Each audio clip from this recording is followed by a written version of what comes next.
live. You may be live. You may be buffering. You're live. You might be in a state of existence. Yeah. If there's any buffering, then just refresh, etc., etc. In before wall of people going, oh, buffering, oh. I'm sorry, that was unfair. my impression. Graham woke up this afternoon and chose violence. My impression of the average YouTube viewer, myself included. Oh. Anyway, hello. Good afternoon. I'm attracting the controversies onto myself today, apparently. Yes, hello. Welcome, one and all, to benchmarking, or our attempt at benchmarking. Right. I need to move into a position where I can actually, like, type at a keyboard. Yes. Because we need to shuffle this ever so slightly, don't we? Yeah. I'll let you finagle things. Because we can generate more space. Yep, I do have enough space over here, but you know. Right. I need to bring up a new Google document. Yep. Okay, so benchmarking, RAM bench, Intel Vipers, and is this like what profile are we doing here? In an irrelevant one. I'm just making sure that the settings are setting. Shakedown, yeah. Okay. Yeah. Intel Vipers shakedown is what I'll call this then. So pi prime. Yeah. Pi prime. 4 billion. 4 bill. Cool. Sorry, pi prime 4 billion is the name of the test. Oh, I see. Yes. Yep. Cool. Right, and result? 21. 21. 215. 0.215. Cool. Cool. All right.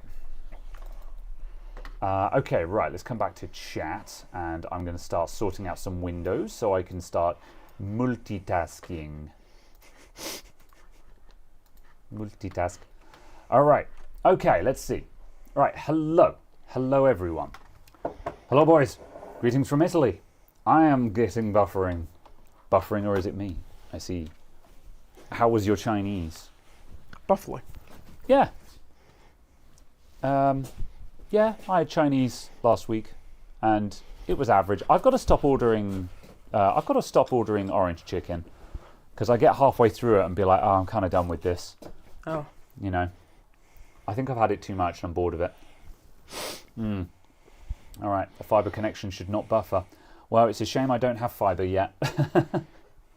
No, the buffering was actually our end this time. One of Caradog's OneDrive was syncing. And so yeah, it was just like, now is the time to upload 200 gigs. Yeah. I was like, no, it's not. This isn't the gigabit connection. Yeah. So we hit start streaming from OBS, opened YouTube Studio, and YouTube Studio was just like yellow. You are dropping frames everywhere, and OBS is just like, I am dropping frames everywhere. And I was just like, oh, okay, everything's ruined. And Caradog's like, oh, okay, I'm trying to sync 200 gigabytes on OneDrive. Thanks. All right. There you go. Wait, you don't have FTTP? No, it's a long story. I can't be bothered to explain it. I'm going to get it sorted, but it's complicated. And maybe at some point. Yeah. It is not as simple as just signing up online. Yeah. Oh no. Damn it. It's complicated. It is doable, but it is complicated. All right. All right. Let's all flood the local ISP social media with give Adamant IT fiber. Pitchforks. Everything is ruined. My life ended, and it's your fault. Oh. Sorry. I regret nothing. Die, Duma. All right. I'm going to quickly plonk this graphics card in here and start this up again. Right, so I will start. I'll start re-explaining what we're doing today. So today we are doing benchmarking for different RAM speeds on different synthetic benchmarks and gaming benchmarks. And so yeah, for different RAM speeds.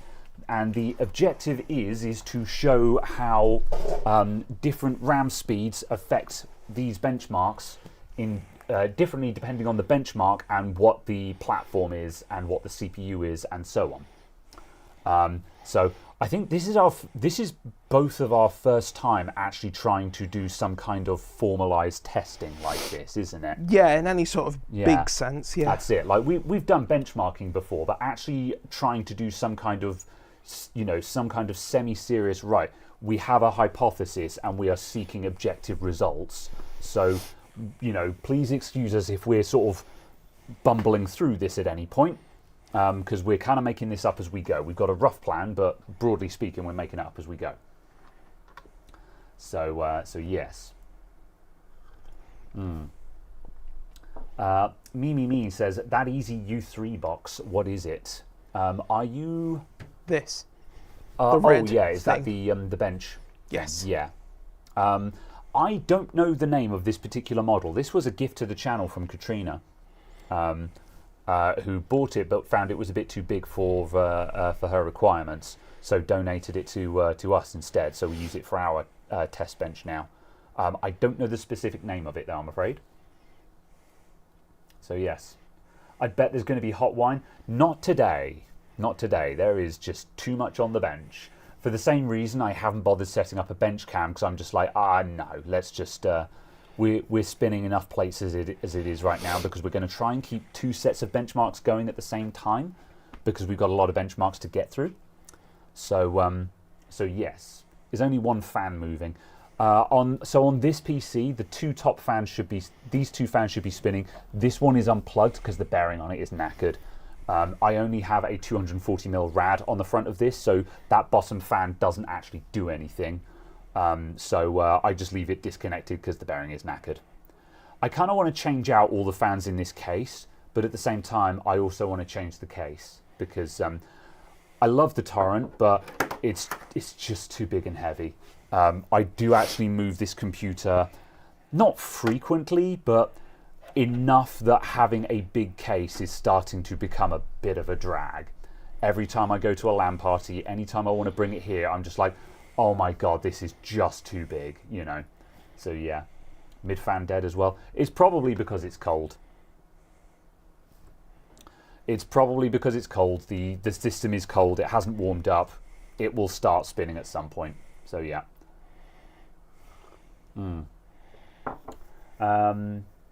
Oh, JD says, JD's posted a link to the bench in the off-topic channel of the Discord. Frame 4000D for the win, apparently.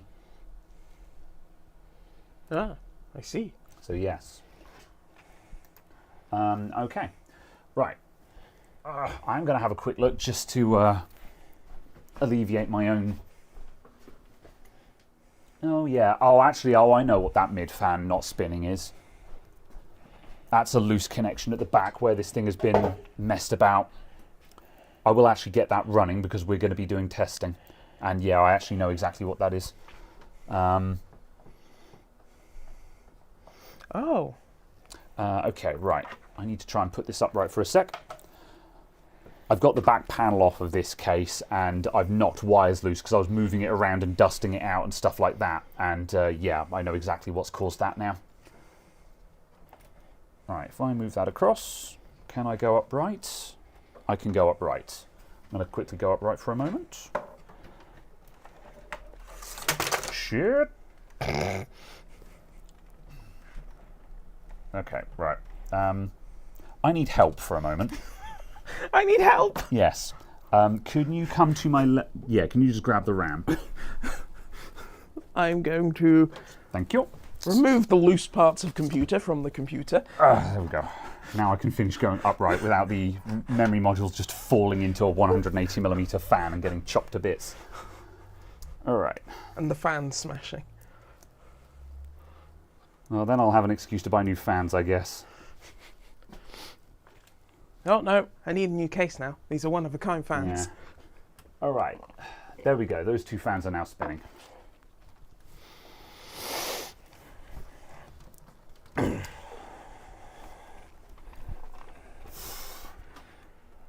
Okay. Right, that one is the bottom one, which is not supposed to be spinning. Good, and those two are good. All right, we're good. We're good. Right, get you out the way. Right, so. Okay, as I was saying, so we're going to be doing benchmarking with various things. I'm just going to get some documentation on screen so I can keep track of where we're up to, and then I will start telling you guys what we're up to. Oh, frame 4000 is the new Corsair case. Fair enough. Yeah, I thought 4000D sounded a bit Corsair there. The bench that we've got is the Dymus Tech Bench Table Easy V3. Yes, that sounds familiar. Yeah. Okay. Right. Would I be interested in streaming The Invincible? Not really. Not something I've encountered yet. The fan spinning in opposite direction, that's just camera trick. Okay, right. So, let's get my documents back on screen. So I want the script and I want results. Cool. So, right. All right. I think we're good to go. So, I am. Do we want to put any results on screen? I guess we could. I don't think anyone wants to see that actually. Maybe. I don't know. We can leave it off. Yeah. I'll switch to it if necessary. Okay. So, Caradog is currently bashing in memory timings. So, let's reiterate where we're up to just so I know where we're up to. So, Caradog is currently working on the Intel platform, and we're gearing up to do synthetics and gaming benchmarks. So, what settings are you bashing in at the moment? Are you putting in performance profile? Yeah, I'm also looking at this going, so, how many timings would you like? Too damn many. There are many much numbers. Okay. I'm just like, oh boy. Okay, that's a lot. Right. But yes, I am setting a very aggressive performance set of numbers at the moment. Cool. Because I thought we'd start there and work backwards effectively so on we're this. setting up Intel Viper's perf, I will call this. Right, I'm just setting up a spreadsheet and I'm completely making it up as I go along. Yeah, we'll change an awful lot of this, I'd imagine. Yeah, for the time being, I'm just logging what platform we're I'm logging. Hang on a sec. Let's go desktop for a sec. So basically, I'm going to log the test we're running. So PyPrime 4B, then Cinebench, game, whatever. And then this is the actual platform that we're testing. So Intel Vipers, this was just shakedown, so anything. Intel Vipers performance, then we'll have like 7800 X3D, Corsair XMP, whatever, and so on and so forth going across.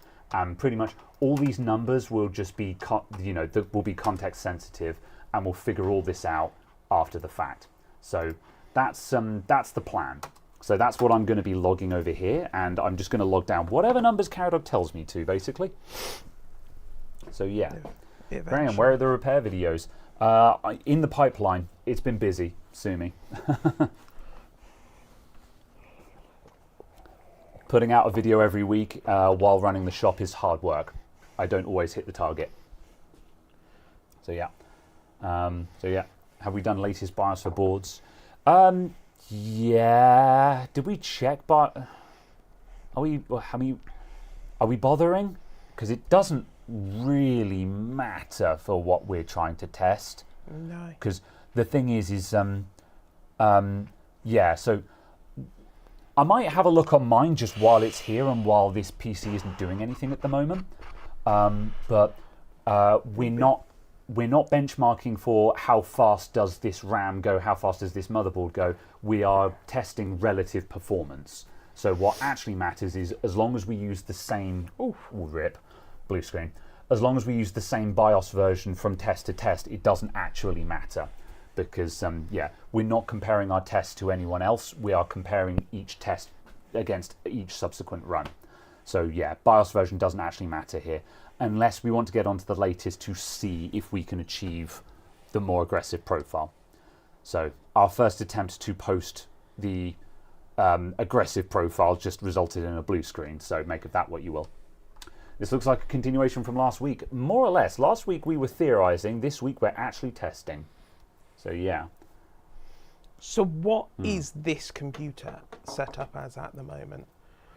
So this is the Torrent is a 7800 X3D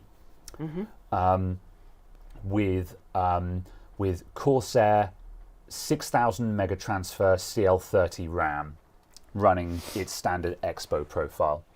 Okay. Our understanding is the RAM is some kind of Hynix, but also it's not what we're considering the performance RAM. So we don't.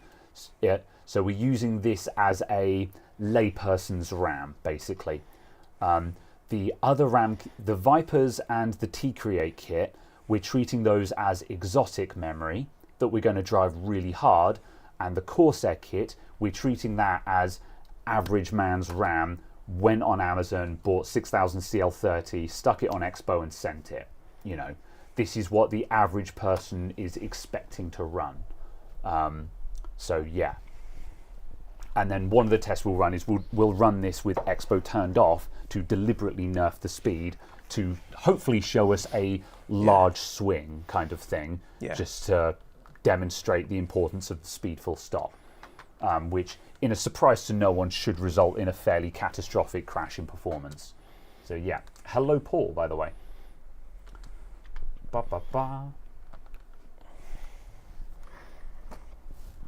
All right, what GPU is in testing? So at the moment, for our gaming benchmarks and anything that is graphics sensitive, we've got a RTX 4080, which is the big boy card over there. That's my card that we've taken out of the Torrent temporarily. The Torrent's currently just got my testing 1060 in it because that can run synthetics. But for the gaming benchmarks, we're testing on a 4080, which, given that, I guess we're doing all of our tests at 1080. Yeah. That's a good thing because we want to be CPU bound. Yeah. So because we're testing at 1080, theoretically, we should be 100% CPU bound for everything. Yeah, functionally. So yeah.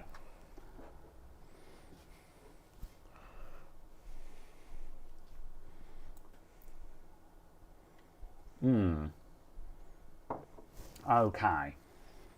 Right. What I imagine we'll do is we'll do, say, 3 runs of each one and write down 3 sets for each one. Yeah. Cool. Yeah. All right. Groovy. Right. So, what have we got on the go at the moment? This is... Oh, yeah. Okay. Whatever you said it was. 7800 X3D. And that is Corsair Expo.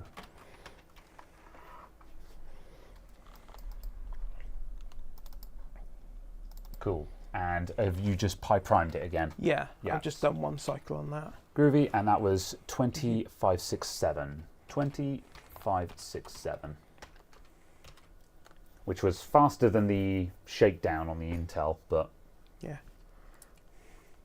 Which is entirely what we might find because of caching and things like that. Fair enough. Groovy.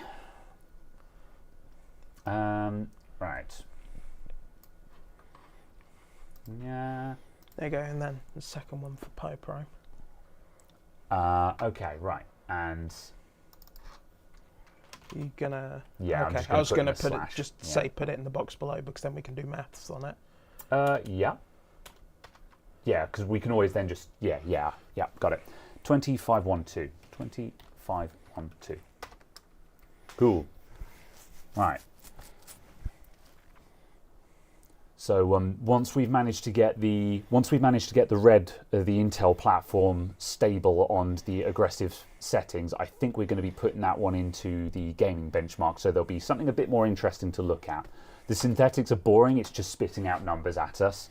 But yeah, the synthetics are The synthetics are kind of boring because they're synthetic, but also they are useful for showing objective percentage speed increase decreases. Whereas the gaming benchmarks, they're more interesting because they're real life benchmarks. However, also they're going to be harder to interpret. So we kind of want a bit of both.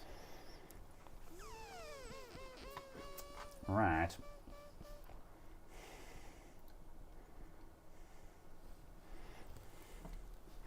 Okay, and then there's a third result. Cool. 2534. 2534. Cool. So yeah, that's so our run-to-run variants are milliseconds apart. So that's pretty consistent there, which is what we want to see. Groovy.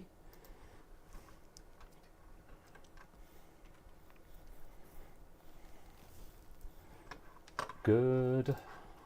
Let's close that so I don't need it anymore.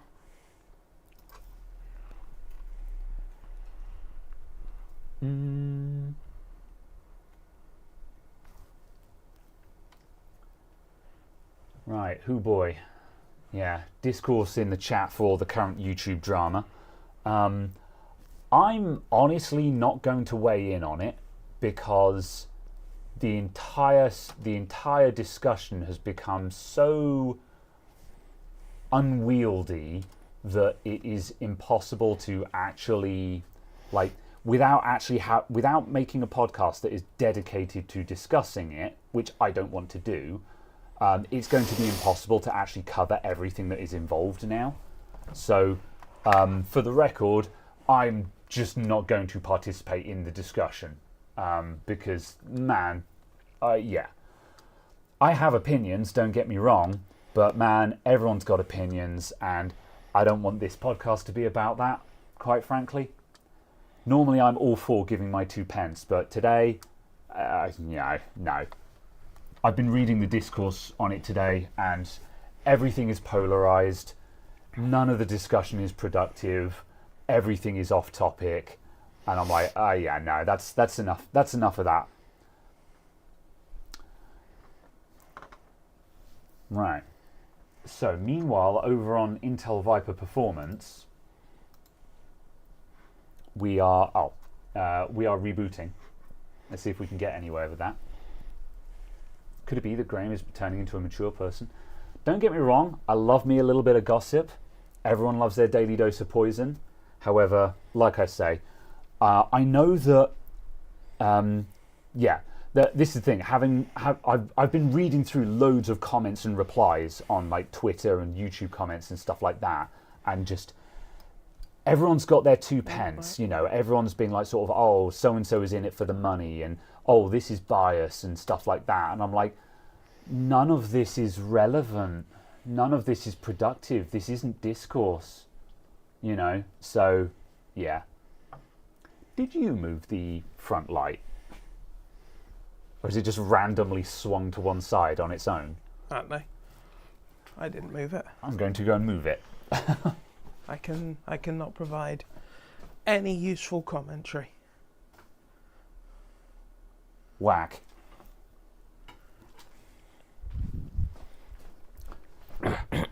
Our face light had just randomly just gone to one side.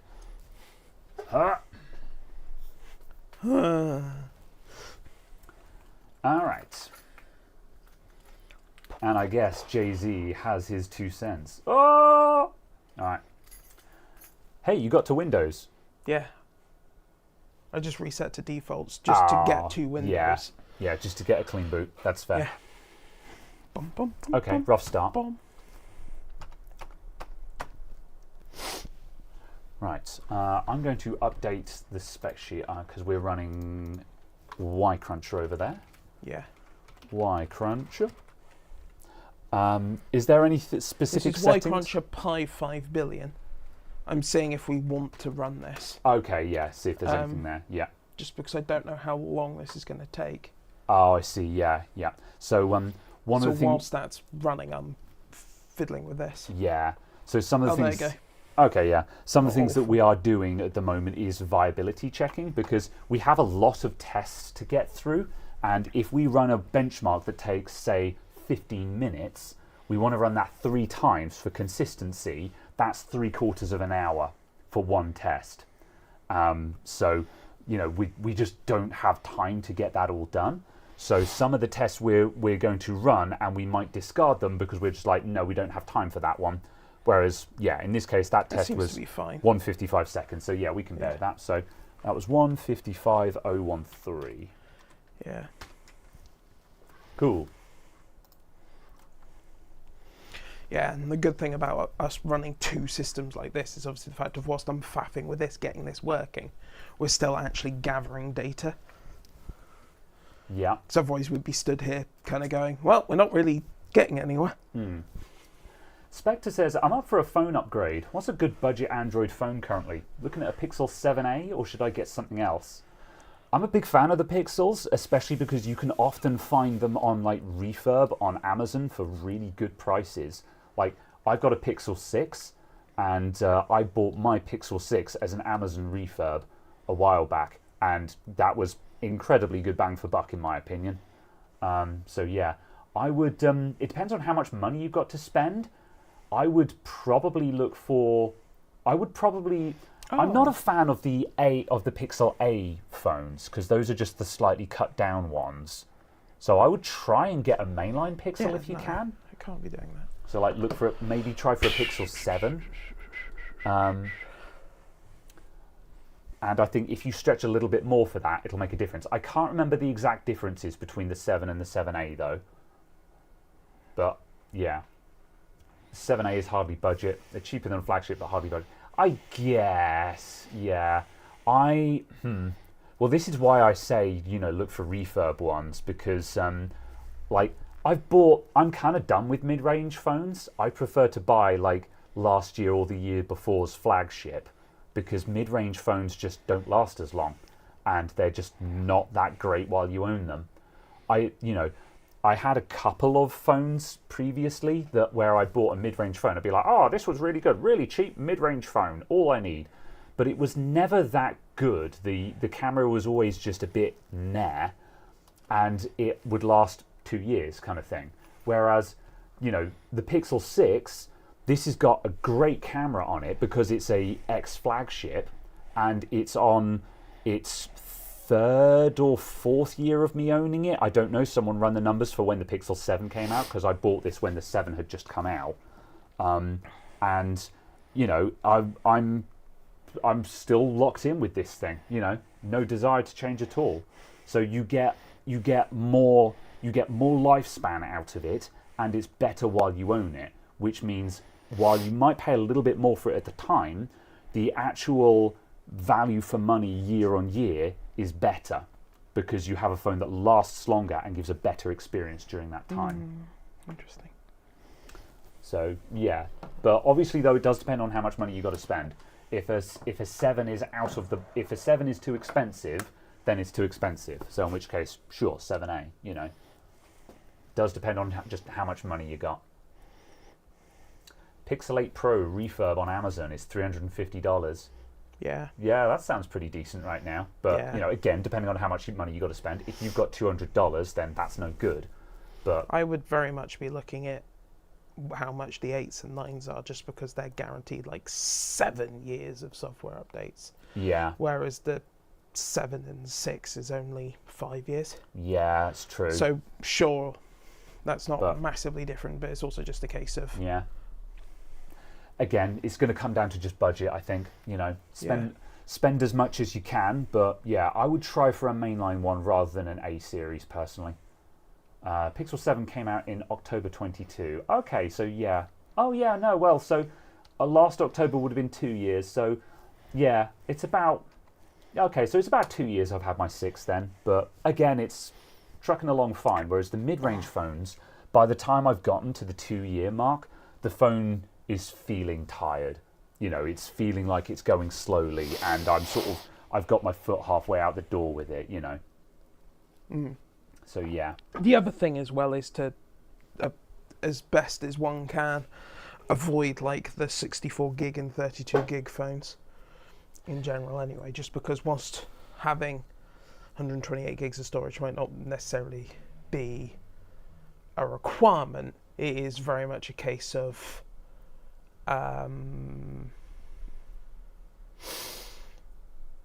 it's just good because there's more flash, and the flash in phones is of a slightly lower quality. Yeah. So it has lower write endurance. Yeah. So if there's more flash there, all of it gets written less. Yeah. So it feels faster for longer. To an extent, this does mean that mid-range phones are actually better than they used to be, because like when I was doing this, this was at the point where it was kind of standard issue to have a 16 gig phone. Yeah. And those were bad times because, for that reason, the flash just got ground into dust over the course of a couple of years, which was why they ran slowly.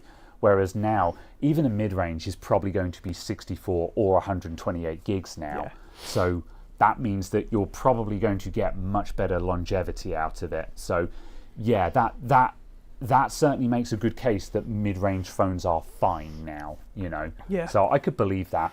I don't have personal experience with it though. Yeah. So yeah. How long have I got your current phone? Well, I've had my current one for 2 years, but I bought it outright, so it's until, you know, I'm not on contract, or I'm not locked into with it per se. Bum, bum, bum, bum. What is mid-range now? Well, yeah, you know, Galaxy A series. Well, I mean, I can start listing models, but you know, as opposed to the flagships, you know, the Samsung S series is their flagships. Their A series is the mid-range. The Pixel A denoters are, I guess they're upper mid-range because they're kind of just slightly cut back flagships. I don't think it feels inauthentic to call a Pixel A mid-range phone, but yeah. What's this? TRRD. The problem as well is that sometimes it's more about specs. Like when you say 50M, does that mean like 50 megapixel? Because like saying, oh, it's got a 50 megapixel camera doesn't mean anything. It's all about the processing. So, yeah, it's not that simple there. Right, what's that number? 153991. 153991. TWTR. That was a noticeable swing from the previous test.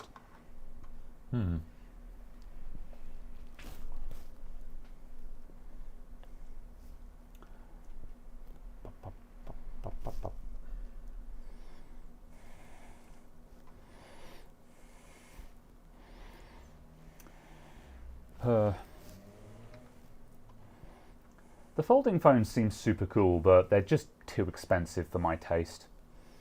I like the concept, and you know, I would probably enjoy a folding phone. But yeah, this came up last week when Caradog just flexed all over me with his 2 folding phones after I'd been like, these are ludicrously expensive and I think it's stupid to buy them, and Caradog was just like, a folding phone. Another folding phone. Another one, you know, so it's just, okay.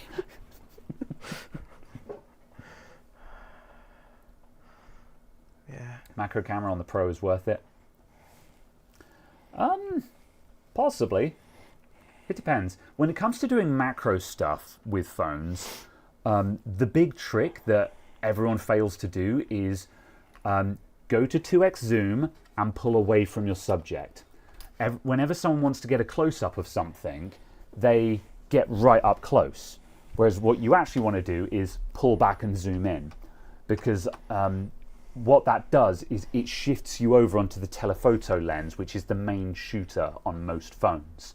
So you get better quality, and also you just get better perspective. So if you're trying to take a really tight close-up of something, pull back and go to 2x, and you'll get a better picture.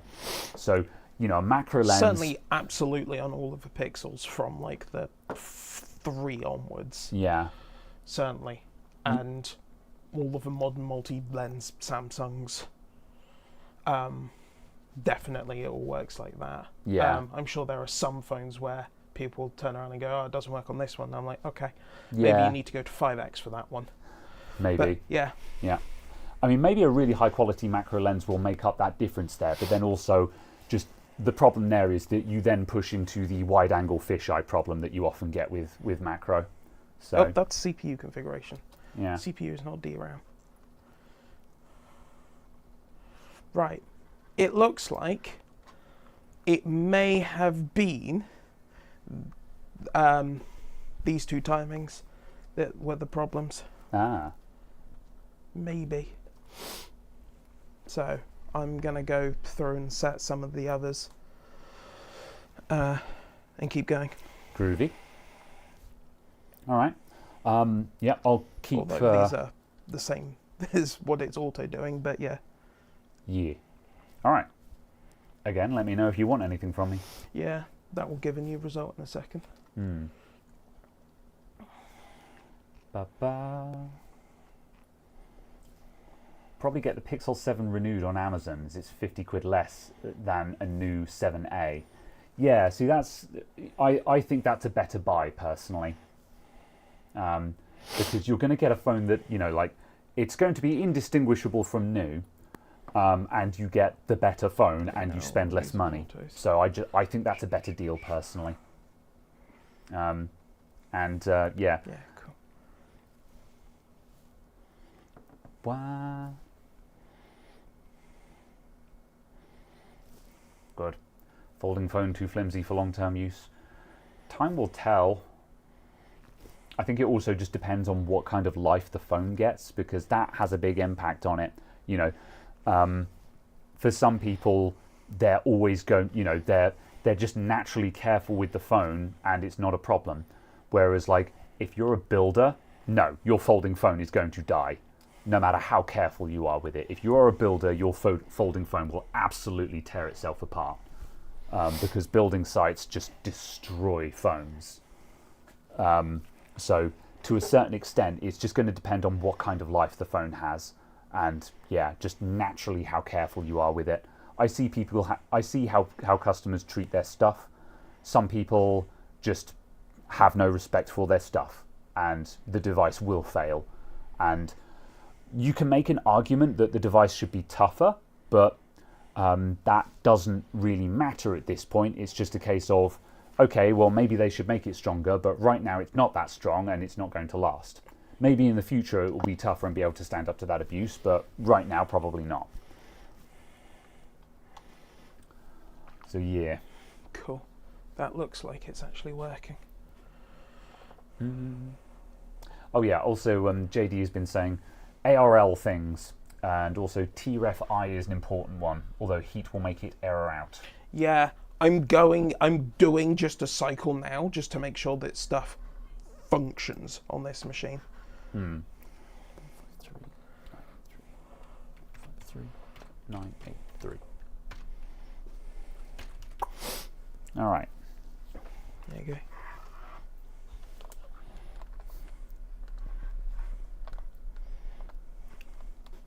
What have we got in here? Oh, we'll see what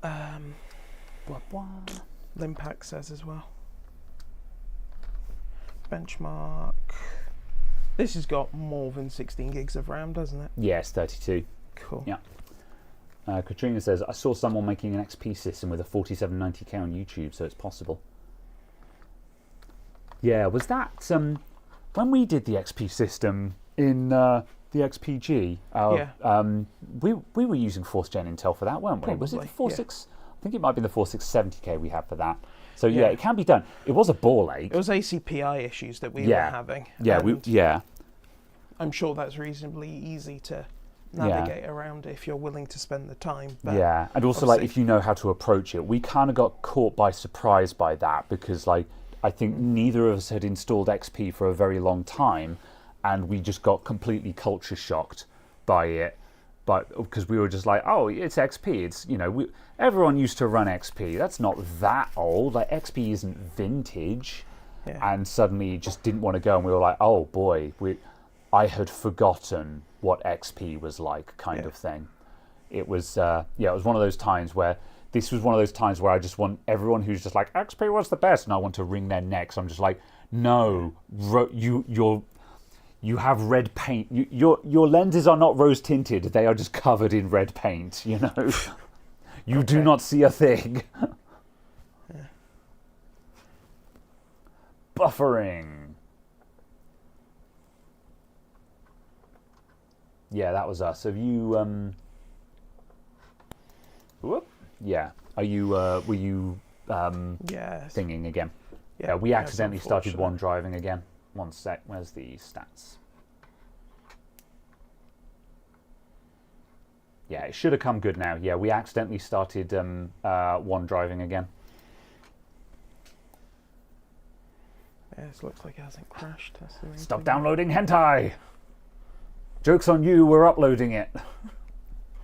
We're the ones creating it. I'll have you know I am a good seeder.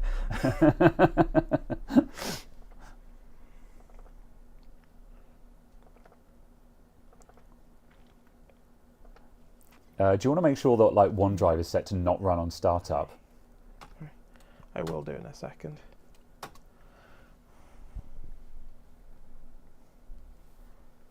Yeah. Oh, is it actually fallen over? Where's Studio?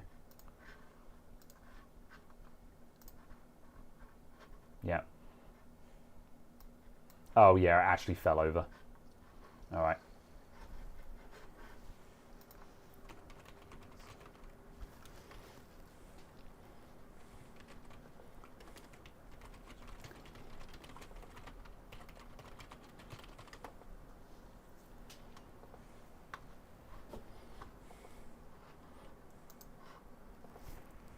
Just refresh that.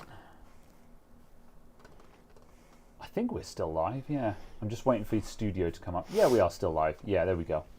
Yeah. Cool. If you can come off a desktop capture for a second. We are on Facecam. Yeah. Cool. Refresh, folks.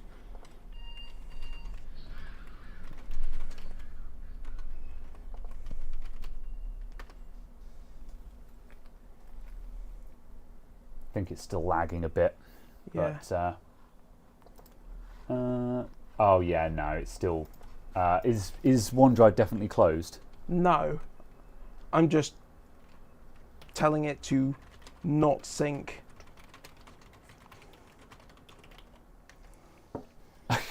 That solves that problem. That's fine, it's not quite stable. But Yeah. that's close enough.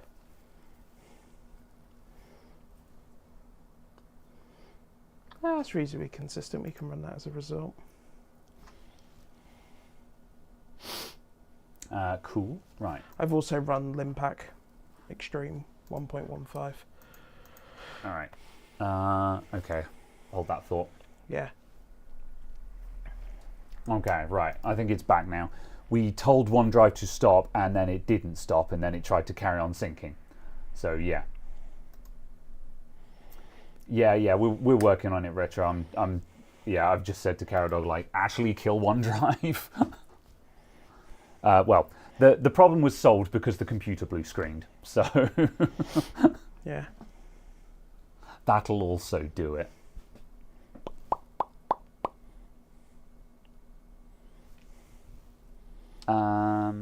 Oh yeah, cool. All right.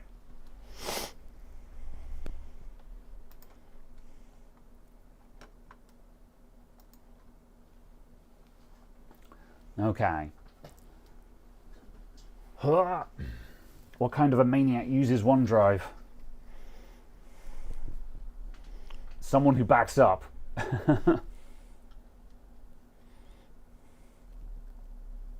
All right. Okay. What were you just saying about Limpack there? Yeah.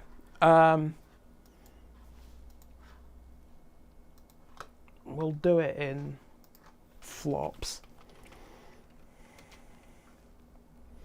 Right. Do you have a result to log there? three cycles. Okay, so Limpack 3 cycles. And what's our result? 372. 372.0610. 610. Yep. 372.2588. 2.2588. Yep. And 371.6000. Cool. Yeah. Got it. All right.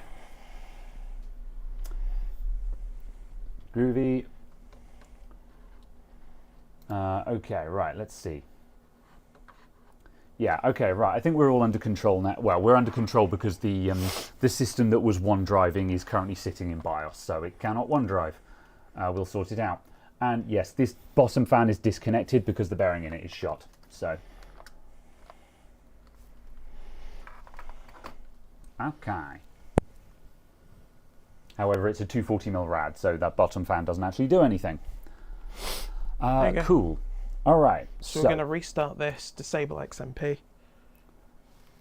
All right, so those are our synthetics done then.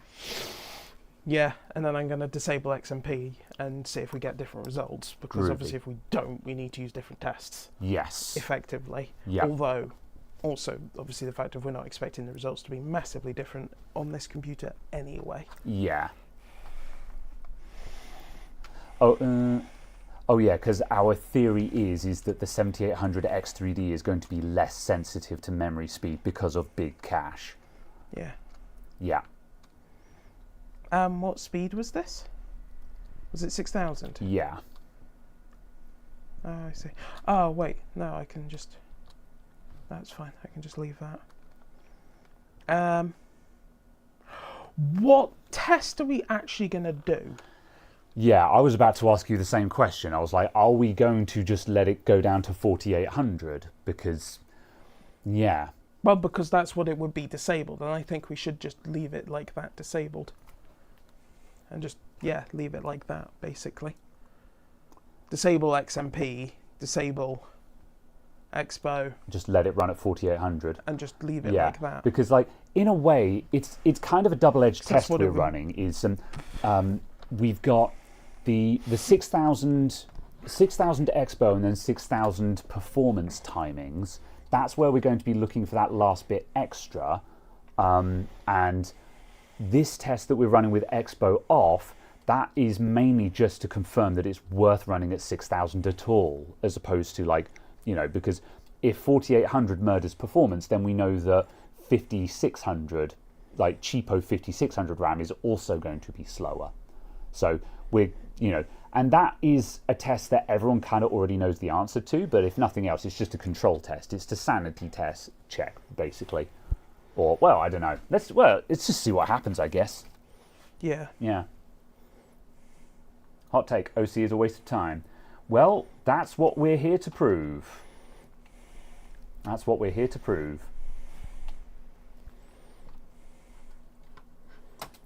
Yeah. So, yeah. We may end up getting numbers here that just disprove our hypothesis.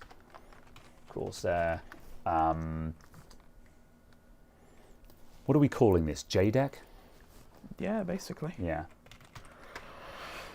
What do we run? PyPrime. So I said PyPrime, yeah. Yep, PyPrime 4 billion. Cool. I'll leave that for a little bit for everything else to have settled. Good.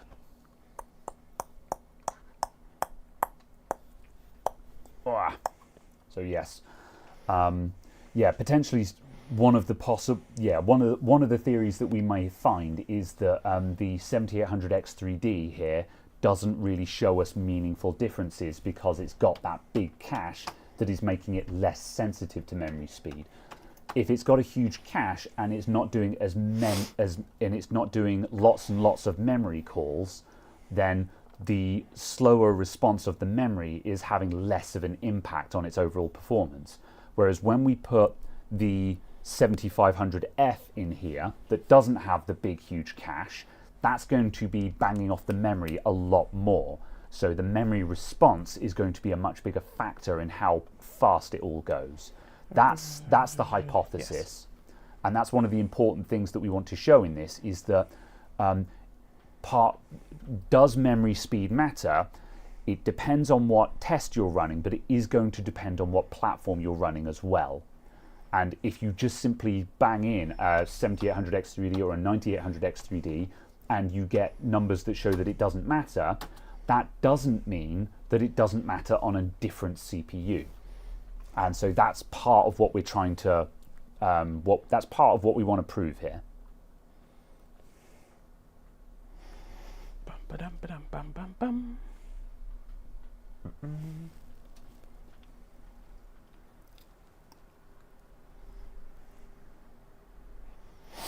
Good. Where's the Intel rig up to? Is that on fast timings, or are you just doing another shakedown? I've enabled XMP and then tightened T4 and TRP, whatever the hell it's called.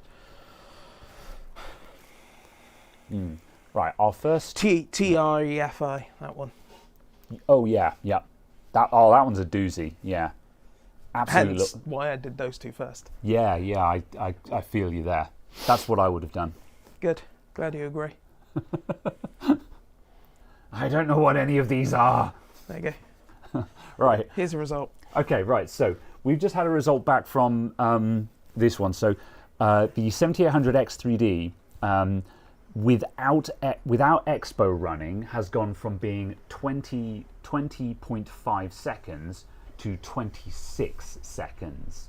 So on this particular synthetic benchmark, we are, is that 25% slower? Is that how that works? Uh, Yeah, because we've taken 25% of the previous result and added that on. No. The time is 25% longer, Yeah. but I don't know if the time increases. This is the percentage maths that I start falling apart on. Yeah. Because I forget what I'm actually calculating. It's same. Yeah. But like that percentage is the easily digestible number. Yeah. So that's why I'm time for is that. 25% longer. That Yeah. is an accurate statement. Yeah. Yes. So our benchmark time was 25% longer. So that's a cataclysmic loss of performance. So yeah, and this is on the CPU that we're expecting to be less affected as well. Yeah. So that's kind of interesting there. 26034. Is that the same ballpark? Yeah, it is. Okay. 34. I was just making... The other reason why we're running it 3 times is to make sure we don't get a really duff result. Because if we run this again and this result comes back at 19 seconds, Yeah. we'll go, something's errored whack. there. Yeah. We'll have to run another one. Yeah. Because it'll have been faster than the previous results that should have been faster, and therefore something is wrong. Also, just to get a comparative difference on how Limpac is effectively a number of cores question, math bandwidth question. This on XMPH200 fractionally tightened, which I think I'm going to do a single cycle again of reducing a couple that didn't instantly blue screen, and then I'm just going to leave it there. Yeah. And we'll get some taster numbers Yeah. for this platform. Yeah, because again, we're not benching for high scores here. We're just benching for scores that show a trend. Yeah. We're benching for scores that show a trend that faster memory yields faster results. Yeah, but yeah, on this, the gigaflops numbers, this is 812 to 818 compared to your 372. Oh, hang on a sec. Let's back up a bit. What are we on Limpac here? No, I'm going to change these numbers. Oh, okay, that's but a shakedown. I was purely giving look how wildly variable all of these numbers are between platforms. Yeah, all right. So because this is 20 cores. Yeah. Versus 8 cores, 16 threads. Yeah. This is doing 818 billion floating point operations compared to 372. Yeah. Yeah. Okay. So it's just kind of. Yeah. So that particular test just likes cores. Yeah, and it's kind of a case of also just showing, we cannot directly compare this platform to this platform. Yes. Because the numbers just don't work like that. That's something that we actually need to point out when we're making the video and talking about the results here, is that this does not show that this platform is drastically faster than this one. It's an apples to oranges test. Yeah. It shows it's faster at this set of maths. Yeah. That can do maths a lot faster than that. This is going to demolish that in gaming, So yeah, it depends on what you want. Hey, we got a fractionally faster result for PlayPro. 25.983. 25,983. 25,983. Yeah, that's still within our run-to-run variance. Still within variance, but yeah. Cool. Very good. What did I say? Y Cruncher 5. Y Cruncher 5 billion. Cool. Yep. Can you suggest any fractal cases? Pop? Yeah, I'm a big fan of the Fractal Pop Air, and I really like the Fractal North as well. I still kind of want a Fractal North. You've got a Fractal North. Yeah, I need to get a new top panel for it. I need to actually... but then also, I want one that's got a glass side panel. So, but I guess at some point, I need to send an email to Fractal and be like, "Hey, will you supply me with a new top front panel I/O board?" And at the same time, be like, "Also, can you sell me a glass side panel for it? Because it's got the mesh panel and I want glass." But also, it's in white, and I don't know if I want white. But I think I would be happy with that. I also really like the Corsair 4000D, but as I was saying to you the other day, I really like the 4000D, but at the same time, I want something that's a bit less common because I'm a snob and I want something that looks different. Like, that is pure case snobbery. I want something that less people have. It's why I was really attracted to the Torrent when it came out, because it was new and it was different, but the Torrent's too damn big, and I know you can get smaller versions of the Torrent, but by the time you go down to the smaller ones, I think the extra plastic just becomes a bit too bulky. It works on the full size, but I don't think it works so well on the small ones. Return the motherboard. Sort of. We have spoken to Amazon. Caradog yelled at Amazon earlier on, and they're going to someone from customer service or something is going to contact me, and when they contact me, if their answer is not yes, we're refunding you, I will then respond and say, okay, I'm citing my consumer rights now, because the motherboard came back from Gigabyte, and again it just didn't work. So well, it's not come back from Gigabyte, it's come back from sitting in an Amazon warehouse for 4 days. Oh yeah, they probably didn't even send it to Gigabyte. Yeah. Or their third-party repair centre, because it's actually got a third-party repair centre address on the box. Oh yeah. I think it did come with it did come back with a receipt from Gigabyte though, I think. Hang on a sec, where's the box it came back in? Because that had a receipt in it. Hold on.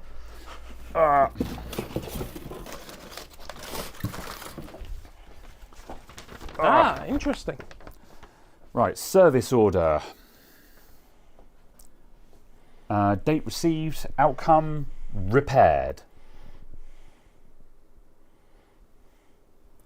However, it still doesn't work, so I would screw this up and throw it, but it's a receipt, so I actually will keep hold of that just in case. However, yes, the Gigabyte board came back. It's still hecking broken, and yeah, I will just start shouting at Amazon now until they just give me my money back on that. You know, if they say, "Oh, please send it off for repair," I'm going to be like, "No, we've done that twice now. This is not open for discussion. You have Amazon and Gigabyte have made 2 attempts to repair it, and both times it has had exactly the same fault, which is reproducible simply by trying to turn it on. This is not an obscure fault. It does not crash after a week of running memtest. It does not post under any circumstances. So, no, actually, you will give me my money back. This is not up for discussion anymore." So, yeah. Okay, get the desktop case from Silverstone. That Silverstone desktop case, it's super cool. It's not my cup of tea. I get it, I get the appeal, but I like modern cases, so it's not something that I would run. But I look at that and I go, that's super cool. There's a whole gang of people out there that will love that, and I support them. So yes. VDD 1.45. And you've tested different CPUs and RAM, so it's not a fluke. Yeah, indeed. Like we've been pretty conclusive with it, and yeah, I don't think Caradog tested multiple CPUs and memory with it earlier on today. He plugged everything in. It didn't post. He did a BIOS reset. It still didn't post, and it's just like, no, it's the same thing again. I don't know what moron is testing this, but they're not testing it properly. Yeah. All right. Data. What? Theta? Data. Data. You're a beta male, Sonic. Sorry. 155, 400. Yeah. Guess what? It's functionally the That's same. exactly the same. Yeah. Interesting. So Y Cruncher doesn't care about... Well, Y Cruncher doesn't seem to be affected by memory speed. I'd imagine partially because of the length of the test and partially because of computational Yeah, so amount, perhaps the effectively. data set isn't big enough to spill over into memory meaningfully. So what will be really, really fun is to see if the 7500F yields different results here. That would be awesome if the 7500F shows a drop in performance, because that will show the 3D cache in action. That will be a black and white demonstration of the 3D cache making it go faster, kind of thing. Yeah. That would be very cool. I'd imagine. JD says Y Cruncher does care about memory. Okay, yeah. So I'd imagine that it's just the case of, obviously we're in because it's a 7800X3D. We're so compute limited effectively. Yeah. Because it's only 8 cores, and the internal bandwidth is going to be so limited anyway, that we're probably close to the bandwidth limit that it could provide. Anyway, I don't actually know what it was. Up against some other bottleneck, in other words, then. Quite possibly. Okay, Yeah. so when I'm just like, oh, Y Cruncher doesn't care about memory speed, I probably jumped the gun there. So yeah, we shouldn't be. I shouldn't draw conclusions while we're running the tests. However, that's an unexpected result. It seems so.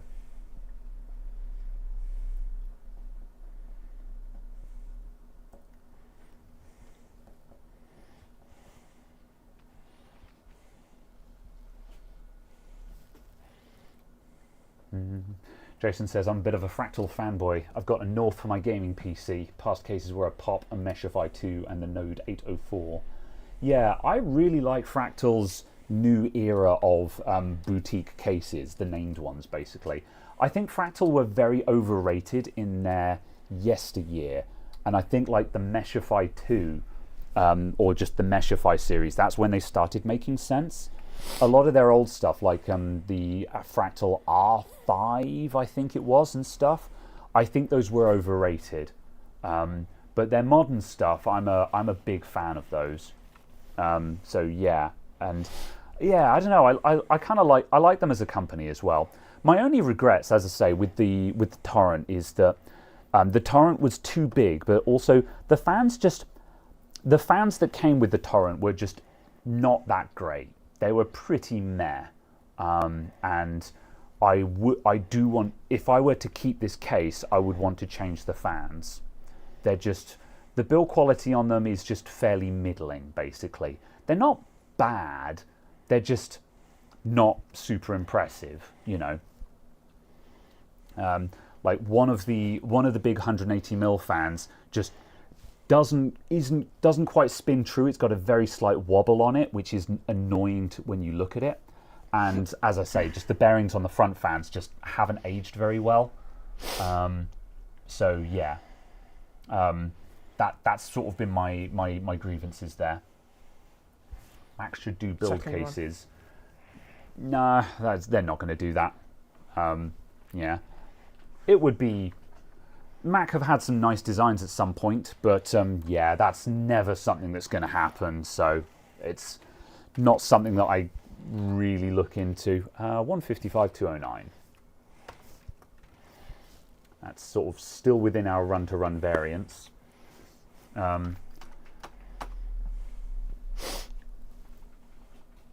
Fine. Yeah, I have appreciated some of Mac's designs. So yeah, it would, you know, like every now and then when people modify an old Power Mac case to fit PC components in, it's a cool design. But yeah, the only way it would make sense is if Apple actually made them for custom builds, and that's just, yeah, like I say, that's something that will never ever happen. So I guess it's kind of neither here nor there.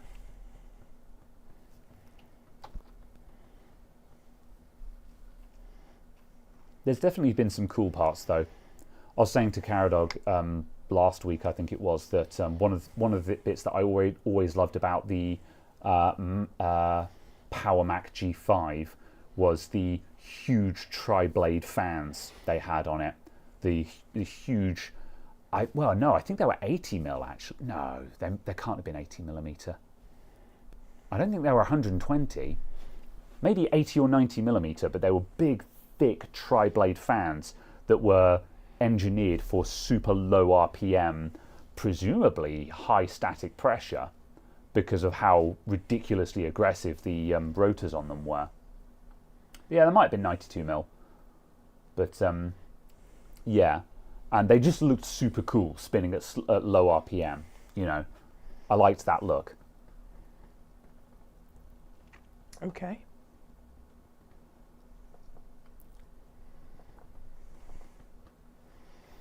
Lampshade Mac. Lampshade Mac was cool. iMac G4, big fan of that. I've got one in the window.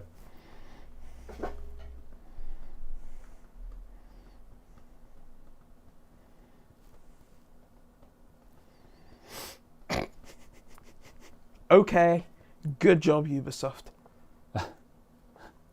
You violently garbage piece of I see you software. going online, just double checking that OneDrive is not running. I'm not signed in. Not signed in. Okay, that's good enough. Yeah. Because I couldn't get it to not run. Yeah. It was just like, no, you're syncing data, therefore we cannot stop it running. I was like, fine. I'm friggin' signed out then. I was like, it's not that I don't trust you, but we've had two accidents already. I was like, I'm not signed in then. Screw you. All right. Okay. Okay. Let me know when are you moving on to gaming benchmarks over there? Yeah, I will Yeah. be. Okay, let me know when you've got something going and I'll give people something to look at. Kevin Holmes joins us. You just come in. What are we benchmarking today? We're benchmarking memory speed today. We're working on a video. Caradog is fighting Ubisoft. Oh, it is violently Damn you, Yves Guillemot. Where was I? We have we want to make a video demonstrating that high speed and tight memory timings do make a difference under certain circumstances, and we want to try and demonstrate what kind of circumstances those are. So like certain games, and also more importantly, certain CPUs as well. So we're running a bunch of tests on 3 different CPUs with a couple of different memory kits and memory setups, with the hope that we can show some kind of pattern of results of how memory timings do matter, but only in certain circumstances, and what those circumstances might be. So, yeah. Logging in. There you go. Options. Video. 1080p. 1080p. There you go. VSync off. Buffered frames off. MSAA off. Right, I shall go to the capture. Damn it! Guess what I can't do? What can't you do? Select apply. Oh. What? Because I can't mouse to it either. What? Can you tab to it? Or Hold on. What is happening? Oh! Hey, I got yeah. it to 1080p. Okay, good. Right, yeah. What? One of my recurrent repairs in the shop. I mean, there's 30 tickets in the shop at any given time, so that's a bit of an open-ended question. Nothing interesting, though, which is also why there's not many videos at the moment. Yes. So, yeah, it's all very routine stuff at the moment. Good. I'm now immediately going to quit the desktop and go... Yeah, my current focus this weekend is going to be to get the Insta360 Link 2 camera review done, because that's overdue and I want to get that out the door. And I've kind of got everything I need at home to do it. I just need to actually just sit and talk into the camera for half an hour. So yeah, that's the plan. Ah, good. Good. Good. You're actually doing stuff now.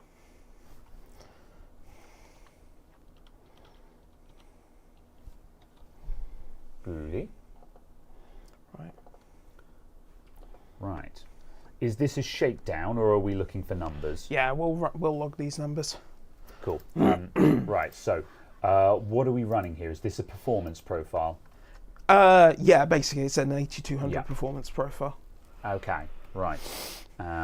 Far Cry 3. Yay, numbers. Cool. And Data. all those numbers are appearing behind our face, so I'm going to move our face. I'm going to take my face off.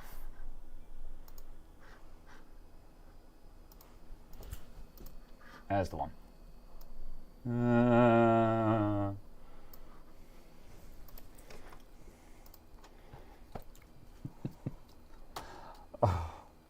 The coil wine, man.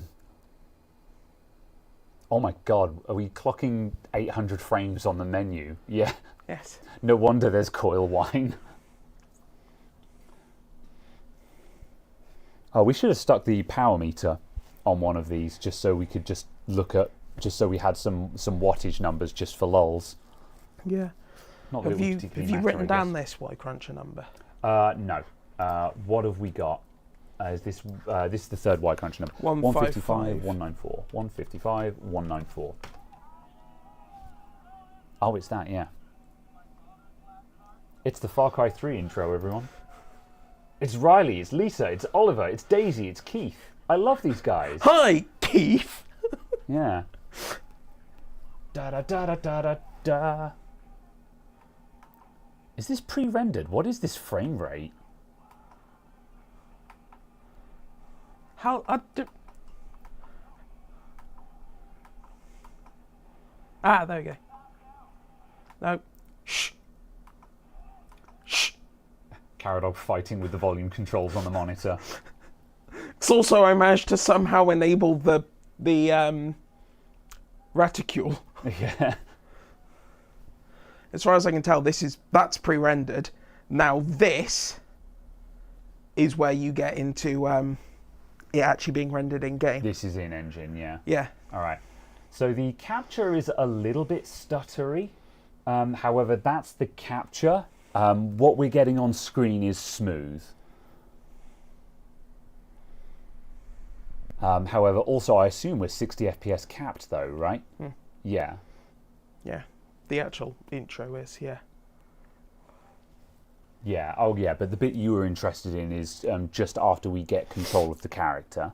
And also, just after we get control of the character, we can go into the menu and change settings. So just if for some reason it has VSync to 60, Yeah. I can disable that. Yeah. Cool. However, it's interesting that at 60 FPS, we are mostly CPU weight.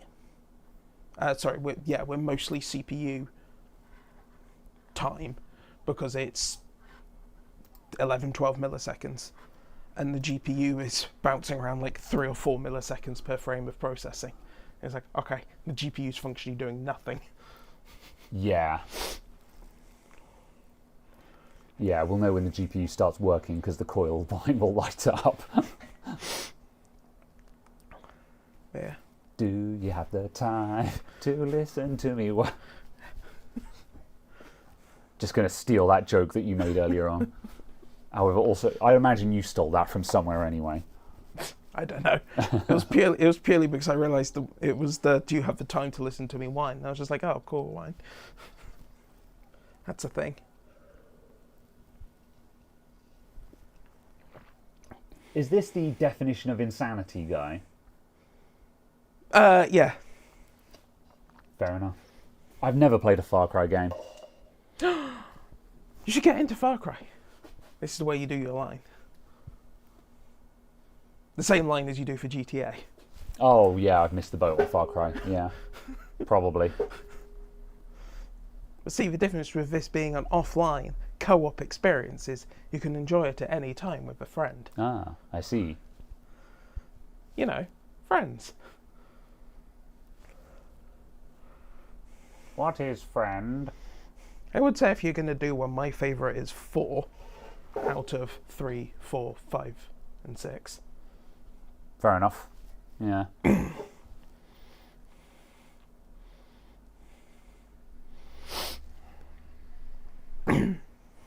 I so far haven't been hooked by 3.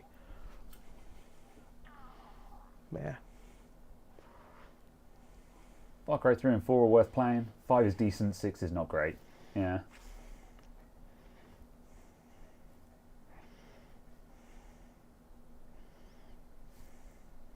Get out of here!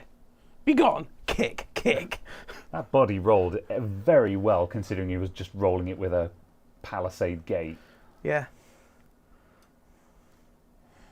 And character control. Yeah. Oh, there you go. Yeah, the frame rate just suddenly popped. Yeah. Yeah. As we can see here. Okay. So the CPU wait time has gone down. Yeah. So we are clamped out on the CPU basically. Yeah. So that is 100% CPU bottleneck. So what do the CPU wait and GPU wait times actually mean? How, as obtuse as it sounds like I'm being, how long the CPU or GPU is waiting for each frame. So how much time the CPU is spending waiting for something else to do work. Yeah, so because the CPU wait time is functionally 0, that tells us we're CPU bound because as soon as the CPU finishes a frame, it is immediately starting the next one. Yeah. Whereas the GPU is finishing a frame and then it's got 6 seconds of just chilling until the next one gets sent to it. Yeah, and the number that's unfortunately on the wrong line, effectively, at the end here, that's GPU and CPU busy. So the GPU is busy for 3.9 milliseconds of the frame time, 4 milliseconds of the frame time. Yeah. Whereas the CPU is busy for 9.6-ish milliseconds of the frame time. Yeah. And the total frame time is whatever 103 FPS divided out into milliseconds is. Yeah. I can't remember. Fair enough. But yeah. What I will do, just to show that point, if I go video MSAA 4 times, apply, okay, and then go back to that. Let's see how the GPU wait has now gone down slightly. Yeah. It's gone from high 6s to high 5s. Okay, yeah. Yeah. Yeah, fair enough. So it's a case of the GPU is now slightly more of a Doing delay. a little bit more work. Yeah. Yeah. Cool. All right. And basically the point we want to do is effectively just take down the CPU busy. Yeah, okay, so is that what we're measuring then? We're basically going to, so rather than measuring like FPS or anything like that, we're measuring CPU busy times. Yeah, because and we're going to use that to extrapolate theoretical performance. Effectively, because it shows the CPU restricted performance. Yeah. Which is what we want to do for effectively a CPU test. Okay, yeah. Firephone says, do all games have an in-game benchmark? Sadly not. Not all. Some games do, and some of the ones that we're going to run have a built-in benchmark, but not all of them do. So sometimes you have to create your own thing. So that might be that we just run through a specific area of the level, and that's not going to be super scientific because we can't run exactly the same line every time. But it's going to be pretty good, broadly speaking, you know, because like if you can't spot, if you're having difficulty spotting FPS differences. While just running across the level, even if you had it precisely, like even if you had a robot doing the inputs, if it's that precise, it means you functionally have no difference in your numbers. So it doesn't really matter. So, but also again, we're not, we don't need to be super precise here. We're looking for fairly broad things to draw conclusions from. Like if we're having that much difficulty seeing any differences, it means there's no difference as far as we care. Yeah. So yeah. All right.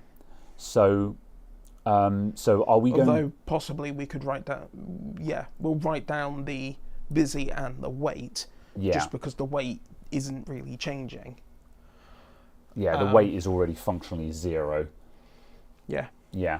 Okay, so we'll note the CPU wait and CPU busy time, and the busy time is probably the one that's telling us stuff. Yeah, and basically just note that the weight is functionally not going to change between either of them. So 011 weight and 9.5, 9.4. It is very much hanging around the 9.5 to 9.6 range. Yeah, I'll put 9.5 to 9.6. There's a little bit. Sometimes it goes up to 7. Sometimes it drops to 4. If we do 9.5, 9.6, that seems to be about right. So 9.5 to 9.6 busy. Okay. Yeah. I have logged. Cool. Can I just... Oh, F4. Yes, I can. Die. Groovy. Error. All right. F124. This, we're going to use the in-game benchmark as well. Cool. So for this one, we're going to be looking at, we're probably going to be looking at FPS results then. We're going to look at effectively a minimum FPS. Yeah. Very well. I can't remember if I need the controller in for this. Cool. Oh, backing up, I missed a chat there. Kevin Holmes, would a Ryzen 7900X, 32 gig, and a B650 motherboard be worthwhile to upgrade from an 8700K 32 gig DDR4 Z370? I would definitely say yes. That's going to be a fairly significant uplift going from a 8th gen i7 to a 7900X. I would say that if you are looking at general desktop gaming, that you'll probably be better off with a 7800 or 7700, just because you'll end up with one CCD of 8 cores instead of 2 CCDs of 6 cores. Yeah. So you'll end up with fractionally better scheduling type things. I think if you're looking at sort of Ryzen 7s, Ryzen 9s, that kind of area, I think it's also worth waiting for the X3D prices to sort themselves out. We're expecting to see more 7800 X3Ds and 9800 X3Ds as soon as AMD ramp up, because AMD are ramping up their production, but it takes like 4 months for that to happen, which is why the CPUs are nowhere to be seen at the moment. So I would hold out for that to happen, because the X3D chips are well worth the show. So if you're building for gaming, I think it's worth waiting for the X3D stock to sort itself out, and hopefully the prices to make a bit more sense. Because at the moment the X3D prices are, unless you can find someone selling at MSRP, they're just kind of all over the place. If you happen to be in America and you're near like a micro center, then you can go and buy a 9800 X3D for MSRP, which is great. No. However, if you're in the UK and you try and buy a 9800 X3D right now, some guy on eBay is going to want 900 quid for one, and it's just like, no, So yeah.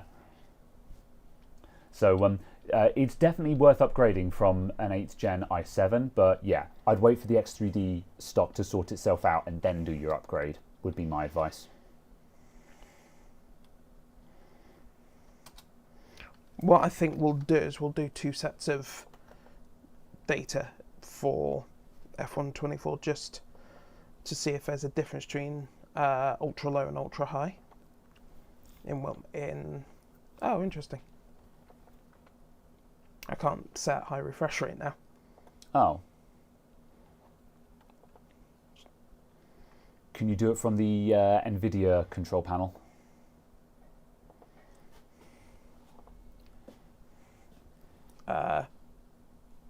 It may be possible. I genuinely can't remember how you do it, so I'm going to poke at Yeah, stuff it's for a minute. change resolution. Yeah. No. That's weird. Yeah. Yeah. I wonder why that's not off. Oh, it's because we're going through the capture card. That might It was be. doing it earlier. It was doing 165 through the capture card. Ah. So I don't know. Yeah. Okay. Not that it matters. It doesn't functionally matter Because for we're us. not- Yeah. because we've got Yeah. VSync disabled. Yeah. It doesn't matter. Oh, also, yeah, the capture card is 120 FPS pass through, isn't it? Yeah. Yeah, that's literally why you bought that specific one. And because also because it said it worked in BIOS. Yeah. Yeah. Weird. Okay. Yeah. Thoughts on the NVIDIA 5000 series? We don't have any. The 5090 is the only one we've got numbers on at the moment, isn't it? Yeah. Yeah. And the 5090. So I watched the Hardware Unboxed review, and so the 5090 is the fastest consumer gaming graphics card on the planet now. However, it is on average about 30% faster in good case scenarios, but it costs 25% more. So, and for that reason, it's fast, but it's not a good value proposition because the 4090 was already eye-wateringly expensive, and now they're asking for even more money for incremental performance. If the 50 And also it uses more power. and it's using more power at the same time. If the 5090 was the same price as the 4090, I think it would be fine because we would have a modest performance increase for the same price. But what they're asking for is a performance increase and more money for an already eye-wateringly expensive graphics card. So that makes it an extremely unexciting card. It's a case of, okay, sure, yeah, it's fast, but when we say that a graphics card is exciting, with the example I gave in the Discord, I said the 4080 Super, that was exciting because it was way faster than the 4080 and it cost less money. Now that's an exciting graphics card. You're getting more performance for less money. That's cool. That's worth talking about. Ah, there we go. You can see the CPU weight and GPU weight are very similar. So it shows that much higher GPU load. there's because this is running on Ultra. Yeah. Yeah, there is a much higher GPU load, and actually, we're still, interestingly, apparently CPU limited. Just. Yeah. Well, we're at 1080p though, aren't we? Yeah. But just a case of we're only just about CPU limited. Yeah. So we're starting to hit the limits of that 4080. So yeah, I mean, I can certainly hear it because I can hear the coil whine. So you know when that card's actually working, you know. Yeah. Bold says, I want to see the 5080 benchmarks and how it stacks against the 4080. I think that will be the interesting one because the 5080 is going to cost the same. Theoretically, the 5080 is going to cost the same as the 4080 Super. So what we're expecting, which is what the 4080 should have cost. Yeah, agreed. So what we want to see is a decent uplift of the 5080 versus the 4080 Super. So we're getting a performance improvement at the same price point. That's what we would like to see. I mean, we'd like to see it cheaper, but we're not going to because this is NVIDIA, you know. So the realistic outlook on this is that we see more performance for the same price point as the outgoing card, which is the 4080 Super. The 4080 is just functionally irrelevant because the Super is faster and costs less. So like what I don't want to see is people comparing the 5080 versus the 4080 vanilla because no one cares about the 4080. I say as a 4080 owner because the Super has rendered this card irrelevant.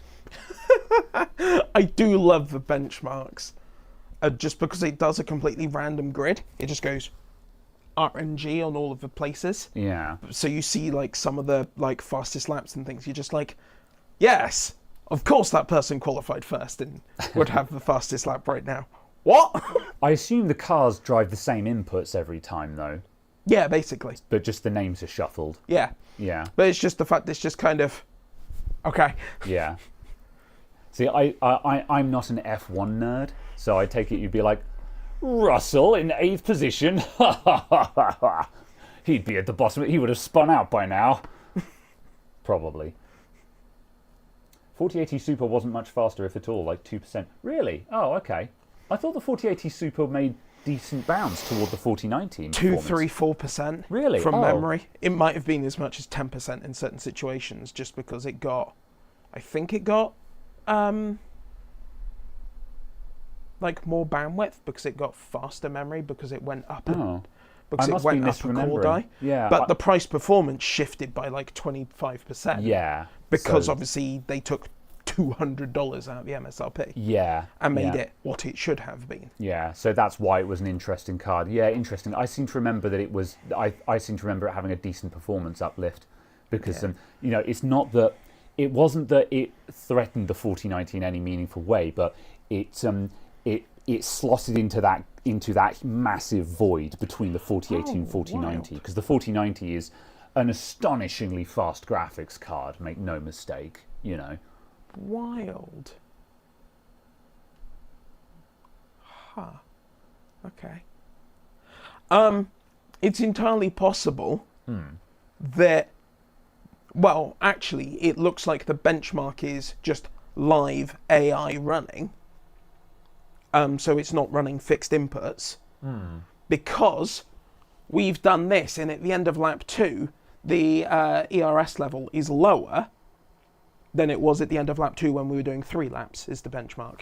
So it's actually running the AI profile to do the, I'm running it this, you know, to do the, I want to win the race, I want to overtake, what can I do? Oh, okay, yeah. Which is just interesting. Yeah. Yeah. Very well. There you go. Okay, there are some results. Yeah, I don't know what we want to write down from this. Well, your guess is as good as mine. So, should we just... I mean, because we're time limited at the moment, should we just screen grab all the data we've got on screen at the moment and then try and figure out conclusions later? Yeah. Do you want to screen grab it over there? Yeah. Or do you want to source grab? Yeah, I'll source grab. So, screenshot source.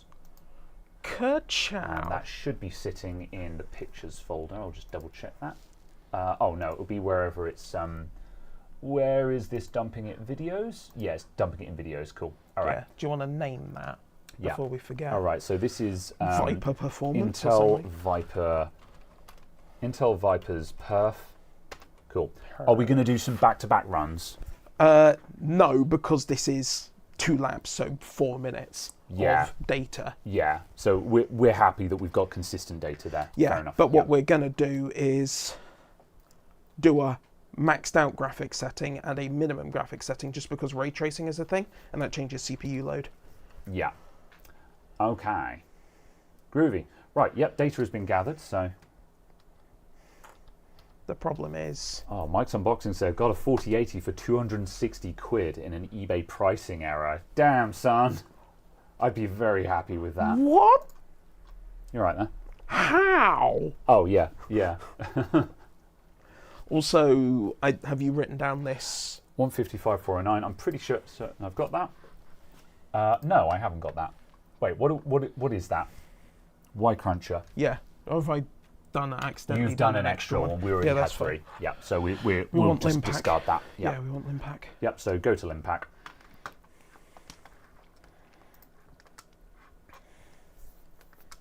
Limpack. Extreme. Benchmark. Away. Codemasters. Thanks, random sound effect.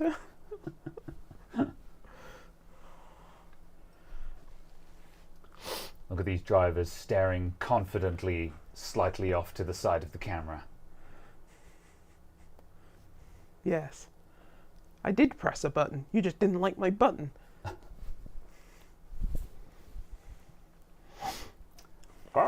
What in theory we should find is massively increased GPU weight, effectively. Yeah, did you say you were going to a Minimum ray settings. trace? Oh, minimal settings, yeah. Settings. Oh yeah, I'll just quickly add in the game settings to that as well. So that's Intel Viper's Perf, Ultra high. Ultra, F1. What's this? 23? 4. 24. F1, 24 Ultra. Benchmark. Cool. Run. There you go. Right, F1, 24. I'll put See that. screenshot. Yeah, basically, yeah. Screenshot.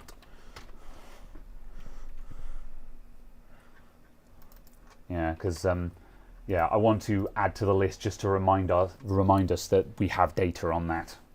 Yes.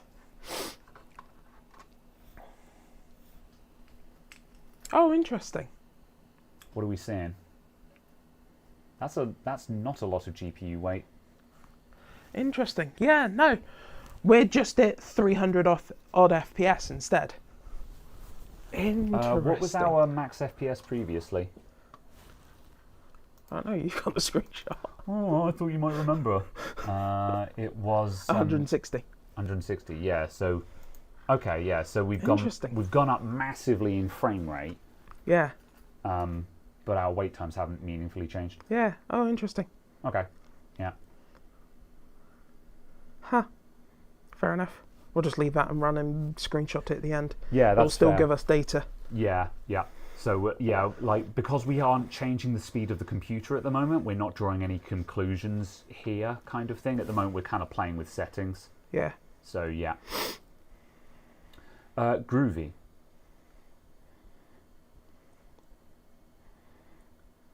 Yeah, it was kind of interesting when Caradog was doing some shakedown stuff earlier on today.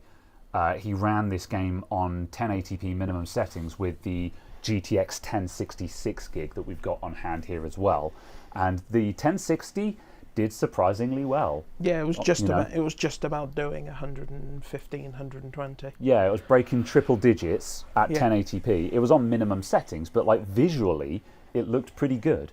So it was just one of those it was one of those examples of like, hey, look at that. On given the right games, the old cards are still hanging in there to a surprising degree. Yeah. Huh. Interesting. But yeah, this kind of shows the difficulty of benchmarking. Yeah, for reals. And like... And not getting drawn on the data. Yeah. There's like... I'm where... I don't know. I'm intimidated by our ability to draw conclusions from it. So I'm just like, let's just grab a load of data and hope that the patterns emerge, kind of thing. But we'll see. Yeah. I think this is an interesting experiment, nonetheless. Yeah. Do you want to? Oh yeah. What have you got there? This is Limpack. Limpack 3 cycles. Yep. Result. 361. 361. 0.0110. 0.0110. 360. 360. 0.9244. 9244. 361. 361. 0.2337. 0.2337. Cool. Yeah. And those are all lower. All lower. Yep. So not by much, but they are all. So those scores are all lower with the slower memory speed. So that would be tracking expectations. Yeah. Not with ray tracing required on all new games.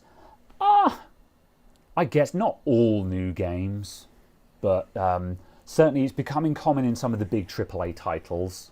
And yeah, I think if you want to play AAA games, then yes, I'm afraid you're all going to have to buy a better graphics card. But also though, like the 2060 can ray trace. So like, quite frankly, I think it's reasonable to say, no, our game requires ray tracing at this point. Because I'm just like, no, look, the 2060 is not a modern or expensive graphics card. It is not a king's ransom to get a ray tracing capable graphics card at this point. So you know. So yeah, I think that's not unreasonable. It's funny watching the fastest lap just go ping ping ping ping ping ping ping down the The scoreboard. timing score, the timing tower. I was like, okay.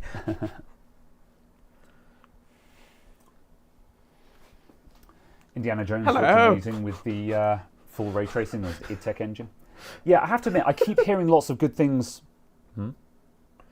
Oh, You see the spider? oh, there's a tiny little money spider just hanging out in midair here. Yeah, and I was stood about here, and it just went. And I Hello was there. like, ah! Well, I'm just going to. 3 guys talk tech. Yeah. Good luck, friend. All right. Please screenshot the source. Screenshotting source. Verifying. The source has been screenshot.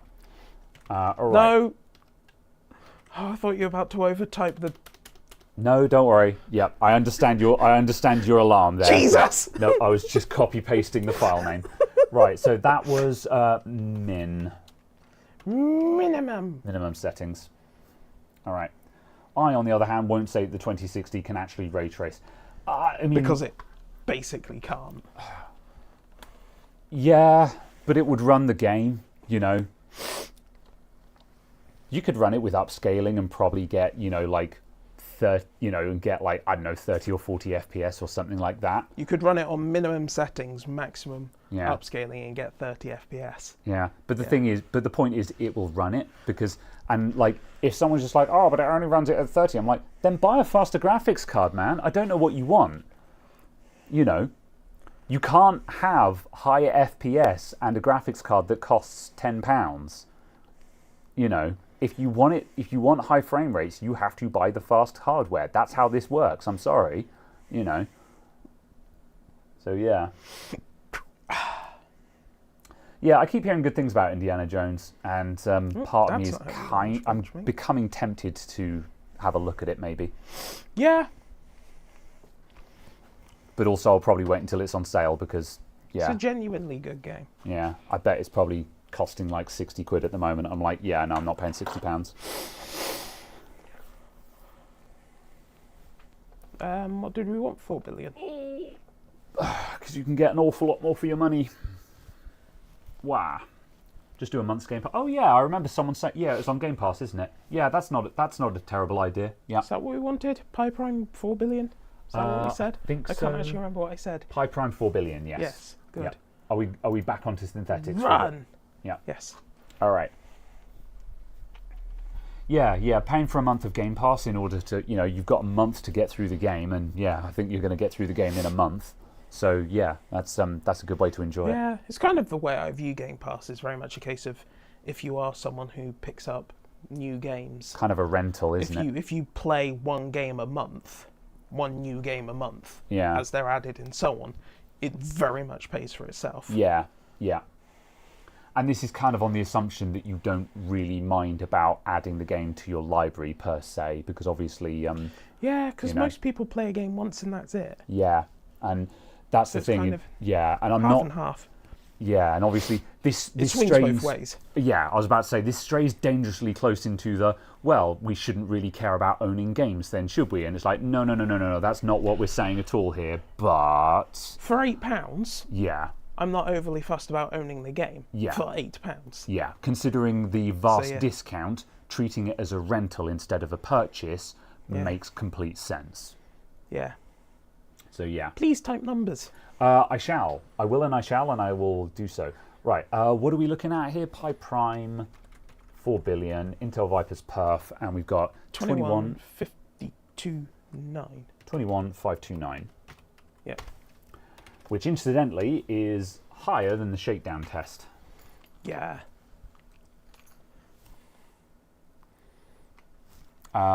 Is bigger number better here, or is this Smaller the time? number Small. better. Oh yeah, this is a time it's to run. seconds, yeah.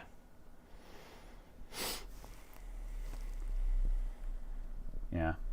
Budget GPUs are struggling at release. Can't even run most games at high 1080p native, so not worth the money. Yeah, because it's a budget GPU running Yeah, high. it also just depends on what your definition of budget GPU is as well. Because, like, the 4060 and stuff like that, they're not doing too badly. The 4060 will run Cyberpunk at 1080p and give you 60 FPS. I don't think it will do that on high settings, but, like, again, if you want high settings, then no, you have to buy the more expensive graphics card. That's how this has always worked. Yeah. So, yeah, that's kind of a surprise to no one. If you want high-quality settings, you have to buy the more expensive card. Yeah. But, the budget cards, they can do a decent amount, 21503. 21503. Yeah. The CPU is completely stock, no settings changed whatsoever. All I've done is gone into the UEFI and enabled XMP, and then dropped the T4 and TRFCI, TRI, whatever the hell it is. The refresh interval. I've lengthened the refresh interval. Okay. At some point, we need to actually note the actual full settings that we're running on the RAM as well,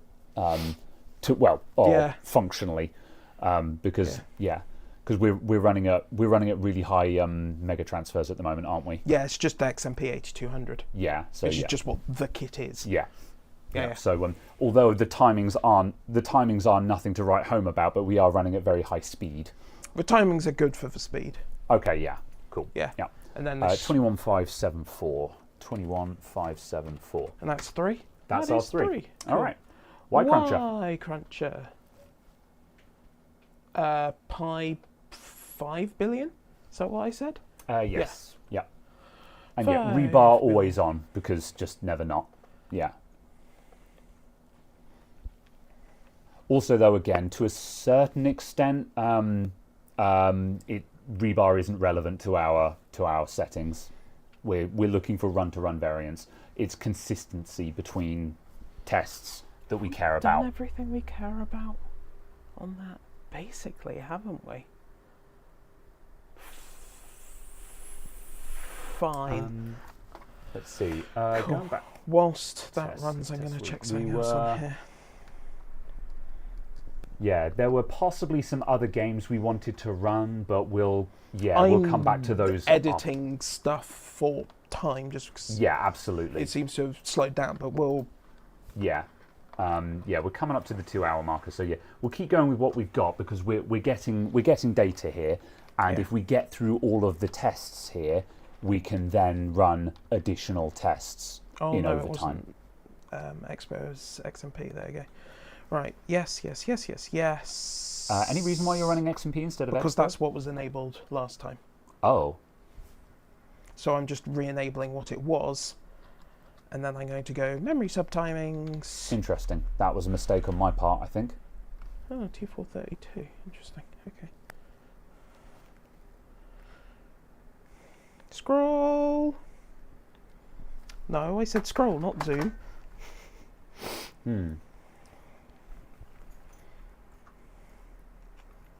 Oh wow. I'm just maybe able to get down to 20. Okay. Fine.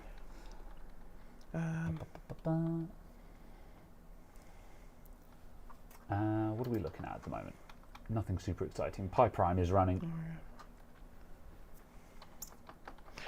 We don't have capture for this PC. We can swap it around, so we'll probably swap around the capture when we get to doing the gaming benchmarks on this system, just so we can keep something vaguely interesting on screen. There you go. There's Y Cruncher. Is there a reason for all these tests? Yes, to find out what's faster. We are seeking to discover. We're seeking to prove that memory speed makes a difference, and we're seeking to demonstrate how the difference depends on what kind of game/test you run, but also what kind of platform you have. So we're anticipating that we'll see stronger or weaker results depending on the different CPUs we have here as well. So yeah, like I think the super interesting ones are going to be, the Intel is kind of here because we have it, but we don't super care about what the numbers we're getting from this. The interesting stuff will be the 7800X3D versus the 7500F. because theoretically the 7500F should show stronger differential results with memory speed. The 7500F should care about memory speed more than the 7800X3D does. That's the hypothesis. Yes. Right, Y Cruncher results. Hit me. 110.162. 6.2. Yep. Run. Oh yeah, it's Limpack that gives us all of them in one go. Yeah. Yeah. Cool. Ba, ba, ba. Nice.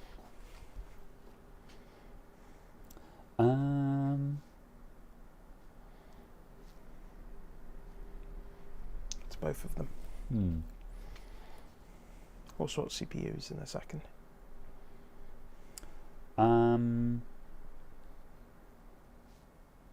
Do we want to run the gaming benchmarks on this one before the CPU swap?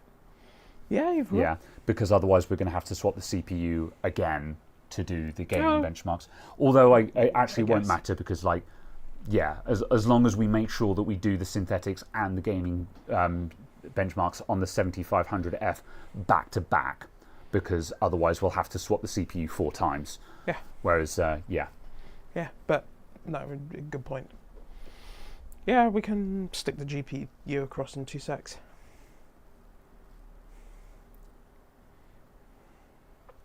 Why bring hippopotamus into this, Graham? Sleepwalker, explain yourself. I don't know what this means. Also, I'm not entirely certain how one reaches the conclusion that a 7500F is faster than a 7800X3D for gaming. Yeah, no, the 7800X3D is going to annihilate the 7500F. But it's not about which CPU is faster, it's which one is more memory sensitive. What do we write for flops on the sheet? For Flops. the... Yeah. 110.907. 110.907. Oh, okay.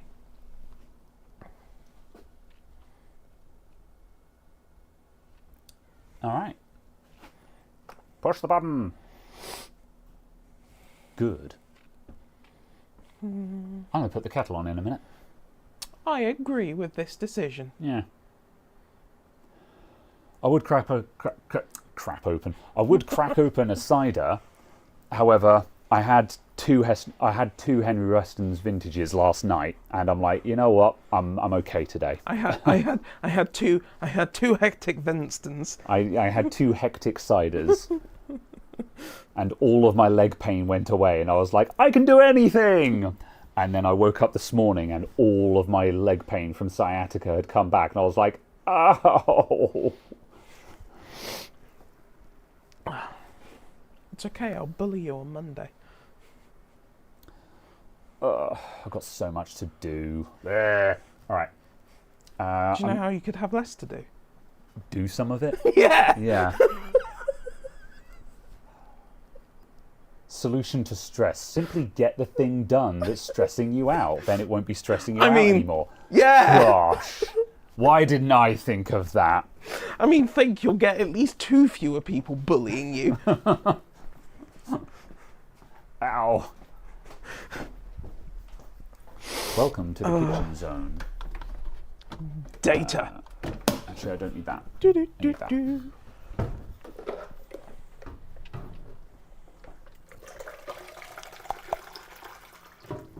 Who?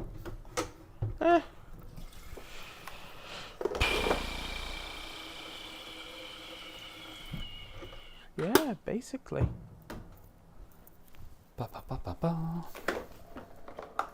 That's the wrong trackpad.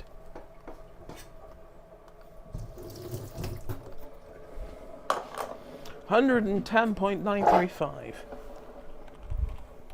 935. Pow. Meg. I'd like a Meg.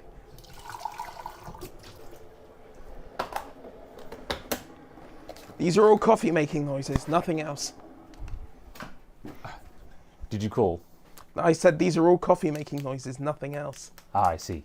So I don't know if you muted yourself. I did not mute myself. So yes. Everyone is hearing kitchen noises. Excellent. Breaking up the monotony of watching numbers appear on the screen.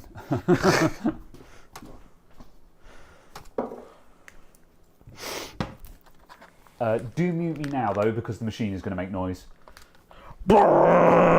Right. OBS. Graham. Muted.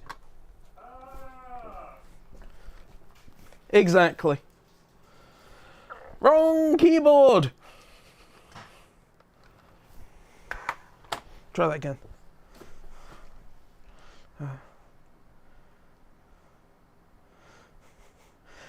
See, if you did one of those things, you wouldn't have chat bullying you either.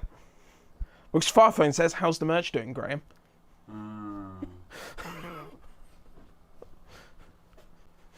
You got a groan. That's all you get.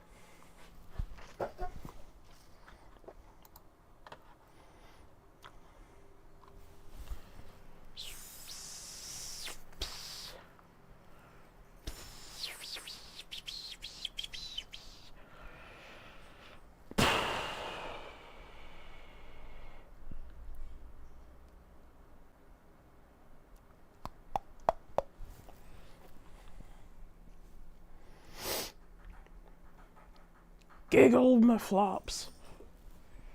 Right, we have 872.8358.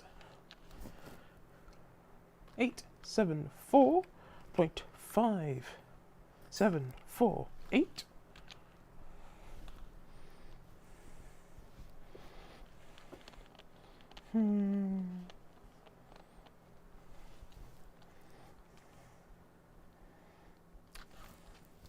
Very well.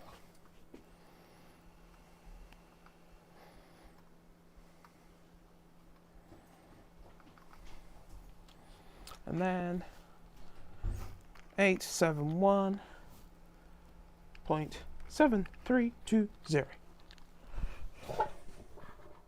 Good. Good.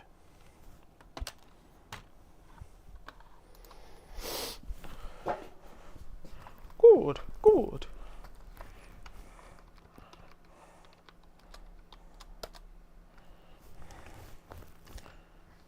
Right.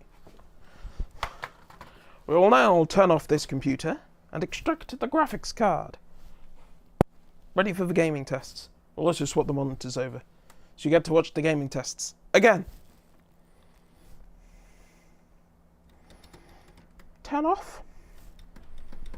Come on.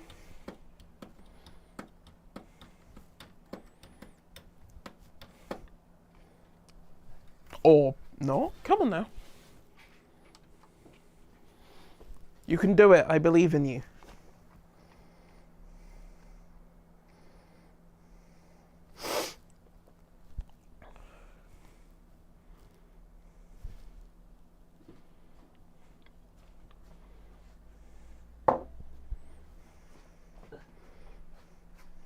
I don't know what your computer's doing. Oh, there we go. Copy.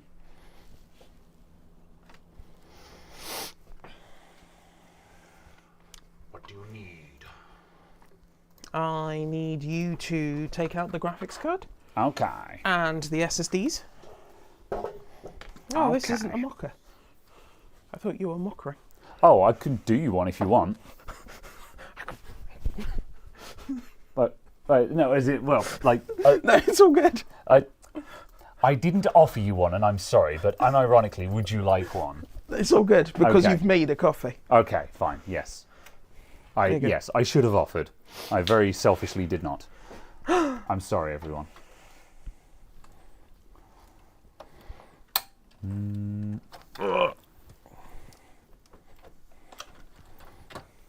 Small.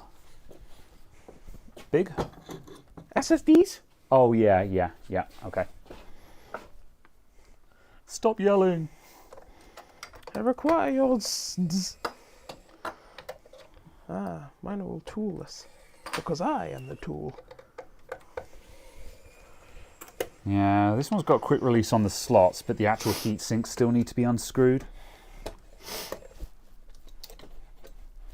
There was a screwdriver here. What did I do with it? I don't know. One. Hold on. There we go. 2. I was like, how does this work? This strange technology. It goes wee. Hold on. Why did you put 2? Oh, okay. You didn't. Thanks. What's that? That is just another game drive, which we are not currently using. So Excellent. yeah, Okay. I kept it on hand just in case we were going to copy the games to both computers. Since we're not doing that, I'm going to put it back over here, just to immediately bury it from the get it out of the situation. Right. Stop me being easily confused.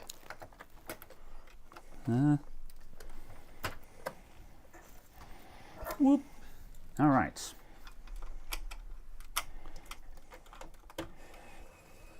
Oh, actually, I'll leave that off. Because it doesn't matter. Dave Weldon tuned into Graham saying, I can do one if you want. Always friendly here. Always friendly. I guess I'll just go do one then. Since Go. nothing I do is good enough for you.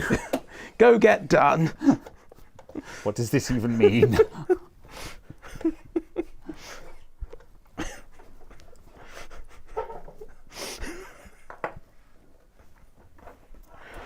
All right. Get it. Oh, it's so big.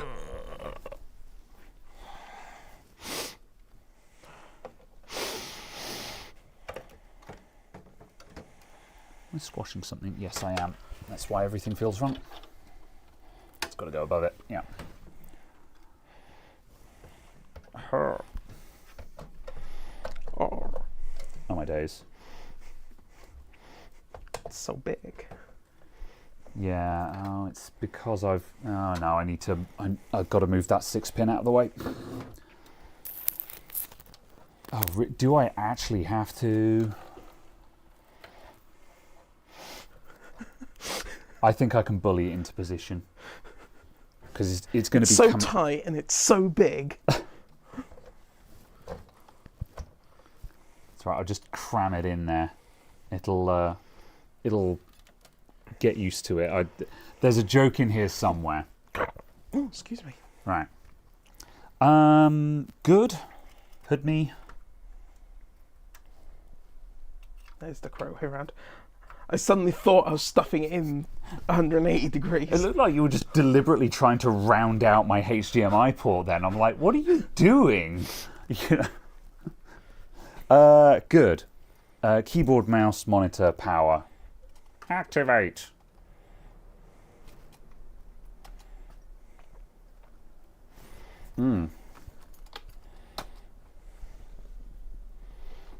Yeah, I've been doing various stretching. Like I've gotten some stretching advice from lots of folks, and I'm doing various things. And also, you know, like I walk to work, and while I'm at work, I'm spending time sitting, and I'm spending time standing at my desk, and you know, I'm doing squats here and there and stuff like that. So I'm getting in exercising and stretching, but what I actually think I need is I think I actually need an expert to, you know, just dig some hands into my muscles or something. So like I think the actual solution will be to like get a sports therapist or something like that, which is what I'm going to start looking into. Because yeah, this has been going on for nearly a month now, and I'm getting very bored of it. Damn it, why won't you install the drivers for the Wi-Fi? I see. What are we looking at the moment? Oh, we're on a frozen picture that hasn't been live for a while. Let's just go back to Facecam for the time being. Get in the hole.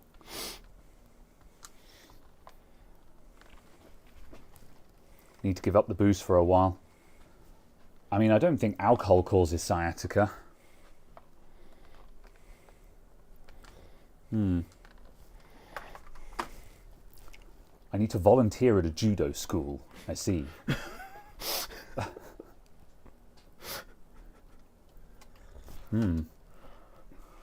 How's the Subaru going? Rusting. It's going. Yeah. However, rusting. Yeah. Okay. Right. So you're... I want that one. And then I need to change that setting there to that one. And I go F10.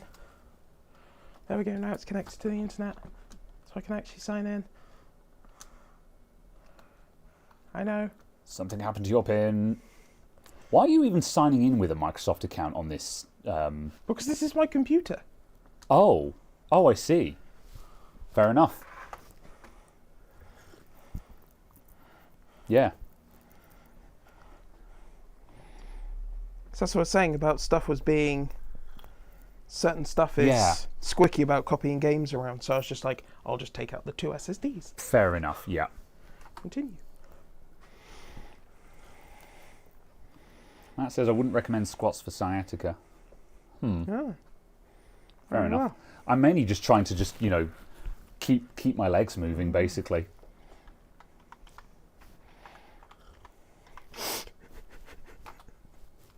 Alcohol in larger amounts can cause inflammation, which never helps.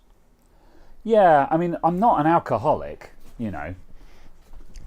The sum total of my alcoholism is I have a pint on the podcast most of the time, and I usually have a couple of drinks on a Friday night.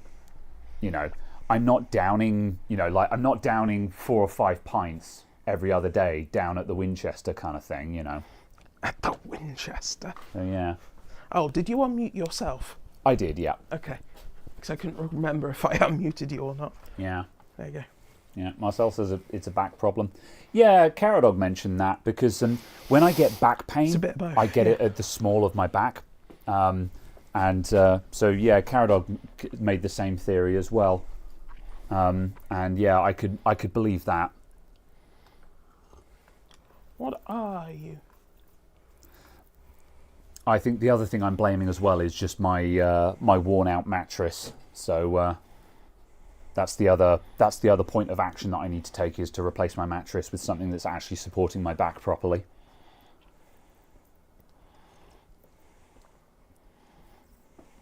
Ah! Oh dear, Matt's here.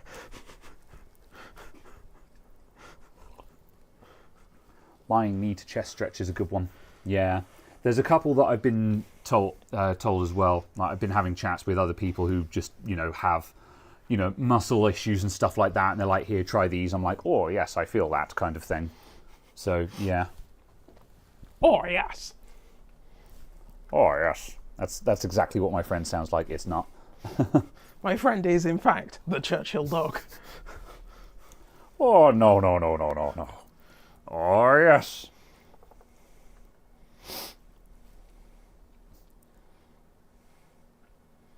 Good. What was I doing? Oh, yes.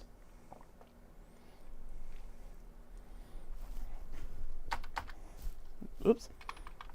2, 5, 8. I might need to start doing the Riker maneuver. I do the Riker maneuver all the time anyway. Not on my gaming chair at home. But, Just not to chairs. Yeah. On stools, but yeah, not... Yeah, not on furniture either.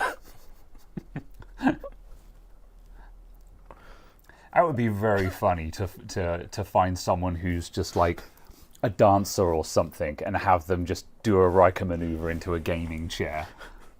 Completely nonchalant, just proper legs like, and it was like, ooh, okay then, That would be extremely funny.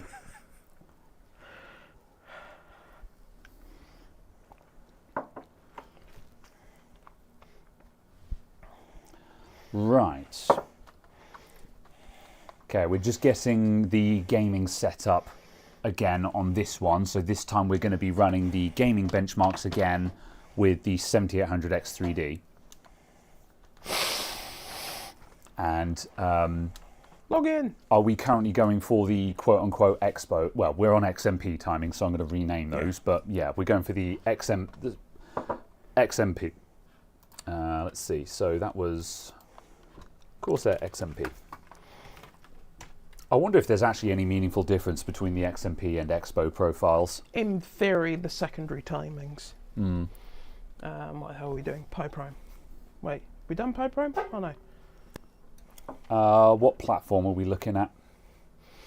Intel stock 5600. Okay, yeah. I'm going to just bin the shakedown, so I'm just going to do rename Intel it. Viper's stock. Yeah, Intel Viper's JDEC.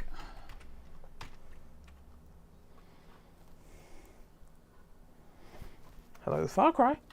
Thank you. I hope you'll bring back the Subaru. No, it's not a car channel. Yeah, no, there's no plan.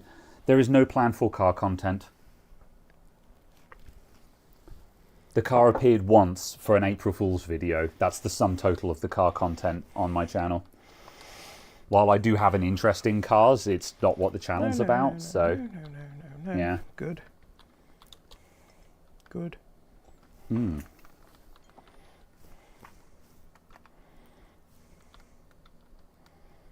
No.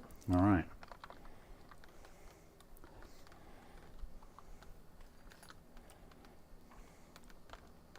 Folks are talking about the Clarkdale overclocking competition. Yes. Yeah, you picked up a board and a CPU for that, didn't you? Yes. I'll wait for you to get this going, and then you can I did. discuss your intentions. Warning. Away we go. Yes. All right, let's go to capture.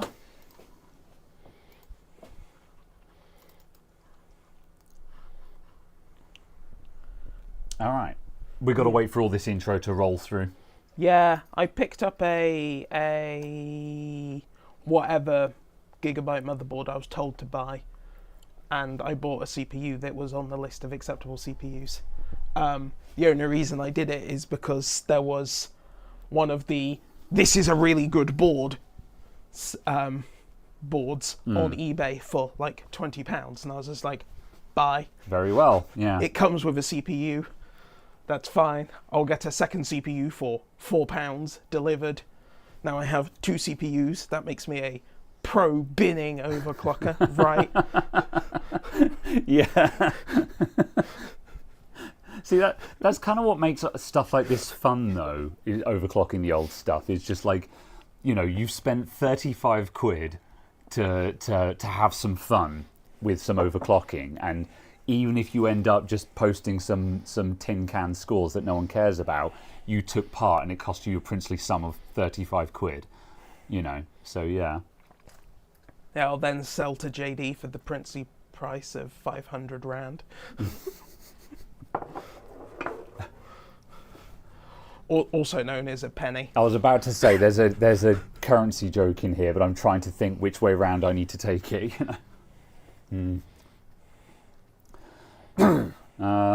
Let's see. Also take into account that I'm getting older.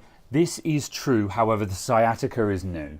The back pain I've been having for, you know, probably a couple of years now, and it just flares up every now and then. But the sciatica, this came on at Christmas, and it's new, and it came on strong.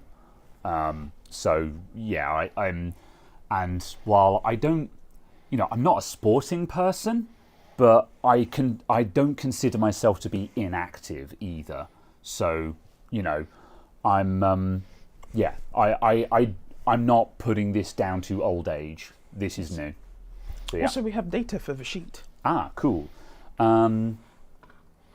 Yes. How did myself and Caradog get together on stream? That's we go back to when we used to hang out together at a friend in common's internet cafe. A friend in common of ours had an internet cafe in the next town over, and we met there. And somehow he just never left. Right, what's the data? Pi Prime. Yes. All right. 27,200. Is that our first run? Yes. Yeah, I'm going to overwrite that one. 27,200. Yeah. Which is noticeably longer than our performance score, like by a fairly. Oh no, it's by about 5 seconds again. Yeah. So yeah.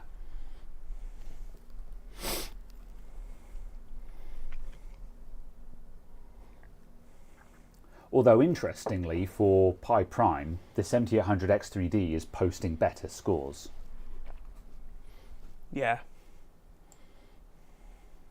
So for that particular maths, cores aren't doing it.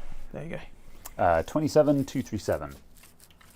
27237.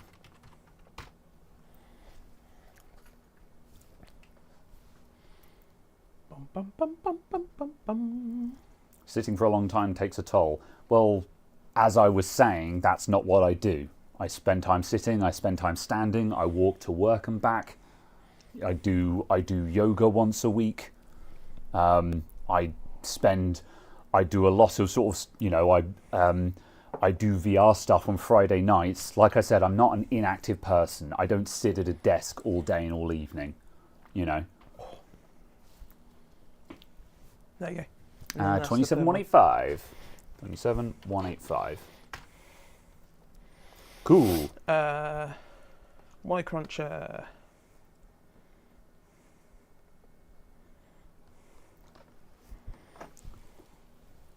Going, and we should have, yes, good. There you go. All right, and we've hit game. So just an interest thing. So what are we on at the moment? We're on XMP, aren't we? Yes. So Yes. so Far Cry. Yes. You want the Yeah. box to the right. I'm going to, yes, I'm just going to paste these out a little bit. I'm going to put some.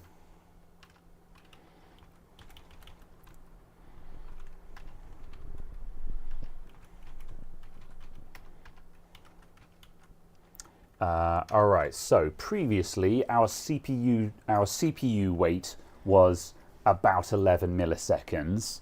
This one is doing 0.06, so it's even lower. So yeah, this one is bashing on the CPU harder. Okay. Hang on a sec. I'm not going to draw conclusions here. It doesn't matter because it's the run to run that we care about. Right. GPU wait. What are we looking at there? That's. Oh no, wait, the GPU wait we don't care about. It's the CPU busy. Yeah. And that is 7.4. Yeah, it looks like it's 7.3, 7.4 mostly, but Has some low points here and there. yeah. We'll see what it. Yeah, we'll leave it running for a little bit Yeah. because that's what we did with the other one. Yeah, it's. I mean, we're measuring fractions of milliseconds here, so. Yeah.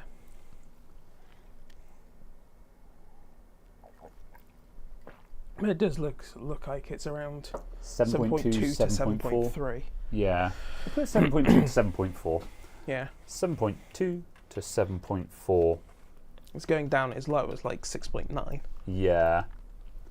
Yeah, we've seen lower points than that, but then it picks up again. Yeah. And like that could come down to like an NPC doing a cycle nearby or something like that. As so far as I can tell, it's entirely NPC. It's entirely NPC based. yeah, Because if I do, hold on. If you do that and look where there aren't NPCs, the numbers change. you Yeah, see how the FPS massively increases. yeah. Whereas when you're looking over here, Oh, interesting. Yeah, that's 128, 130. the scene completely changes. Yeah, Yes, but you look over here, yeah. Interesting. so yeah, All right. I think it is entirely NPC because actually having played some of the game and run around in it, Yeah. Oh, we should have I taken was- notes of the FPS. I fear. yeah, possibly, but we can obviously just grab that from the stream. Oh yeah, yeah. We can, can't we? Yeah. That's the good thing yeah. about us recording all of this. Yes, yeah, we can go back and pull out some extra data that we missed. Cool, Yeah. fair enough. All right then. All right.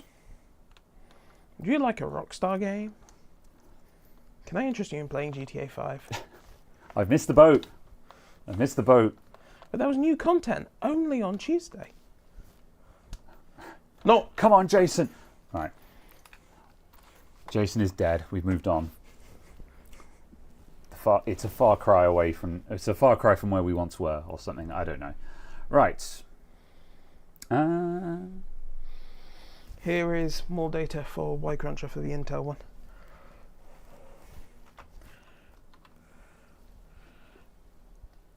Groovy.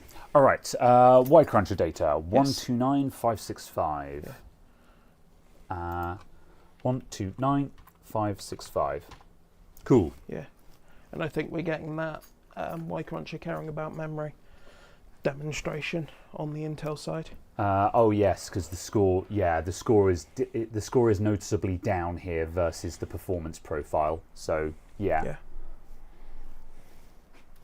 And yeah, so in a way, this is actually really good because we're starting to see that with the 7800X3D, we didn't see a difference. So while obviously we don't have an explanation for that right now, but we are seeing how you could, if you weren't testing multiple platforms, you could draw misleading conclusions.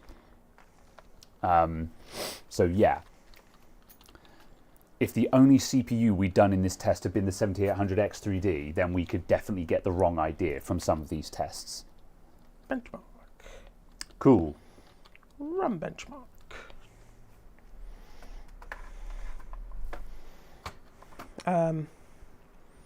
Yeah, I was just looking at the difference between these two keyboards. This being a K400 Plus and that being a K400R. And the R is arguably better because it's actually got full-size arrow keys. Oh, yes. And this has half-size up and down. Yeah. Oh, also, and also one's... has now Alt-GR and Control on the right. Yeah, although the short shift on this one is a pain in the arse. I'd actually rather have the smaller arrow keys because the short shift on that one is annoying as hell. Yeah, for like BIOS stuff and so on, this is... True, yeah. But then on the other hand, these keyboards, we're talking about these Logitech wireless keyboard trackpad combos. These are incredibly useful for bench work and repair shops. You know, just because there we go. You plug in the dongle, one sec, you plug in the dongle and just bang, you've got it. However, these are awful to type on. You would never want to use one of these as a daily driver. They're truly abominable to type on. All right, what are you looking at? We've finally got a situation where GPU weight is lower than CPU weight. So we're actually GPU bottlenecked at the moment. We're getting... certainly it's become ambiguous. Yeah. So that's interesting.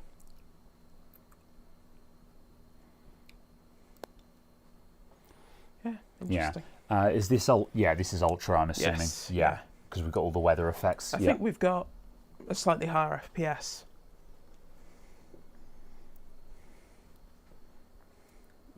On this, which makes sense. 7800X3D is faster for gaming. Yeah. So you'd expect a higher FPS, assuming it wasn't entirely GPU limited. Yes, because where we're running at 1080p, we're expecting to be CPU limited. So So yeah, I'm just going to bring up the results. So on the Intel one, our average was 146. Our maximum was 160. Yeah, and we're averaging 160. 170. Yeah. So yeah, interesting. It's almost like no one cares about the new Core Ultra chips. Although that much being said, that's a was that the i7 or the 5? 7. Yeah, that's an i7. Yeah. So it's not the top, but then neither's this. So yeah. There's another one. All right, Y-Cruncher 130 111. 1111. 130 111. Yeah. 111. It's really difficult to not try to talk about conclusions and things like that while testing, but at the same time, this is kind of what the conversation is just looking the numbers as they come out and being like, oh, that's interesting. Why might that be interesting? And what do we think about with these numbers? Yeah. Like, we shouldn't make any of these thoughts our conclusions, but it's stuff to think about and try and think about how we're going to interpret the data. Yeah.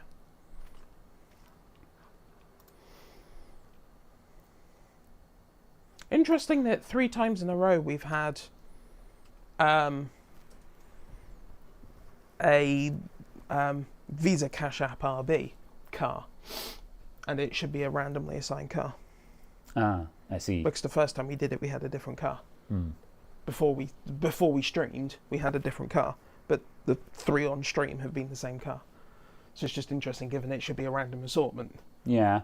I'm not sure how the math works on that for random assortment. 1 out of 10. Yeah. I find it odd that it randomizes stuff at all.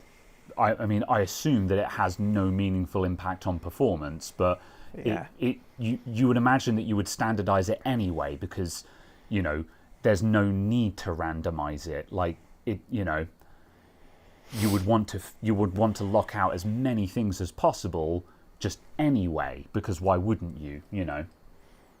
I guess, but it's also the case of any car can be in any position, Yeah.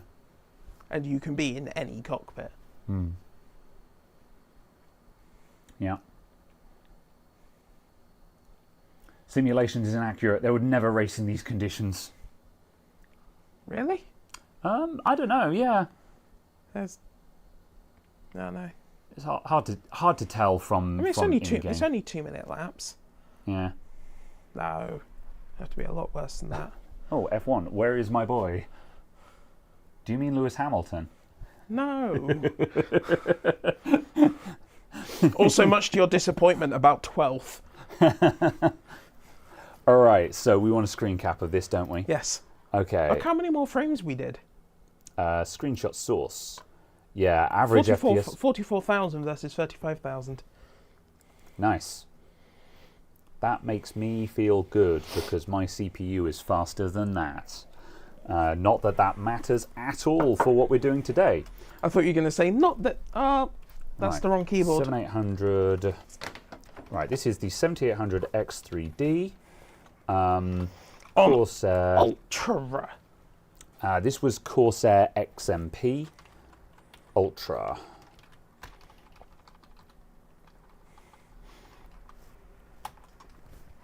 All right.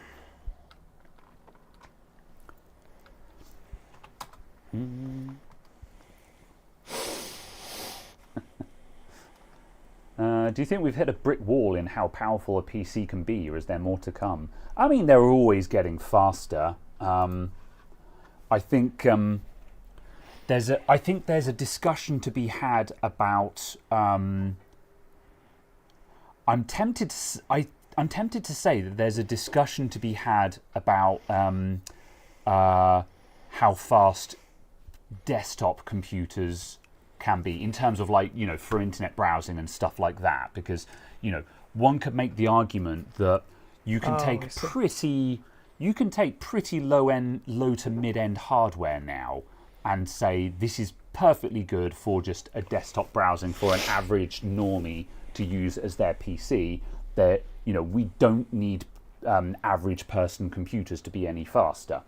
Now they have minimum quad core CPUs. We're pushing up to 16 gigs of RAM as standard, and we all have NVMe SSDs as standard. Like the average normie desktop experience is now pretty decent, assuming there's no boneheaded decisions in the setup of the computer. So that I think might be a discussion for gaming. We're always pushing the boundaries on that because just as we're maxing out some aspects, something will change. And right now, there's 3 potential resolutions that people could be running now.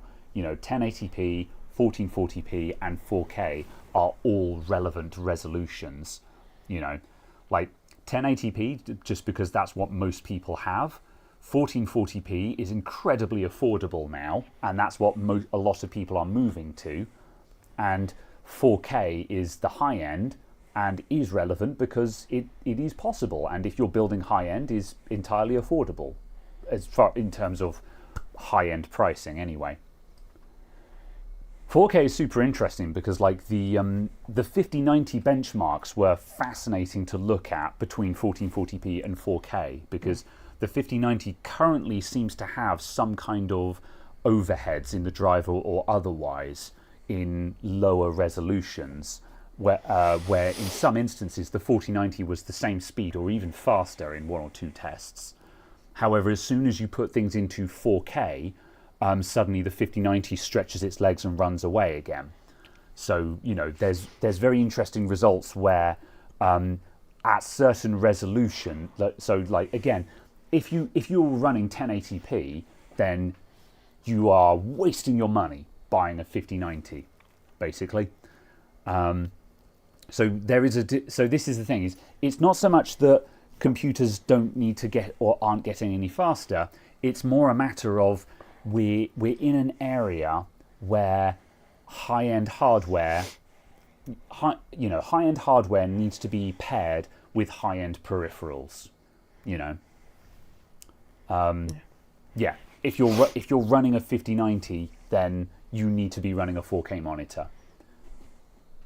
Otherwise, you're just not getting the most out of it. And of course, you've got to watch out for CPU bottlenecks as well. Yeah. Talking is just a random thing about, assumptions as we see data and so on. Yeah, we're averaging on very low settings, like 400 FPS. Yeah. Whereas on this one, it was like 300. So it's just like, yeah.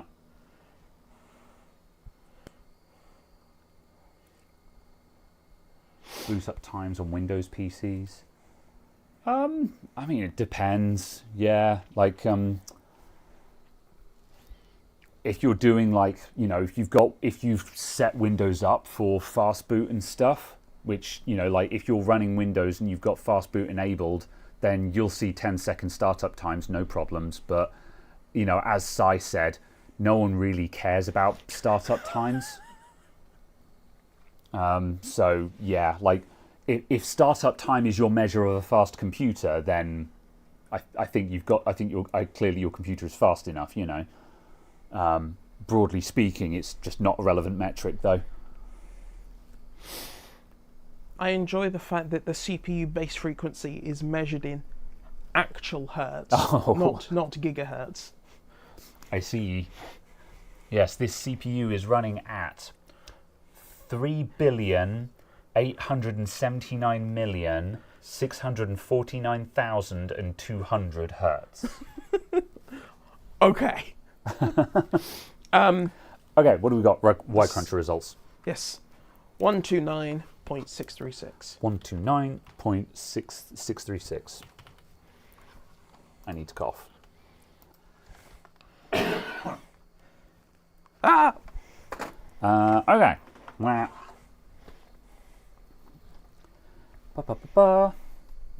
JD says, I think the 5080 is going to be funny. Going to get very close to the 5090 in some tests just because the CPUs can't build the shaders on the 5090 quickly enough for tests in 1080p and 1440p. Yeah, it feels like we're at that point. The 5090 is in a very strange place I think it's one of the other reasons why it's not a quote-unquote exciting graphics card, because like it is really fast, but it's really fast when you're looking at the extreme top end.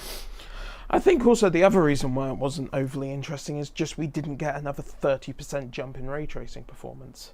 So it's still a case of even with a 5090 running, say, Cyberpunk on path tracing mode is still only 30 FPS. Yeah. And it's like, okay, yeah. well, I can get a 4090 and run it at 25 FPS kind of thing, or 22 FPS, which, sure, as a percentage is a huge swing, but in playability is not massively different. But, yeah, it's just kind of, yes. Screenshot. Okay. Screenshots, right-click, apparently, screenshot source. According to people who are familiar with the matter, there is going to be functionally no supply of the 5090 or 5080. So prices can then be $3,000 and $1,500. Yeah, I mean, if the 5090 is unobtainium, I won't care because it's a $2,000 graphics card, so I don't particularly care. Because, the only people who are going to be buying that are people where just money is no object. And those aren't my customers, quite frankly. So just, yeah, I mean, there's going to be some people that buy it, but yeah, just $2,000 just for the graphics card. That is a tough pill to swallow, you know, and you need to be made of money for that to not matter. Yeah. Huh. You can get the Kraken info in hardware info. Oh It yeah. will actually Separately that's report it. Yeah, that's got to pull that out of the USB to get that. Yeah. Yeah. I'm just like, that's kind of cool. Neat. Yeah. Have we done everything? Do we think the 5080 will be unobtainium? Well, if the rumours are there, then perhaps, but we'll see. Right, okay. We know what will happen with that, JD. Something, open goal, blah, blah, blah. Screenshots. Yeah, that's our gaming benchmarks for the 7800 X3D XMP. So now we need to drop it to JDEC and run the tests again. Yep. Cool. Yep. Reboot. Put it into JDEC. There you go. We've got the numbers for Limpack Aha. Okay. Right. for this. Hit me. 603. 603. 0.6656. 6656. 606. 606. 0.9709. 9709. And 608. 608. 0.7953. 7953. 9. And is that a higher number better? Yes. Yeah. Yeah. So again, that's a noticeable degradation in performance. Much bigger swing than with the 7800 X3D, but because the numbers are much larger, then the margins become much bigger as well. Yeah. So yeah, it would be interesting to calculate the percentage. I'm just going to show where we're up to with this desktop. It would be interesting to calculate the percentage differences between these numbers and these numbers to see if the percentage swing is similar. Just as a side note, you know, like even though like 603, that's like 270 point difference. Yeah. Whereas this one is like 11 point difference. Yeah. So, oh yeah, no, that's a much bigger swing, however way you paint it. Yeah. I was going to say we might find that it's a similar percentage, but No. no. But then also again, the actual difference in speed is much huger, because the Vipers that we're running there are what, 85 or 86? 82 to 56. Yeah. It's going from 82 down to 56. Yeah. And on this one was 6,000 to 48. It's going from 6,000 to 48. Yeah. Yeah. Yeah. Cool. We doing custom Buildzoid tunes on this as well, right? On which one, JD? Do you mean on the... On everything, yes, but not when live today. Yeah. Because that's going to take, I would imagine, another hour to get stable. Yeah. Which would take us to a 4-hour stream, and possibly we're not doing that. Yeah, we're at 241 at the moment. Yeah. We'll keep going with what we're getting at the moment, because like the other thing as well is that like if we get numbers that show, if we grab all of the data that we're currently aiming for, which don't forget we still need to do the 7500F. Yeah. So if we grab all the data that we're currently aiming for and the numbers show us if the numbers show us what we want, we don't actually have to go for the Mad Lad Buildzoid profile. And like, it would be nice to do that, you know. Yeah, but I want to get it running on this anyway. Yeah. Yeah. However, if we do all the things we get at the moment and the numbers show us decent results, then theoretically we have what we came for. Yeah. And but yeah, you know, maybe we do a little bit of overtime if we see fit. So yeah. Oh. Friggin' Ubisoft. Stupid Ubisoft Connect. Re-enter your password. Enter your two-factor identification. Check your emails for your code to access your two-factor authentication. We've sent you an SMS for the email for your two-factor authentication. Average LastPass experience. Imagine using LastPass. Oh, I need to get off LastPass. Can't be. It's more effort though. Yeah. It's okay. You know what you could do? JD says, "I'm in." Yeah, sorry. Carry on. Actually, No, don't worry. Yeah. I'm only going to insult you. It's okay. fine. In that case, JD says, "I'm interested in seeing the difference between XMP to tuned for the 7500F versus the 7800X3D." Yeah, I think the 7800F scores are where things are going to get really interesting. That's So when we do the CPU swap, which comes after this round of tests, that's when we're really going to get the numbers that make us go, oh, hopefully anyway. Jap, fat, whatever. Don't care. Okay, let's go back to capture. Do we need anything more from this other than the gaming results? Or have we done everything on the 2 sets of Intel results? Yeah, it's just gaming. Yeah, we need JDEC gaming. Gaming? Gaming. That's fine. Yeah. So I suppose you could bash those in while I do the CPU swap, because that'll take me 10 minutes. Grant, Riley, Lisa, Officer, Daisy, Keith. Keith! Action, adventure. Action, adventure, Keith! Whoa. I'm on top of the world! Don't let me go, Jack. Splot. I like how this implies that they've just got this edited video on their phone. Yeah? With title cards for each other. Yeah? This is all like 2012 when, that kind of thing was all the rage with your Mac. Although that does kind of look like an Arcos, doesn't it? It does, yeah. I mean, it might be. I don't know. That was the late tens where just we started having all this digital video stuff, but it had to be on discrete devices. That was kind of a wild time. All right.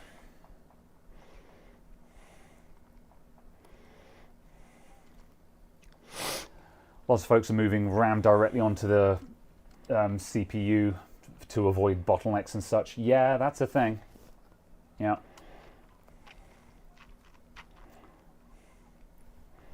And it does yield good performance. I don't know when we're going to get there. It's difficult to tell at the moment. Like, I remember one of the very early Two Guys Talk Tech,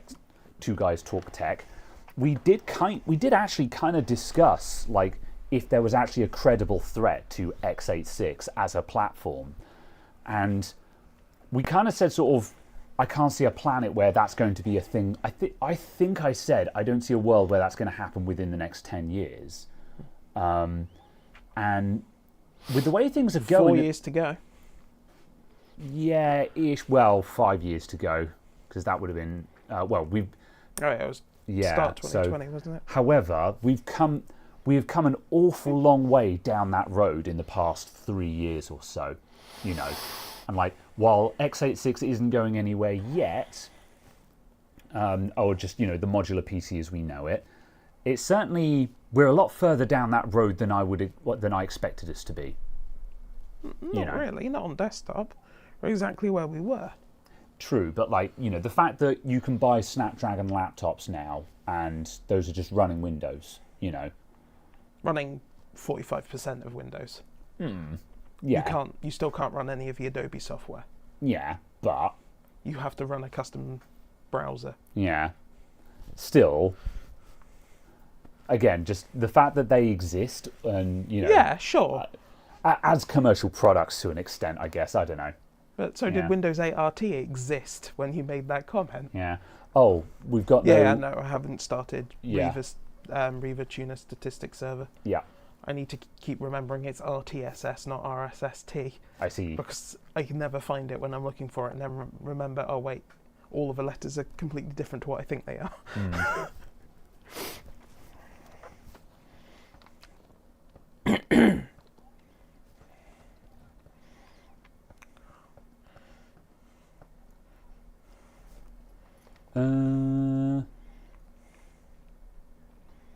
Yeah. Are you able to load the save after that, or no? That's not a valid test, though, is it? Well, it doesn't matter.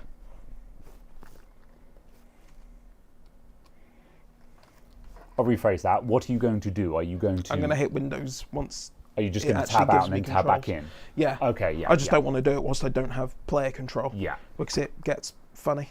Yeah. Okay. There you go.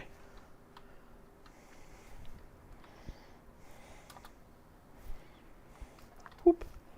And then I can go bash. Yeah. All right. Now we just let that settle. Yeah. Because we're leaving it on this scene and there are so many hundreds of frames, it doesn't matter that we tabbed in, opened something, tab back, because it's not a snapshot of a fixed time. It's a fixed time after at any point where we say. Yeah. Cool. So there you go. Right. So, what are we looking at here? 7800X 3D with Far Cry. Yes. Yeah. With quote unquote JEDEC. All right, and we're on JDEC now. Yeah. So Yeah. So our CPU wait times are basically exactly the same, Yeah. which is functionally 0 anyway. Yeah. Our GPU wait time is significantly lower, like by a big, we're looking at like 4. Oh no, that's GPU wait time, which we don't care about. We're not measuring Yeah, that. I think sorry. it's changed by fractions of nothing. It's CPU busy that we're looking at, and that's 7 point something, which is fractionally nothing. Yeah. Yeah. It may be a fraction higher on average, but it's probably much the same. Yeah. Looking at the swing, considering how little accuracy we're measuring this by, it is functionally the same. Yeah. So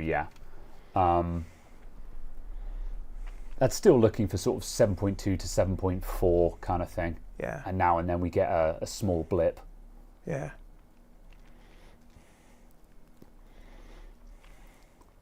Yeah, I'll just put that in I'll just copy paste the result. Yeah, basically. Yeah. Yeah. I'm going to leave that up there for a little bit whilst I Yeah. talk about something else. But Okay. we'll just see if the range massively swings, but I doubt it's going to. Yeah. Yeah, we'll have to have a look at the FPS results as well, because this Far Cry data doesn't seem to be particularly useful at the moment. Yeah. But yeah, anyway, you were saying. Just a comment on LinPack.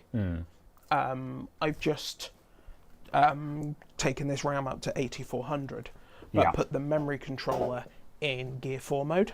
Okay. So it's running at 1/4 the speed of the memory clock as opposed to half the memory clock. Okay. But the gigaflops are higher. Okay. But it's just a case of just showing how kind of memory speed dependent LinPack is as well. So it's kind of showing how important it is to have actually enabled XMP for the frequency increase. Got it. On the memory. Yeah. Very well. Yeah. Yeah. All right. And no, Trev, all of our tests are being done at 1080p because we're deliberately CPU bottlenecking in order to show memory performance. Yeah, I was going to say that looks like it's exactly the same range. Yeah. Again, the FPS results might be interesting. We'll have to skim the VOD to find those. Yeah. Which is a bit of a pain, but it is what it is. I should have done a screenshot of these as well for good measure anyway. But yeah, it matters not. Cool. All right. Right. Right. F1 2024, and then we're doing the CPU swap. Yeah. Cool. Yes. And we've got all of our tests for the. Oh yeah, we've got one more gaming thing to do on the Intel one, and we're going to quickly cram those in while I do the CPU swap. Yeah, cool. All right. So yeah, we're going to run out of time for additional testing, but yeah, we've gathered a lot of data. Yeah, and it's certainly a case of kind of just showing directions of information, basically, more than anything else.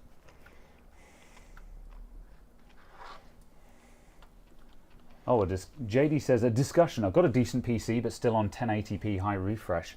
Looking at monitors, 1440p seems like a waste of an upgrade at this point compared to going to 4K.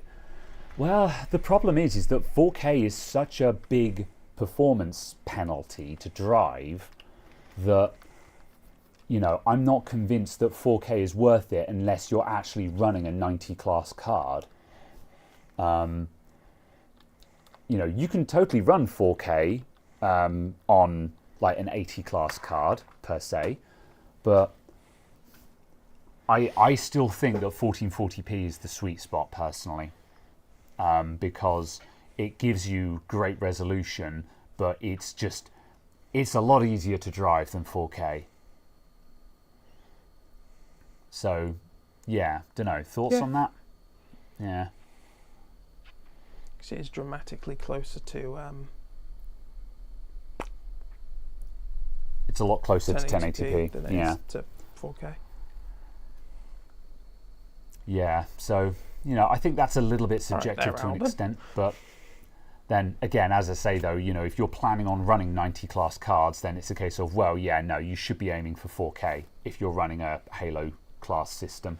Yeah, also depends on what screen size you want. Because I'd say for 32 inches in larger, you'd want 4K just for pixel density anyway. Yeah, yeah.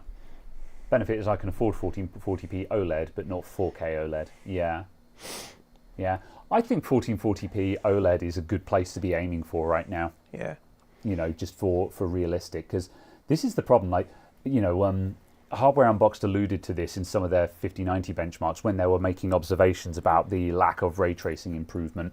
You know, the issue is that, you know, let's say you spend $2,000 on a 5090 and you've got your 4K monitor and you're struggling to hit 60 FPS. All that money to get to the top tier of graphics, but yet you're struggling for 60 FPS. Is that actually the experience you want? You know, whereas 1440p, you'll absolutely get those high refresh rates on that. So it's a lot more attainable, so to speak. So yeah, I think 1440p is a better space to aim for. You know, as people said, you know, it does depend on what games you're playing, but if we're assuming that we're aiming for AAA, because obviously if you're playing lower end games, then it doesn't matter because you're going to be able to run whatever performance you want. Yeah, with basically any card. I would certainly say that the upgrade to 240Hz OLED is more important than the upgrade to any resolution specifically. Yeah, I think OLED is where my interest lies. I'm still happy with like 144 to 165 hertz, but OLED is definitely what I want at the moment. Because that's the biggest thing that I notice. That's the biggest thing that I notice about my screens is just the lack of contrast. Yeah. There's also just the degree of motion blur. Yeah, that as well. Yeah, yeah, and you know, Trev says, I'm fine with a solid 60 FPS. I find 20 FPS, 120 is better, but diminishing returns. And yeah, that's because of LCD. Switch to an OLED and your world will change. That's the thing. Yeah. Because that's the problem is the LCDs just cannot hit the refresh speeds until you compromise the picture quality. IPS is a reasonably good balance because you know you can get with black frame insertion and stuff like that, you can get minimal smearing while maintaining nice colors, but you lose brightness and contrast.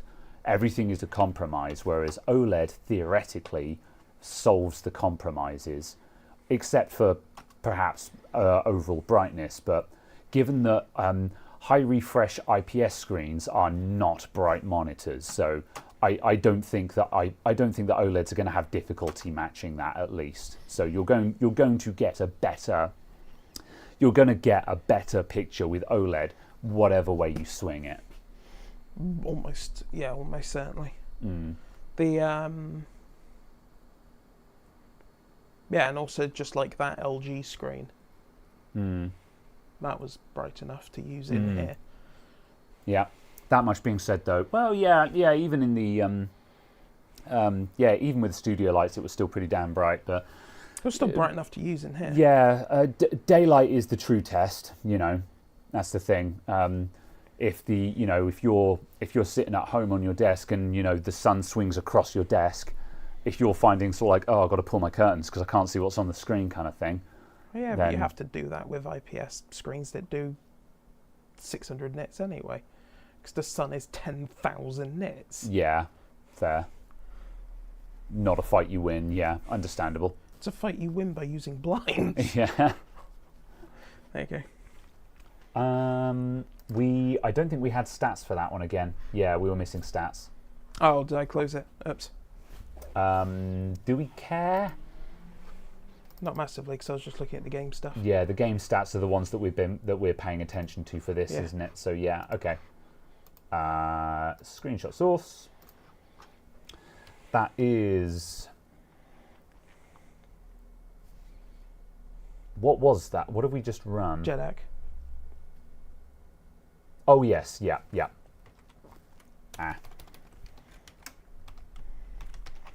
Whoop. Right, that is Corsair JEDEC Minimum. JEDEC minimum. Cool. All right. Settings. Graphics. Ultra high. Do you think the Switch 2 will be good? I have no opinions on it just because we don't really know anything for certain and we don't know how it's going to be implemented. We just don't have enough actual information on it. And I'm very much of the opinion of I'll wait to see what the actual product looks like. And, like we were certainly proven right with the 5090 because, NVIDIA came out swinging saying like sort of, oh, it's so, it's 4 times the frame rate and stuff like that because they'd wax on all of the frame gen and stuff like that. They hit us with a bunch of cooked numbers. Yeah. And hey ho, when the actual card came out, it was, So again, with the Switch 2, the only official information we have is nothing. We have a pretty good idea of what the specs are going to be because the leaked specs seem to match up with other stuff we've seen. And the leaked specs are that it's probably about as fast as a PS4. So, there are some other interesting features that it may have, like streaming and stuff like that. But that's also just wild, though. You take a PlayStation 4 console, hold it in your hands, and then I hand you a Switch 2 and go, this has the same compute. And you kind of go, huh. Yeah. Ain't that something? I think for the Switch 2, it's the price. The price is what I'll care about. $600. We'll see. Because it comes with a Mario hat. That's it. Like the specs are because this is the problem. Is like the little? You can talk about what's the little scan doll things? Ambos, amiibos. Amiibos, yeah. It just comes with a little twink amiibo. Yeah. Link amiibo. That's yeah. Same thing.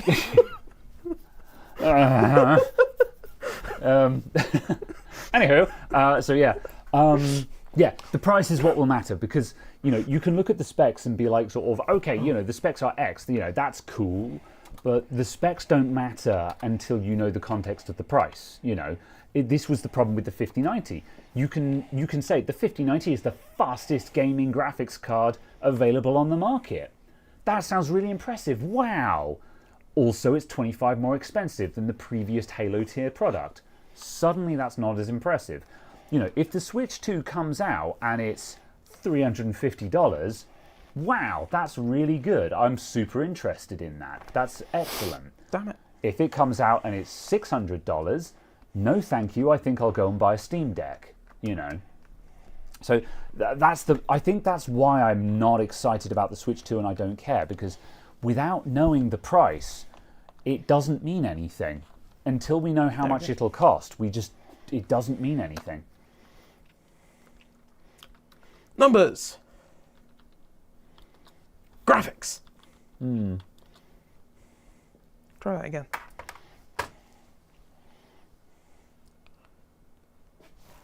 Alonso.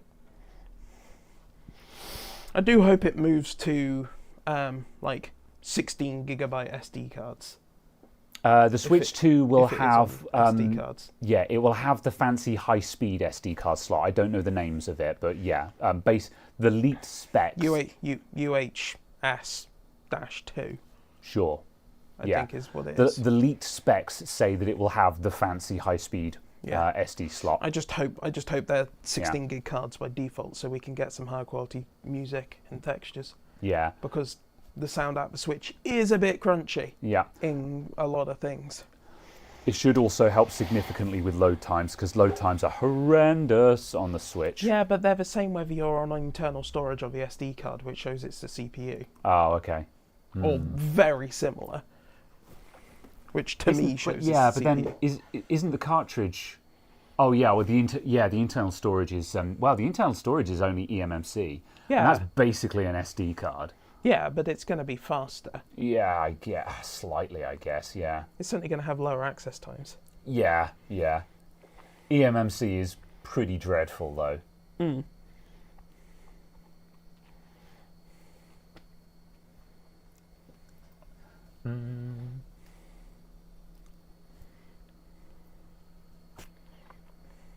Cargo burr. Indeed. Okay, where are we up to? So, this one's our last test. Then we've got to do a CPU swap and run the suite of tests one last time, and then we're done. So, yeah, we're pushing into overtime. However, yeah, I think we'll push into overtime, and then we'll just go ahead and just wrap up the stream, and then we'll have to just sort of go away and look at the results and see what we get. Yeah, basically. Yeah, because I'm definitely tired, so it's okay. So I'm sort of, the numbers are just turning into numbers for me, and I'm not really thinking about good or bad. But on the other hand, again, the 7400, the 7500F is coming up, and that's where we're really going to see the interesting stuff. That's hopefully, what we're expecting to actually see. Yeah.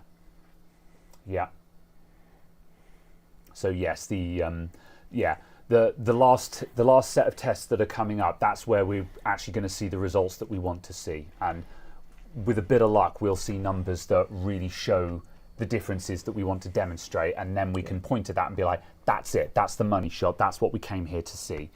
And if we see that, then we're done. If we get results that don't really show anything useful, then we're going to have to run more tests. And then if we still don't see anything useful, then we maybe our conclusion will end up being that to the average gamer, no, it won't matter.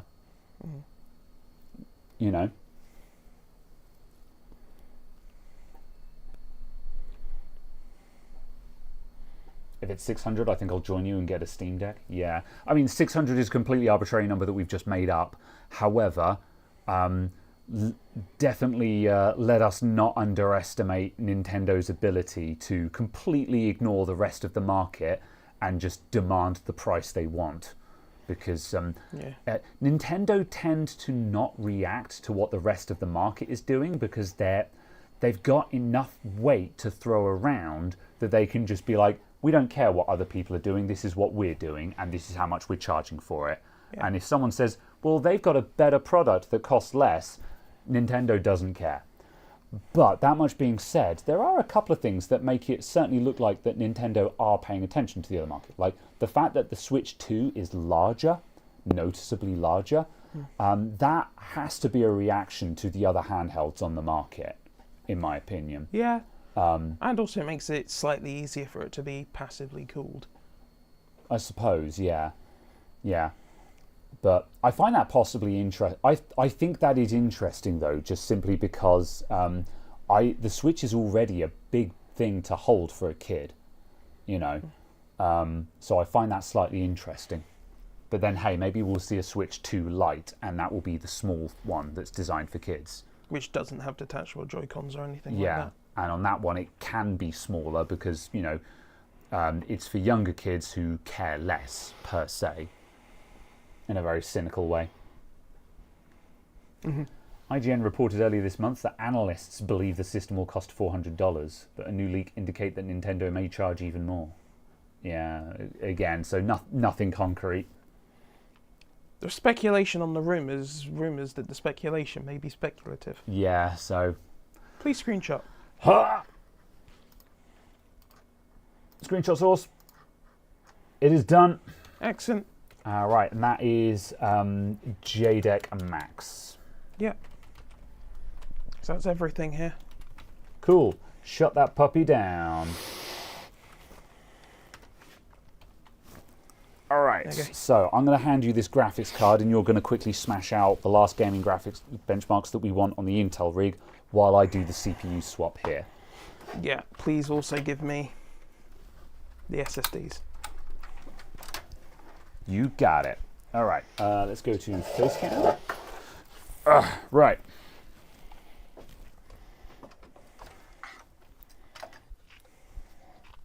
It's surprisingly not warm. I mean, it is like 6 degrees in here. It's not that cold. Okay, 8. It's like it's like 10, maybe 12. Right. Your fluid temperature was 17 Celsius, Graham. On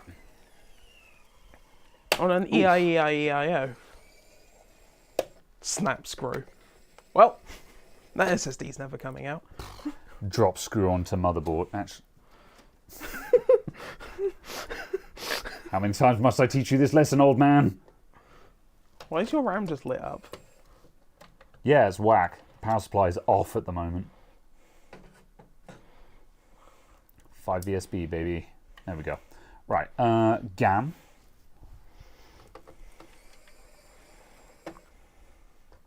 No. The Switch are backwards compatible? Yeah, the Switch 2 will be backwards compatible, which I think it has to be honest. It bothers me that that's even up for debate. And It would need to be called something other than Switch, yeah, in my opinion. yeah, like, It'd have to be called, like, the Wii U 2. yeah. It bothered me intensely that that this was that this was up for debate with the PS4, the PS5 and the Xbox Series consoles. That backwards compatibility was up for debate. I'm just like, it's all x86. Why are we even having this discussion? Because what if I want to sell you the same game twice? But not There's just no twice. technical But limitation not just there. twice. 3 times. Ugh. But then, we need the 10th anniversary edition on all 3 editions of the console. So I can sell it to you 6 times. So you're finally Then, awake. I need the Todd Howard edition. Which all it is actually a direct debit to your bank account. Which simply debits from your account £60. Enter code Skyrim belongs to the Nords now to enter a coma. To enter a comb over. Wait, what? I need a screwdriver. Long boy screwdriver. Skyrim belongs to nobody. Who are simply guardians for the next generation. Punch his monitor off desk. Damn it, not again! Are you in there? I think you're in there. Yeah, you're in there. What are we doing? We're doing the JEDEC. JEDEC gaming benchmarks. Yeah. I will reset to the JEDEC. Gonna double check that. Verifying. Oh no. Yeah, Far Cry 3 and F1 JEDEC. JEDEC. JEDEC. Whoops.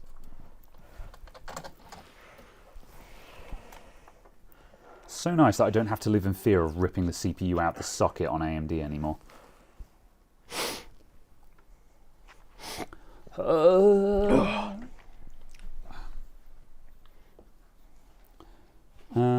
Right, I'm going to clear up the paste. Where is my kitchen roll? I don't know. Why do you know where anything is in your shop? I know where you are in my shop. Yes. No, seriously, where's the kitchen towel? There. Ah, Thank you. Someone put a box in front of it. I can't help but feel that this is your fault. That's because it is. All right. I want Nintendo VR. Oh God, imagine trying to do VR with the power of a Nintendo Yeah, console. absolutely not. It would be kind of neat to see what, like, I think, however, though, to take that prospect seriously for a moment, consider, like, Nintendo, if anyone, would be able to come up with some interesting VR experiences. Because, like, that's one of the problems of VR, is just finding stuff to do in VR. Got thermal paste in between the weird IHS shape. There we go. But yeah, they don't have anything with the horsepower for it. Well, no, that's a lie, actually. Because, like, because, you know, a Meta Quest is a standalone headset and can do Beat Saber in headset, etc., etc. Yeah, but the Meta Quest is also 8 years newer than a Switch. Oh God, I hadn't actually 10 years newer than a Switch. Because don't forget, a Switch is a 2012 Android tablet. True. Yeah. Okay. So, well, let's consider. So obviously, if you jump to same level of processing power, but 10 years newer graphics hardware, Yeah. you can do an awful lot more with that level of performance. Well, the Quest 2 could do it, and that's older, but that's still drastically newer. Yeah, the Quest 2 isn't that old, so yeah. Yeah. It's more the fact of the age of the GPU is kind of the problem. Yeah. But then, you know, this is the thing. This is why, you know, like, why am I over here? I'm looking for what happened to the 7500F.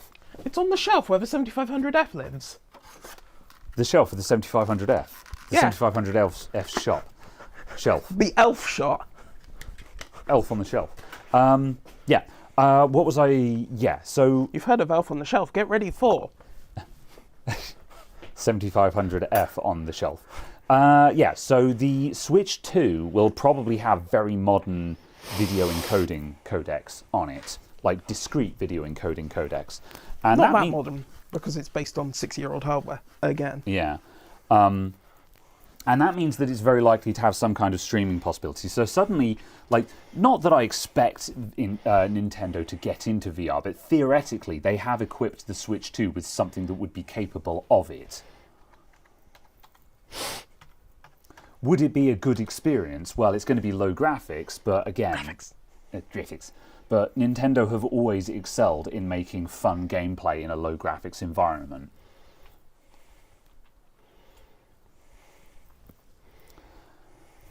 Right, 7500F. I'll put some thermal paste on it as a special treat. Some ceramic.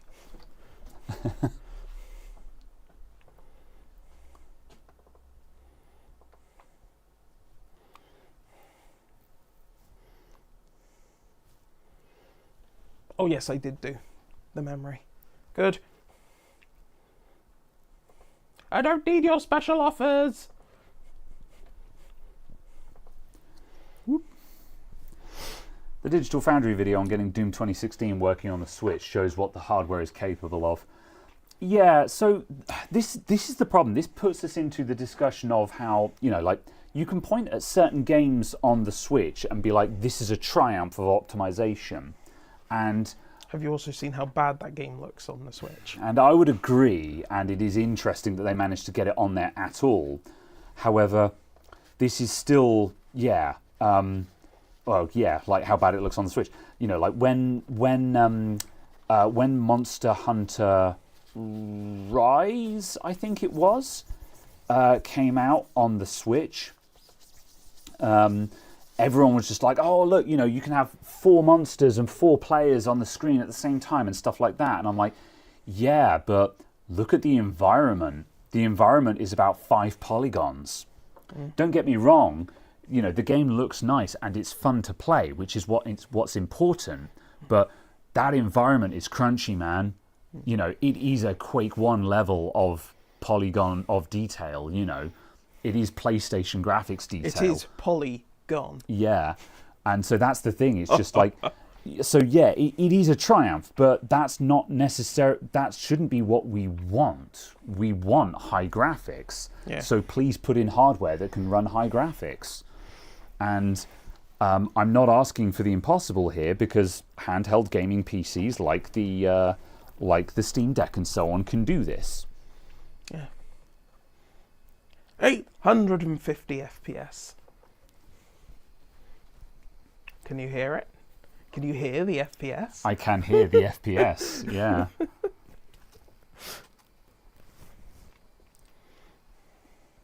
Ooh. Story.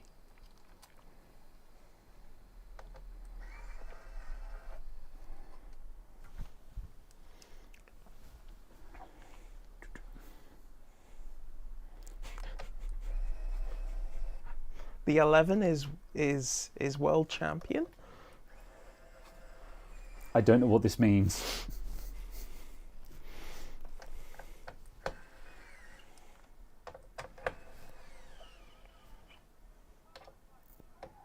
Oh.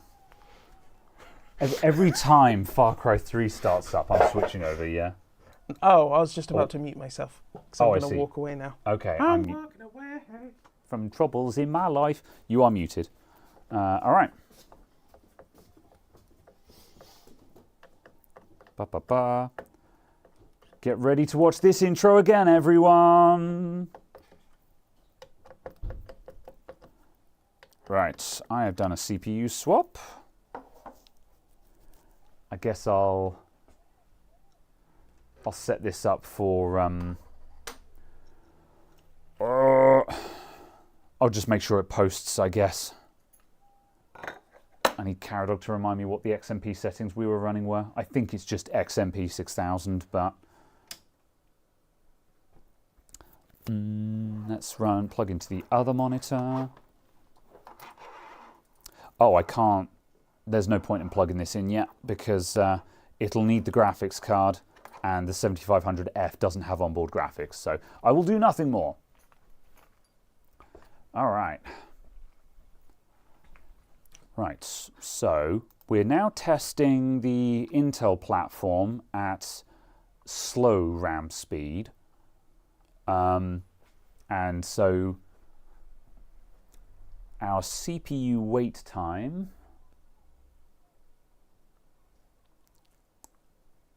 oh no, we're in the intro, so it doesn't mean anything yet. We've got to wait for the intro to cycle through. Never mind.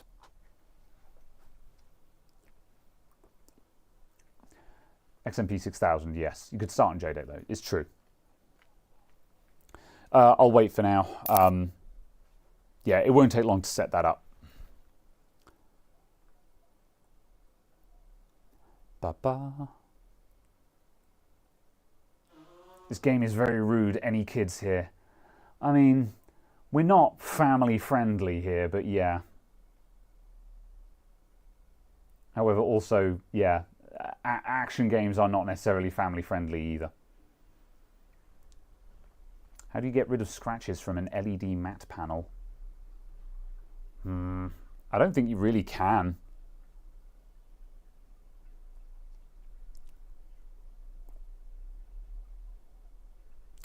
I don't think you really can.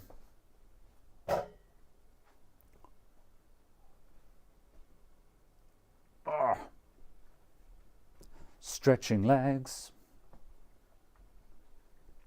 Air fryer.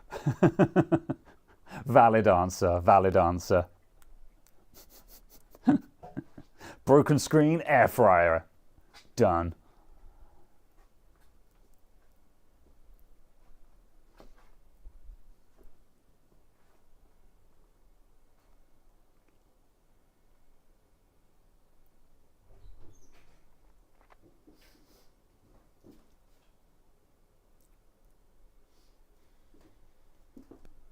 We're almost through the intro. Woohoo.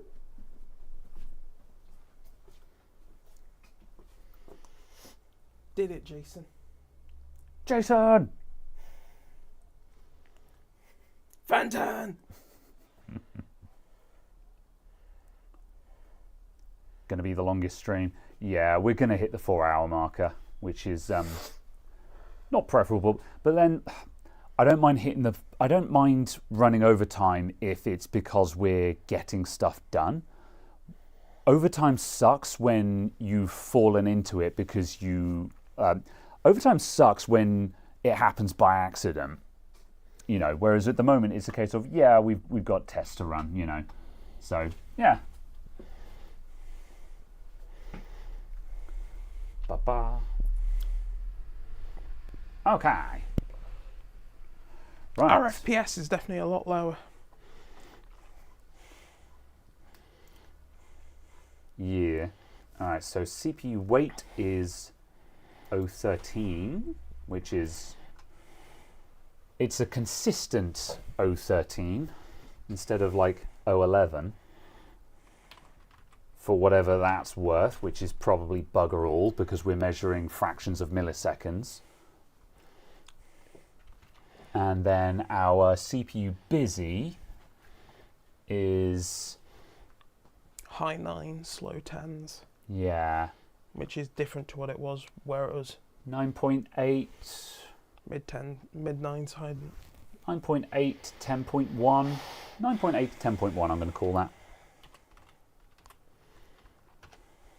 It's definitely straying up toward 10. Yeah, it's definitely higher. And the FPS is lower. Yeah, so it's very slight, but it is slightly different. And however, the FPS will tell us the true story, I think, there. Yeah. So yeah, I think what we're going to discover here is the FPS will tell us the true story, and the CPU wait and CPU busy times are how we explain the difference in FPS. The FPS was lower because the CPU wait and busy times have changed. Yeah. That's the the FPS is the output of the function of all of these input numbers, and the CPU wait and busy times, that's sort of the thing that is swinging that number, so to speak. Yeah, it's definitely kind of 9.9, 10.2. Yeah, it's comfortably touching into 10, yeah. Yeah. All right. Cool. Firephone, we just had that conversation about new monitors. I would buy a 1080p monitor if I was spending £90 or less. Because you can buy 165 hertz 1080p monitors for £90 or less. Sure. However, if I was actually recommending anything to someone to buy because they actually have a budget, 1440p 120 hertz because it's like £125. Yeah. I think 1440p is a no-brainer, which is why, because that's what I said to JD. The only other consideration on that is just if you want to buy, what do I want? I want F1. If you want to buy a 500 hertz monitor, yeah, I mean, if you're then you have to buy 1080p. Yeah, if you're playing esports and you need mega high refresh, sure. So it's a case of, but yeah, it's as basically I will always a case repeat. As I'll always repeat when this comes up is, when people are just like, I need high refresh, I need high FPS, and it's like, are you a competitive esports gamer? And I don't mean, do you play some CS:GO in the evenings? I mean, are you a actually competitive esports gamer? Yeah. Like, are you diamond rank or higher kind of thing? If yes, then sure, we can talk. If you're gold or lower, no, you don't need high FPS. That is not your problem. Yeah.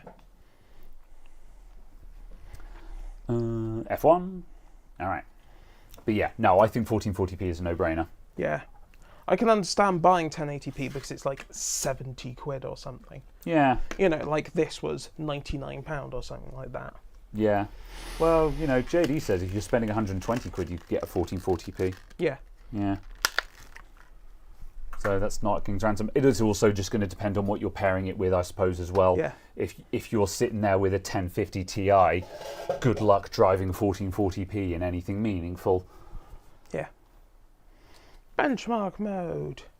I would be diamond rank if I had 200 FPS. No, you wouldn't. You don't know. I could be playing it 13 to 15 FPS currently, and somehow still managing to be gold. On 4K 120 hertz for smooth YouTube and short scrolling and such. Yes. Yeah, I was going to say, I think you're slightly joking. However, also, if you're not a gamer, then 4K 120 hertz for a high DPI smooth desktop experience is 100% a valid desire to have. Yeah.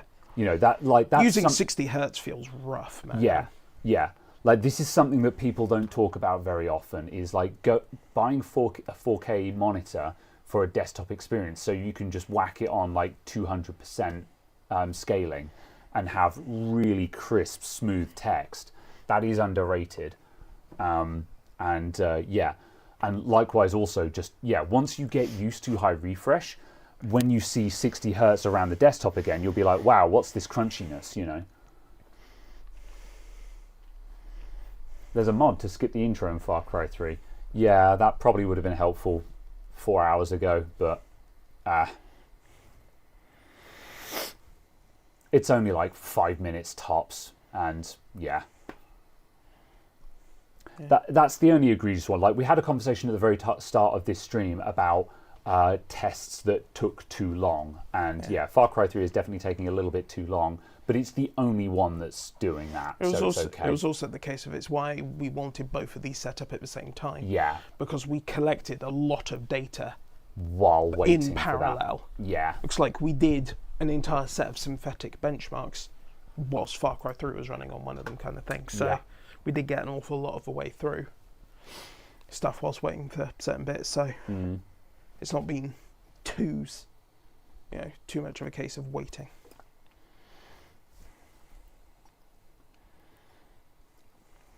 Yeah.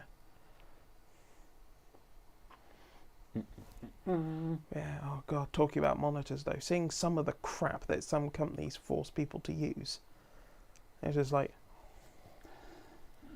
some horrid 15 or 16 inch 5x4 TFT from about 2002, and you're just kind of like, okay, what? Some companies are just quite happy for their employees to just have garbage, you know, just suffer. Yeah, I was, I was visiting family at some point, and my mum was just like, oh, you know, can you take a look at my work laptop because it's kind of slow, and I'm using it for work from home, and the office is pretty far, so you know it's a pain to get it in for the IT guy to look at it, and they don't really want to look at blah blah blah. I was like, yeah, I'll have a look, and they'd given her like she said, so it's only a couple of years old, and it was like a Lenovo dual core Celeron 4 gigs of RAM with a hard drive in it, and like she said she'd got it at the start of COVID in lockdown, and I'm like, okay. And I said, the charitable read on this is that laptops were hard to find at the start of lockdown because everyone was buying them up. So it's possible that this was just all they could get. Yeah. However, they know that this is what you have, and this is a garbage laptop that is preventing you from being able to work properly. Yeah. You know? And also she said, like, everyone else got new laptops, but they didn't send me one. And I'm just like, that's kind of crappy, you know? Also, the fact of, even if it was a good laptop, start of COVID was 5 years ago. Yeah, that's it. It should have been replaced this year. And also, just I get a lot of customers. Even if it was a good one. Yeah, I get a lot of customers in the shop who bring in their computers and they say, "Oh, I can't be without this because I use it for work from home." And I'm like, "This is your personal computer," you know. And just companies just don't give people my sister does a decent amount of work from home, and she was given a specific laptop for it. Good, you know. So, because you also. However, let me rephrase that sentence. You want to really secure that laptop. Yeah, and so that's the thing, is there's a lot of people where their employers just expect them to use their personal computers for work from home, and I'm like, that's not the job of that. Give them a damn laptop, you know. Oh, yeah. No. And if you're a business that's strapped for cash, buy some refurb ones. Yeah. Dell Latitudes are 150 quid on eBay. Yeah. You know. They're 300 quid if you want fancy ones. Yeah. Just, wow. Screenshot.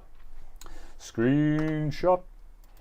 All right, screenshot. Good. Yeah, Right. it's like as JD says, we literally had to fight for like 9 months with someone on our team to get an upgrade from 4 gigs of RAM and a 4-core i5. Ouch. Intel Vipers, JDEC, F1 24. Was that Ultra?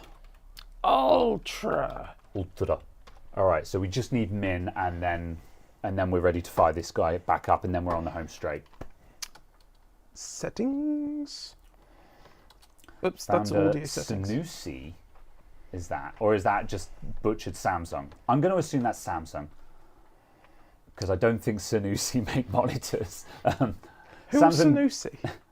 Wait, don't they make hi-fis? They make dishwashers, I think. Anyway. Well, that's consumer electronics. I guess. I mean, how much of a screen are they actually making? Maybe some plastic trim. Anyway, I found a probably Samsung. Oh yeah, Sanusi is not spelled with an S. Look, I'm working with what I see. Oh, it's actually Sansui. Sansui.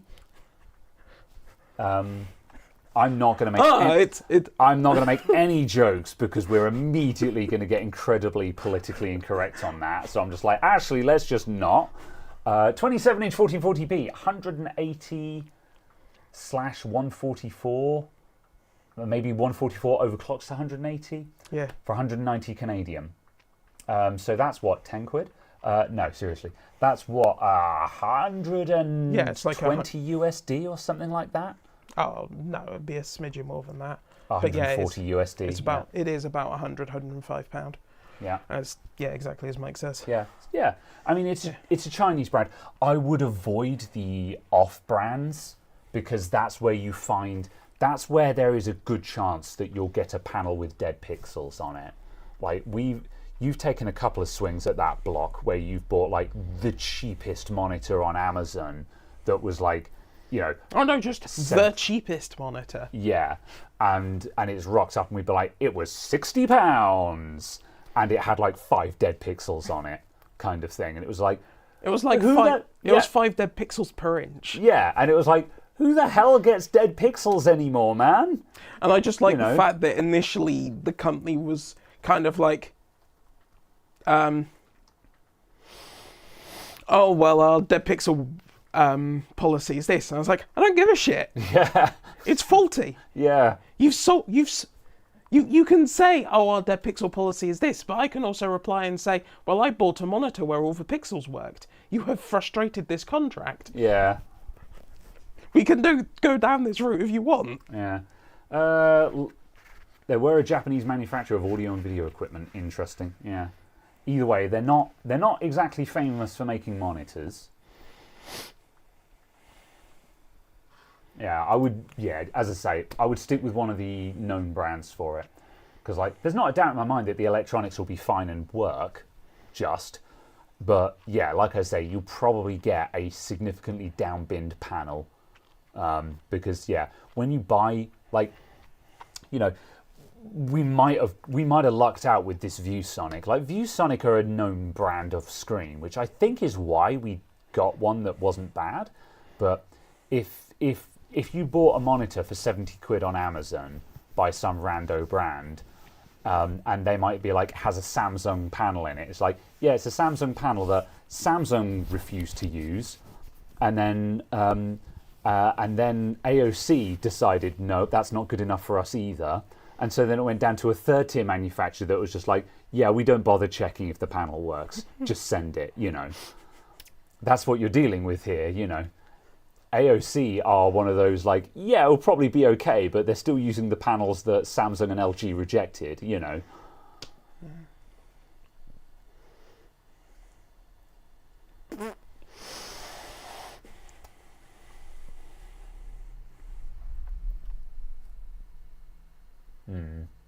I hate cheap monitors. They're bad for the eyes.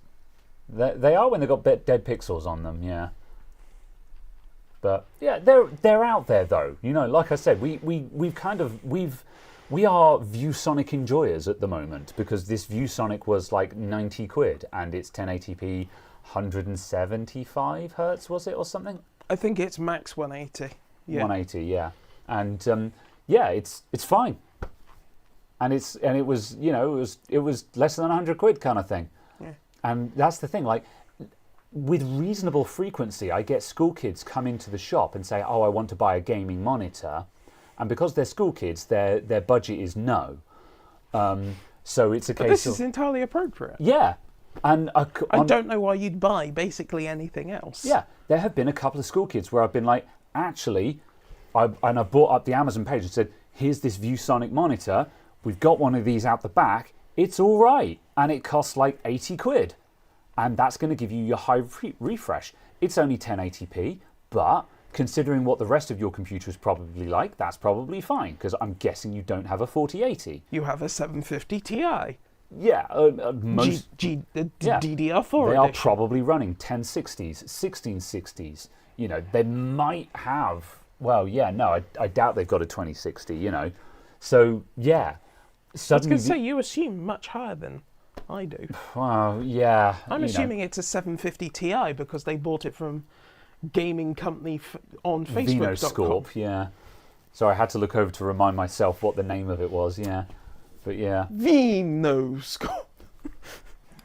Venoscorp. Anyway. Orp.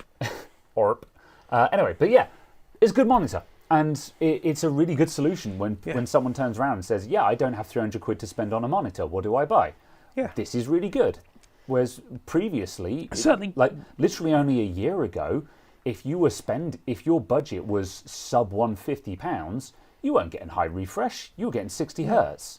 Yeah. You'd be lucky if it's IPS. This is IPS as well, isn't it? Yeah. IPS 180 hertz, 1080p. That's a pretty good trifecta for less than a three-figure sum of money.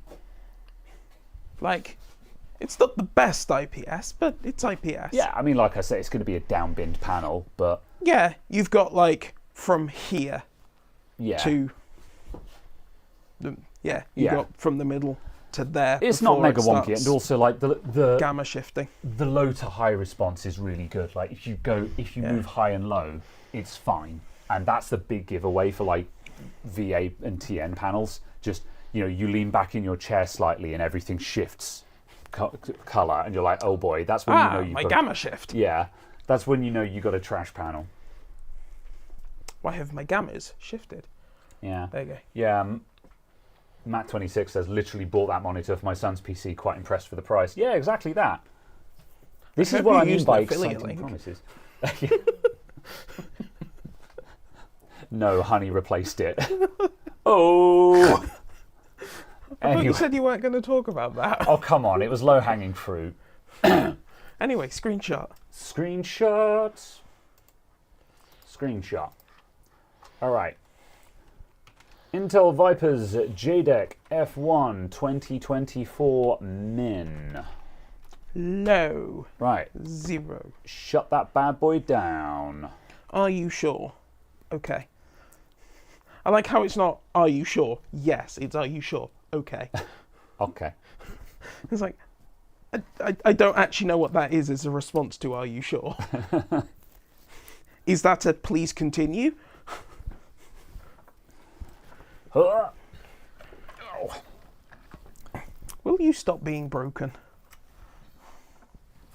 If I start drinking alcohol, maybe.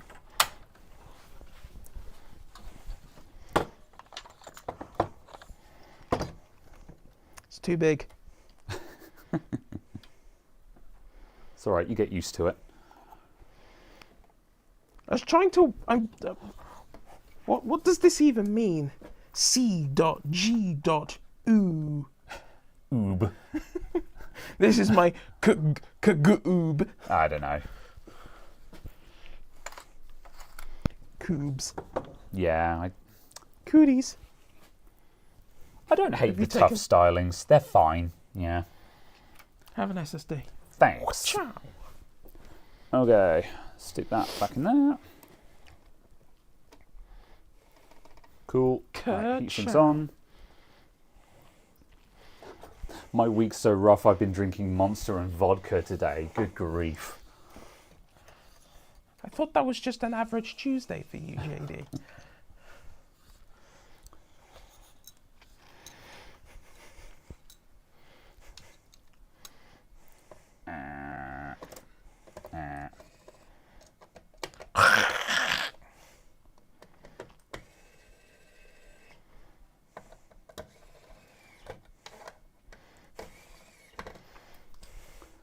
Yeah, the real concern is that he's drinking energy drinks.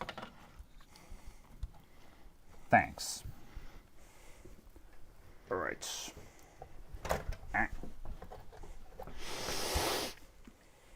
Clonk.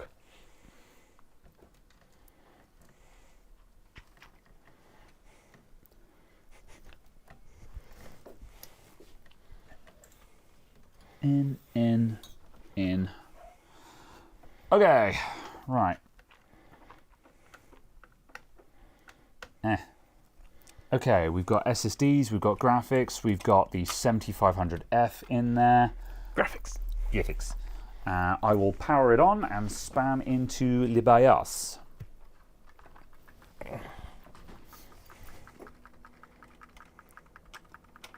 So I'm guessing we're going to run XMP 6000. Yeah. I forgot to plug in a HDMI cable. Don't make ground. Where are we? We are power Leaving. cycling. We are leaving.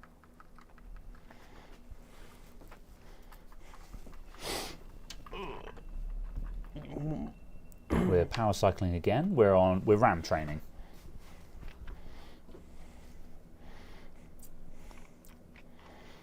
Yes, this is RAM.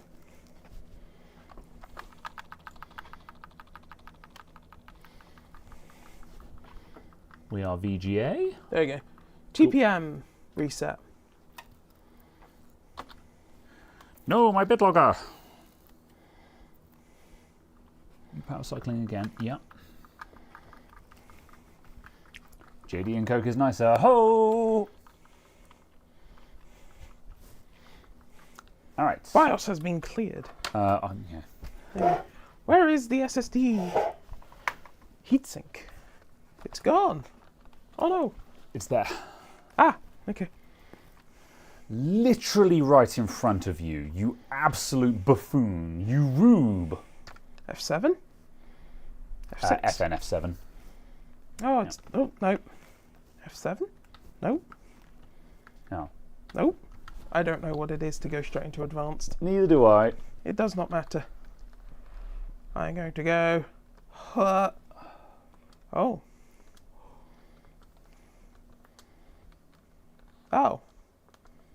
I was hoping that would give me the list of XMPs. But no. We want XMP. Oh. I don't know if those were on or not. Do you know if these were on or not? I don't recall. Womp womp. Yeah.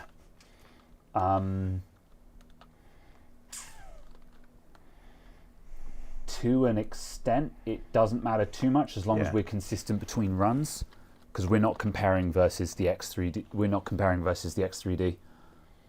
Yeah.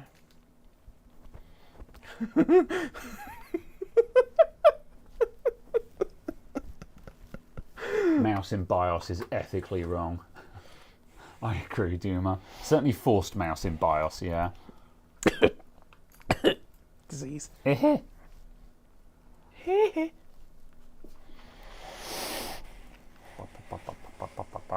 Blaupunkt.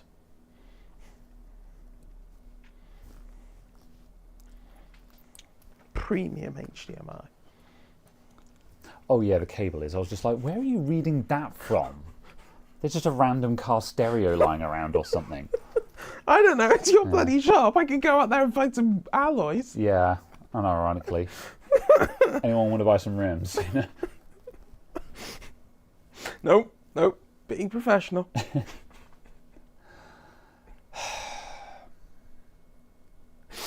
Good. Last set test to run. These would be the... so we're coming up on the exciting tests now. This first set should be fairly middling. It's just going to be the same, but lower FPS because lower CPU. Although it'll be interesting to see how much of a difference we get, because this is just going to demonstrate how fast the X3D CPUs are. But yeah, you can see we've been going for 4 hours. Yeah. Set up my pin. I will Set it up. Set it up. Set it up. Una momento, por favor. I'm going to get a Kit Kat. Would you like a Kit Kat? Sure. Oh no!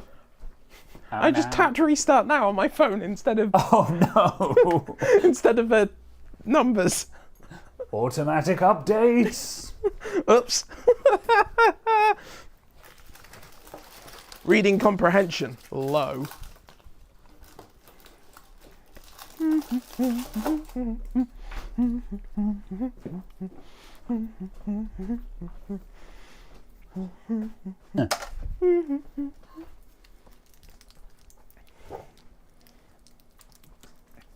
I can send to Graham. What can you send to me?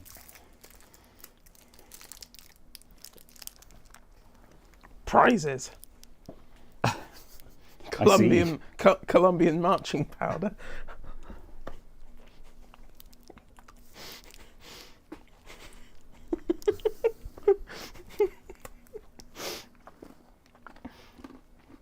No, I was trying to look up the Microsoft Authenticator. No, Caradog needs to sign onto his computer again. He needs to two-factor off of his phone. Oh yeah, I'm going to mute while I crunch this Kit Kat, sorry. Nom nom nom, crunch crunch crunch. Mastication noises. What number did it want again? Was it 82? Yeah. I hope it was. Oh, it's timed out now. Too late. Whoa, oh no.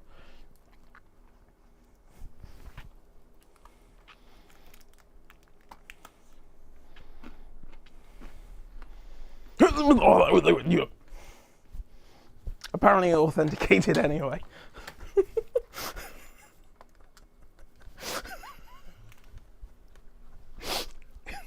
Remember when we just typed in a password?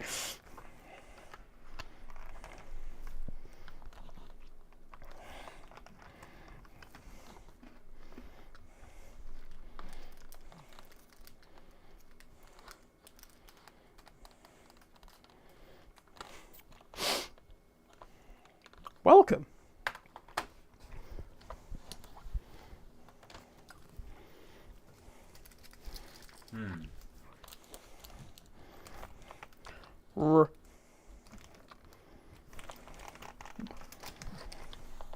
You'd be lynched if you eat the Norwegian Kit Kat that way.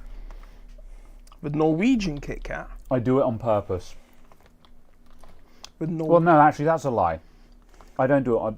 I don't split my Kit Kat because if I eat both fingers at the same time, I can leave it in the packet and thus not get chocolatey fingers. If you take it out and split it, immediately you're going to get chocolatey fingers. What the fudge? Are you guys pulling an all-nighter again? We're nearly done. We've got one more set of tests to run. Well, 2 sets of tests because we've got to run XMP and non-XMP. We're on the final straight though. This is the point where I'm going to mute you while you crunch over there, Caradog. Also, I saw what you were doing with yours. Caradog was doing the there's a term for it when you scrape off the top of the Kit Kat. I haven't done that since school, man. Oh no, he's just going for chocolate first, I think. Anyway, yeah, I forgot where I was up to. We've got to run 2 sets of tests again, XMP and non-XMP gaming tests on the CPU, and then we will have results.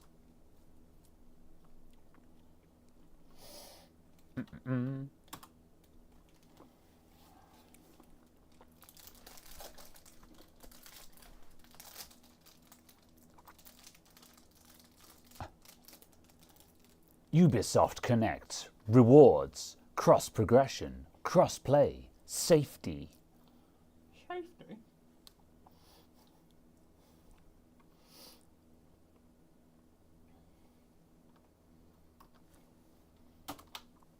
don't run Ubisoft Connect, someone from Ubisoft will just turn up at your house.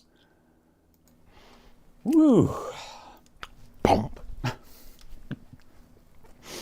That's the least offensive punchline that joke could have had, to be honest. So, moving on.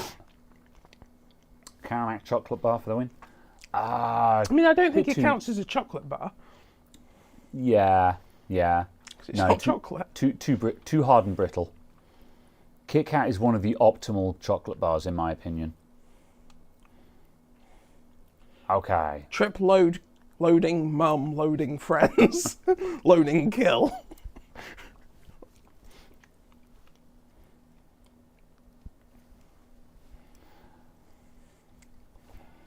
There you go.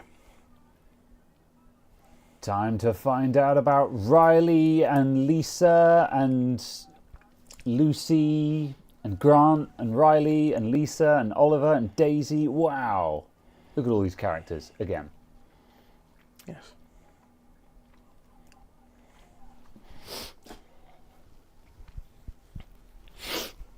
I think all chocolate is terrible now. I don't think it's changed. Not that I've noticed, anyway. I The think chocolate on this was definitely a lot thinner than I was remembering.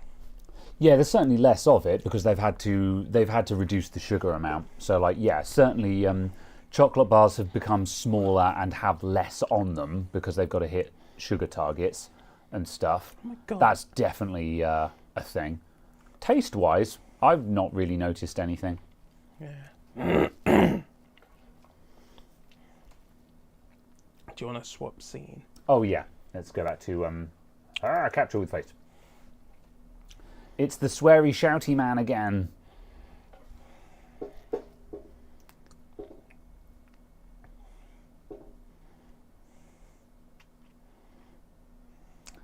Right. Norm is now 80 grams for the price of 100 grams. Yeah, that's the problem. When they were required to reduce the sugar in the product, they didn't reduce the sugar in the recipe. They just made the product smaller. But yeah. Dum, dum, dum, dum, dum. Deja vu. I've just been in this place before, higher on the street. And I know it's my time to come. Ah! Coming up to the 4-hour marker, and both of us are ready to go home. 4 more hours. Let's get those GTA 5 benchies in, baby. There were 47 bottles of beer on the wall. 47 bottles of beer. Oh, for a moment I thought it had crashed because he was just holding still. At least you don't have a Chinese going cold this time. This is true. Those chicken balls were very good. Yeah. I'm not super into chicken balls. They were nice, but like at the end of the day, I'm just like, yeah, I kind of can just buy those and just put them in my air fryer. A good takeaway or a good restaurant meal should be something that you can't just immediately and easily have at home. I was going to say, they're significantly better than any of the ones I've had at home. That's fair.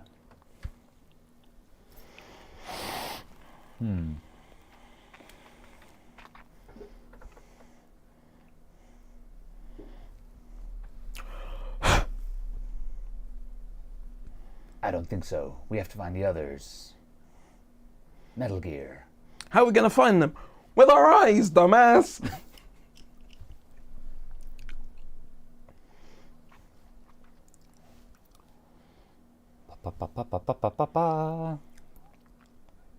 Cadbury's still the norm in the UK? Yes, Cadbury's will go home. Although I suppose like Mars is the alternative, isn't it? Yeah. Because Mars own a bunch of the other chocolate bar brands, and Mars are good as well. None of that Hershey's rubbish.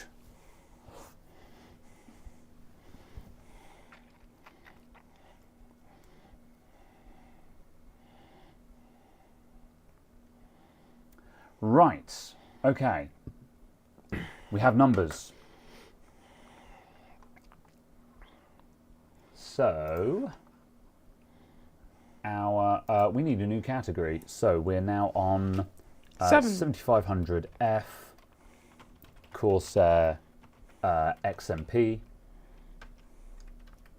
This is Far Cry 3, and we've got CPU wait times of 08 to 09. Our GPU weight is 0.00.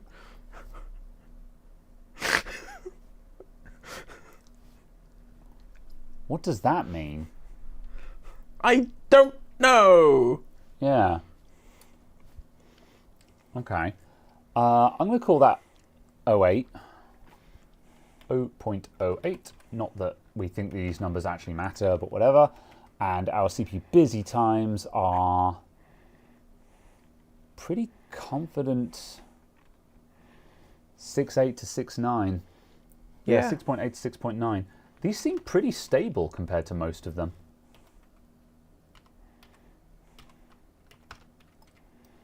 Okay. All right. Have you had Tony's chocolate? Tony's chocolate. I don't think I have. Yeah. That's pretty good. Yeah. It's not worth for like £5 a bar it is, but it's pretty good. Cool. Right. Yeah, that's reasonably stable and 0, and I'm still intrigued by the GPU weight being 0. Who knows? All right. On to the next one. Yeah, and it's just not changing. Fine. What? All right. So now we're going F1. Be gone. F1. Yes. It's F1 with F1. That's the sound they make as they go by. They go F1. Yes. The state of my humour at this point. All right. It's like that picture they get shared around every now and then where it goes, I didn't realise they had subtitles for Formula 1 now. And it's the Zoom advertising. Oh, yeah. So it just goes zoom, zoom, zoom, zoom, zoom, zoom. Sensible chuckle. Photosynthesis warning. Ooh. Ooh. I keep laughing at the F1 loading screen because one of the cars has got the chrome branding on the side, but the E is cut off, so it's just chrome. I keep spotting it on the loading screen and having an internal giggle. Settings. Graphics. Graphics. Benchmark mode. Run benchmark. Okay. Ah, we have GPU weight now. Cool.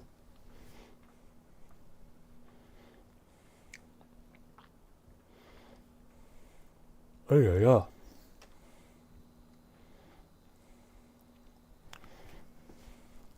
99 bottles of rum. Your bed is calling. Yeah, I need dinner. Food is what I need at this point. Also, just being in one place and being on camera for a long time is surprisingly draining.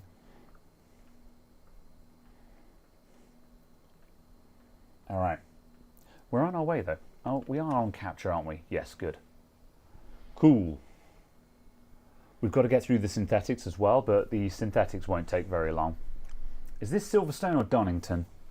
Silverstone, Very I'd much assume. Silverstone. Yeah, because F1, yeah. Yeah. Just haven't had any marketing emails about the F1 this summer. Oh.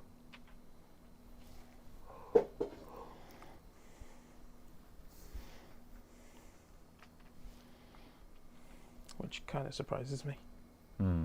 Just speaking for a long time is draining. Video would be worse. I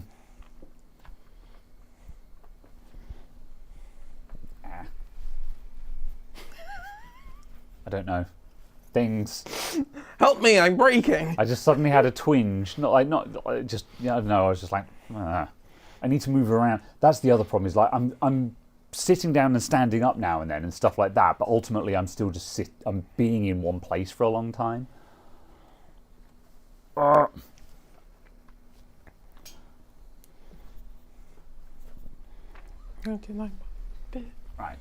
We're on Ultra, aren't we? Yes. Let's see. 7800. Oh, that's min. Minimum. JDEC Ultra. Where's XMP Ultra? There it is. So the 7800 X3D was averaging 173 FPS on this test, and the 7500F looks like we're looking for the low 130s. Yeah. So yeah, interesting observations on just CPU speeds. Yeah. So this is CPU benchmarking in action here, where we've got, the graphics card is not what's holding us back. We're 100% CPU bound at the moment. So just put in a faster CPU, get a higher FPS. And again, this doesn't matter for the purposes of our test. We're not here to prove that the 7800X3D is faster. We already know that. The interesting bit will be that when we did the 7800X3D from JDEC Ultra.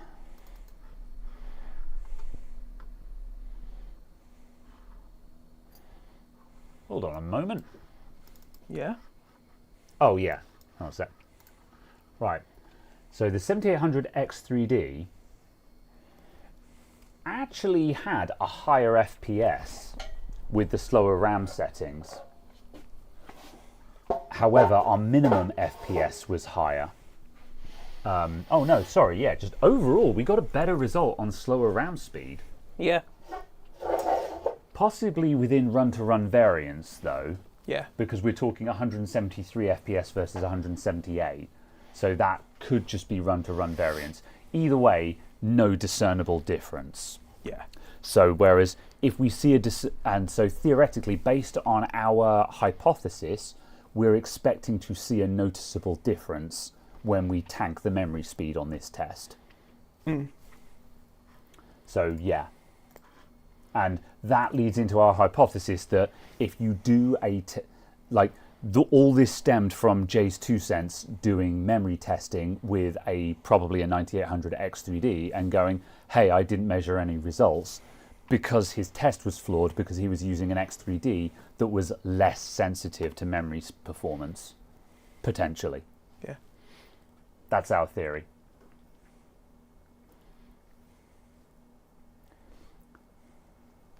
Ba-ba. Right. Okay. Settings. Oh, I didn't get the screenshot.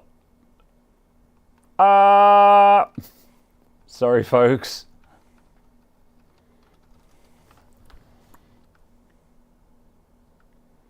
Oh, you know what? They would have been on screen for a moment anyway. I'll pull it out of the VOD. Yeah, unfortunately. Did you run the min and the max? No.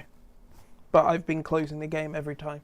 Oh, I okay. changed the settings. Understandable. Yeah. Because some of them don't change. Yeah, got it. Yeah. We have the VOD. Yeah. We'll pull the results out of that of the VOD. Saves us running it again. He also just used different XMP kits at 6000, so timings didn't change outside of the basic primaries. Yeah. And that's kind of what we wanted to do is, we basically wanted to do a broader scan of tests. None of our results are going to be, I don't think we're going to have conclusive enough data to prove exactly what timings make what difference. Not in the slightest. All we're really setting out to do here is just to go, no, there is more speed to be found if you start tinkering.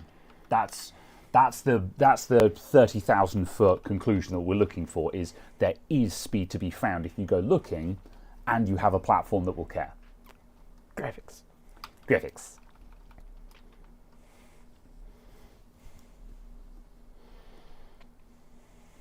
Great Britain.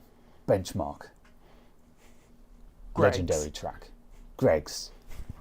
Phil Mitchell, Britain's Artist, Channel 2, 8 p.m.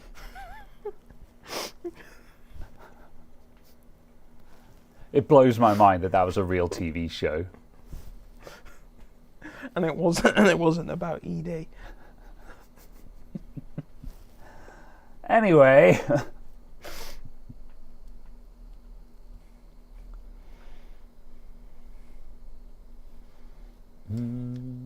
Lots of buttons. Yeah, we're on minimum. Yeah, that's right. I was looking at the FPS going like, our FPS is really high. But yes. Is a lot of the surrounding scenery absent on minimum graphics?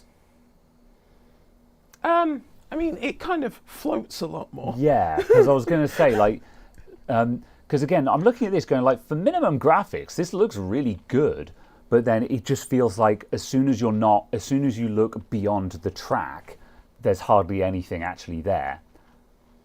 It's also a case of like the reflectivity of the paint and stuff is being very much changed. Yeah, and there's less on-screen weather effects, but there's still a little bit of rain effect. There's basically no reflections in the wet track of the actual cars, just the lights. There's no shadows, as far as I'm aware. Yeah.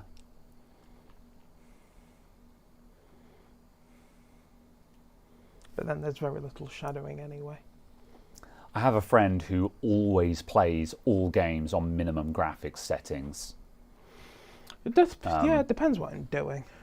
Yeah, just because, just to like guarantee maximum performance. Yeah, because if I'm playing like Call of Duty multiplayer, I'll play on minimum. I'll play on minimum other than texture resolution. Yeah, it can have some very funny moments because my friend, my gaming group that I play with, we've been playing a lot of Vermintide 2 lately. And Vermintide 2, are you familiar with Vermintide at all? No. Vermintide is, it's a modern Left 4 Dead, based in the Warhammer fantasy universe. Oh, okay. So basically if anyone is ever looking for like, I liked Left 4 Dead, but I want something more than Left 4 Dead, you want Vermintide 2. Or if you prefer 40k, what's the 40k one called? Someone help me out. But at any rate, there's a level in that where you're having to do push a minecart through a mine tunnel for the objective, and you go through a section where it's in pitch black, and the only illumination is a torch is a lantern on the front of the minecart. So you're having to stay with the minecart, otherwise you are in pitch black and you cannot see. It's a really cool section because you're suddenly like if you stop for a moment to sort of start scrounging things, you're like, God, the cart is getting away, and like if you're not careful, you will actually get lost in the dark, kind of thing. So it's a really cool, tense scene. However, we're all going like sort of, I can't see. Is that something out there? Was that a health kit over there? And my friend is like, yeah, it's right there. What are you guys talking about? And because he's on minimum graphics, he can just see in the dark. And we're like, that's kind of cheating. But considering this isn't a competitive game, I guess it doesn't matter, But yeah, he was just like, I don't know what you're talking. He posts a screenshot and he can just see down the tunnel. And we post our screenshot and it's just like minecart darkness kind of thing, It's so that's the thing. Sometimes the difference between minimum and maximum graphics can be really kind of game breaking in some ways. But that was the thing I found with Phasmophobia. All those was in all of the smaller maps. You just didn't need a torch unless you had a light like shining in your face IRL. Yeah, I guess you'd have to crank your brightness, but yeah.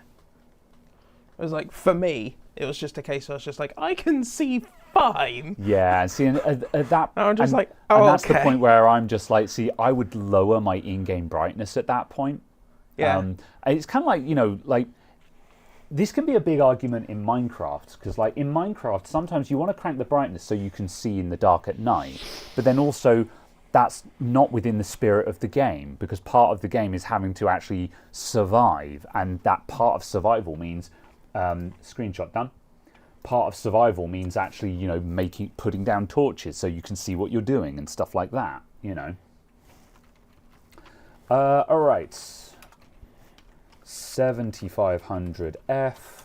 We're on XMP at the moment, aren't we? XMP F1 24 min. Cool, right, that's our game benchmark. So we just need synthetics now. Pi prime. 4 billion. Run.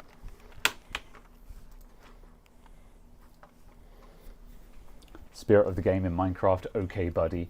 Yeah, I mean, not always. Like, it depends on what I'm doing. If I'm in Minecraft and I'm like, I'm here to build, then yeah, crank that brightness. I want to see in the dark because, yeah, day and night cycles are just a pain in the ass at that point.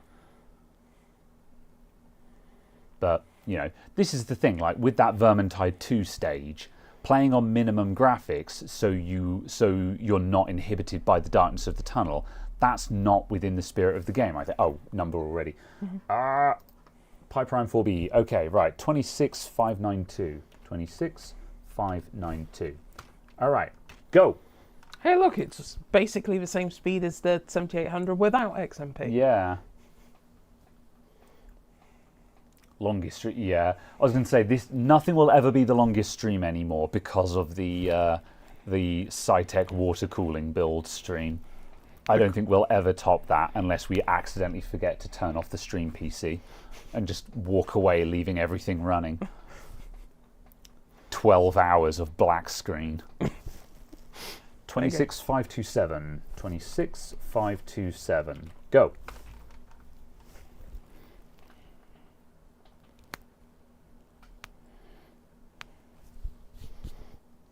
My bad. It's not your fault, Si. Like, for the record, I don't like. There's no blame for anything there. That was just a thing that happened.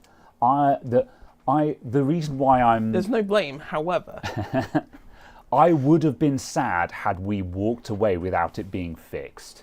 If Caradog and I had driven home, leaving you to finish the job, I'd have felt dreadful. 545. Cool. Done. Next.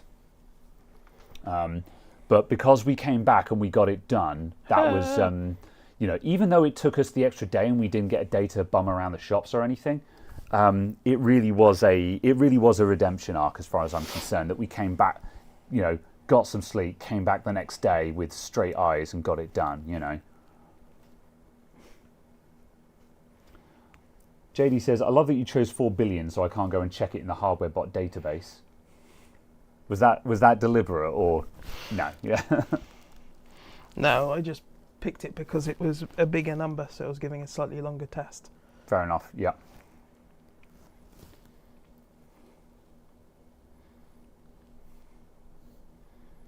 I presume everyone only does 1 billion.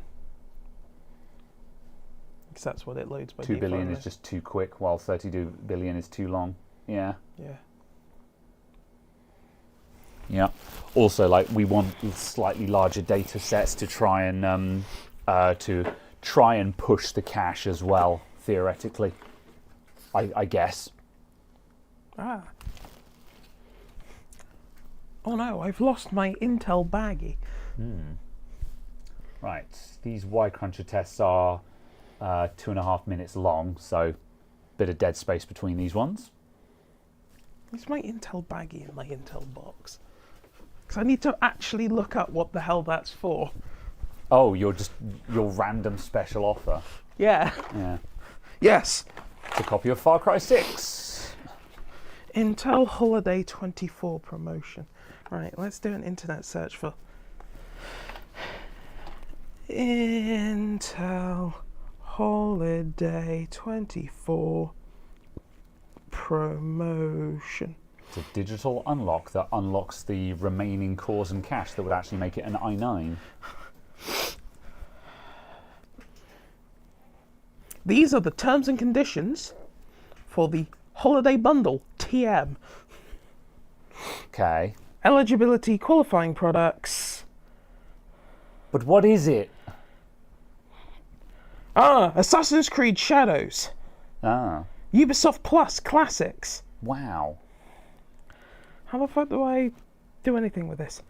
Go to softwareoffer.intel.com. Okay. I see. Made to game, ready for anything.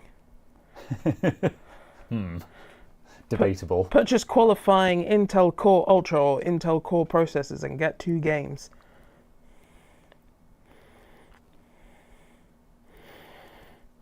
More creative, more productive. Get access to AI software with purchase of Core Ultra processor-based products. They can keep Shadows, don't want that trash. Is Shadows the new one? Is that the new one that's coming out that's set in Japan? Oh, I have to make an account. Wait, you can log in with WeChat? Sure. Would you like to sign in to your Intel Software Redemption account using your Facebook account, your LinkedIn account, or your Discord account? No. The upcoming one in Japan. Yeah, fair. Are you an Intel worker? Does anyone work at Intel? What annoys me, 183, holy crap, that's a big number. As in big as in bad. 183, 173. 173, yeah. Oh, that much being said, the 7800X3D was significantly slower than the Intel on this as well. Yeah, this is just core advantage, basically. And we're down a couple more cores. What was I going to say? Oh yeah, what annoys me when a website says, oh, sign in with your Google account or something like that. I'll be like, oh yeah, that'll save me some time. So I'll click that, and it will basically just autofill the sign-in form, but then require me to set a password, and it will make an account anyway. And I'm like, well, I'm not signing in with Google then, am I? All you've done is ask me to authorize my Google account so you can pull my name and email address, and then make an account anyway. Yes. I don't know if it still does that, sorry. I stopped bothering to click those buttons for this reason. Civ 7, though, I see. I do not the civilization. I am the uncivilized. Crunching. Turn Up Gaming, thanks for the £10. When it comes to racing games like Gran Turismo 7 and Forza Horizon 5, I always prefer performance mode. For driving sims like Train Sim World 5, I also put it in performance mode.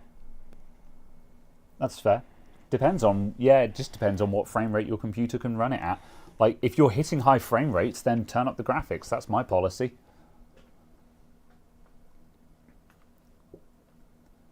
Macro mode. Engage. Yeah.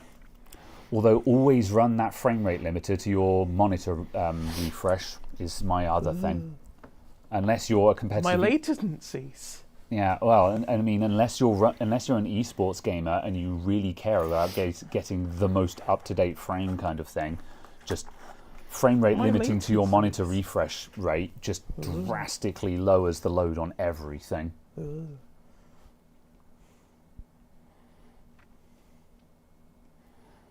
Windows updates, doing BIOS updates. When did that become a thing? Quite a while ago. That's been a thing on laptops for a while now. It's not a thing on desktops, to my knowledge, although there's probably some OEM PCs that can do it. But I'd expect all of the Dells to do it. yeah, they probably can by this point. But yeah, on laptops, very, very commonplace now. And broadly speaking, it's arguably a good thing, just because BIOS updates are good and important, Yeah. The one thing I do wish is I do wish that when they do a BIOS update, when the laptop restarts and is going to do it, it would actually prompt you to be like, we're going to do a firmware update. Press, Y to, enter to continue, or escape to not do this, or something like that, because now and then it'll do it at a time where you just really don't want it to. Like, I've had it pop up saying, oh, I'm going to do a BIOS update, and it will be like on 5% battery, not plugged in, and I'm like, can you not? Not right now? You know, I think they're supposed to check that there's like 50% battery available or something like that, but then there's no guarantee that the battery isn't completely goosed. So yeah, I don't mind them doing it automatically. I would just like them to actually do a confirmation first and say, hey, we're going to do this thing, you know, if this, ready? Yeah. We're going to do a BIOS update. If this is a bad time, just say now, you know. That much being said, though, it is super rare to see a laptop come in that has a botched BIOS update as a result of automatic updates. I've seen it on like maybe 2 occasions, but also that was in the really early days of these automatic BIOS updates, and I think they've streamlined it a bit more to be more reliable. Especially when you have the laptop in bits mid-repair and you do a post-test and it bloody goes to update. Yeah. Unironically, I've had that before. You know, you've got the laptop, the back cover is off, you've got it on its back. You know, you're holding something in to stop it from all falling out, and you're just like, do you work? You turn it on, it comes up, BIOS update, and you're like, really? Please, not right now. This is not the time for that. I'm literally holding the motherboard in the laptop with my hand right now. So yeah. My thumb is the heatsink. Yes.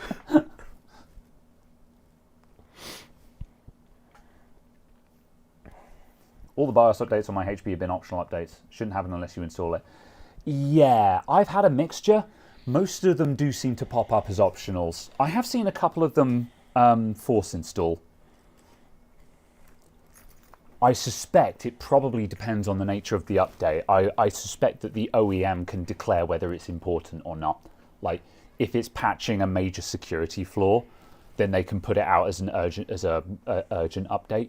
Whereas if it's just a general purpose update, then yeah, it probably gets pushed out as an optional.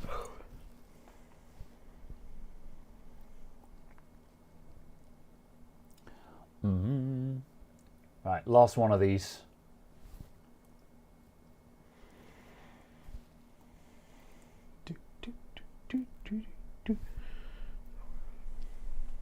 Almost. How are we into the time? Remember when oh my days. Yes. I don't know what part of me thought we'd be done in half an hour ago. It's okay, I'm still fresh. Second win, baby. Chatty. Talk show host. Okay. It's a good song by Radiohead. Chatty talk show host? No, just talk show host. Oh, okay. It was featured in the Romeo and Juliet film with Leonardo DiCaprio in it. Okay. I don't know if you're telling me this because you expect it to have increased my likelihood of listening to it.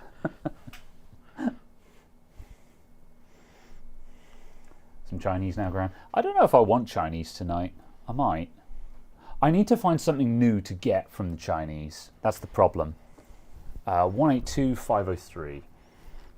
Excellent. What are we doing next? 182.503. Limpack 3 cycles. We're doing Limpack. Where are you? You're there. Where are you? I have bad tech news and good tech news for you. Elaborate.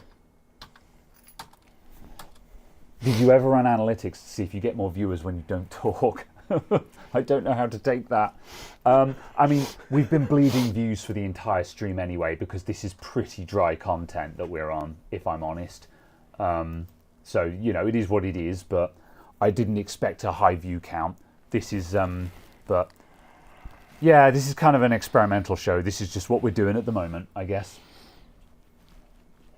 Oh, so what's the name of your Chinese?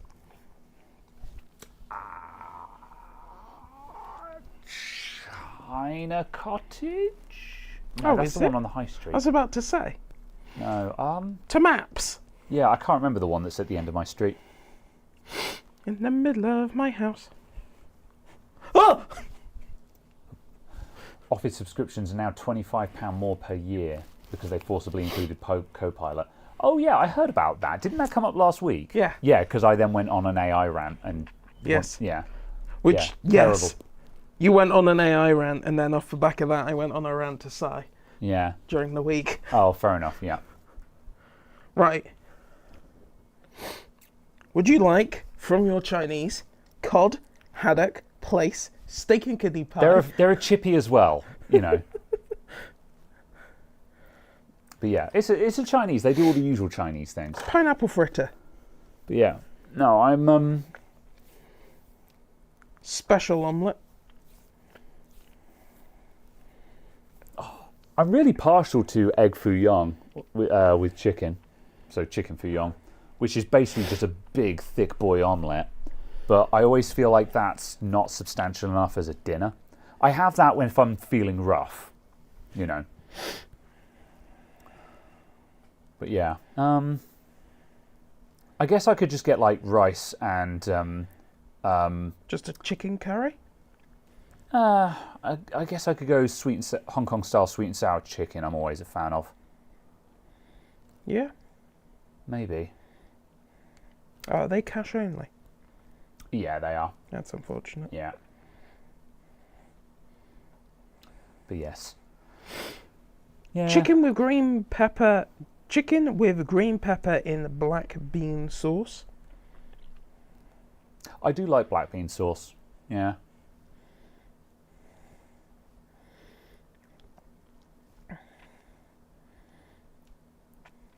Kung Po chicken.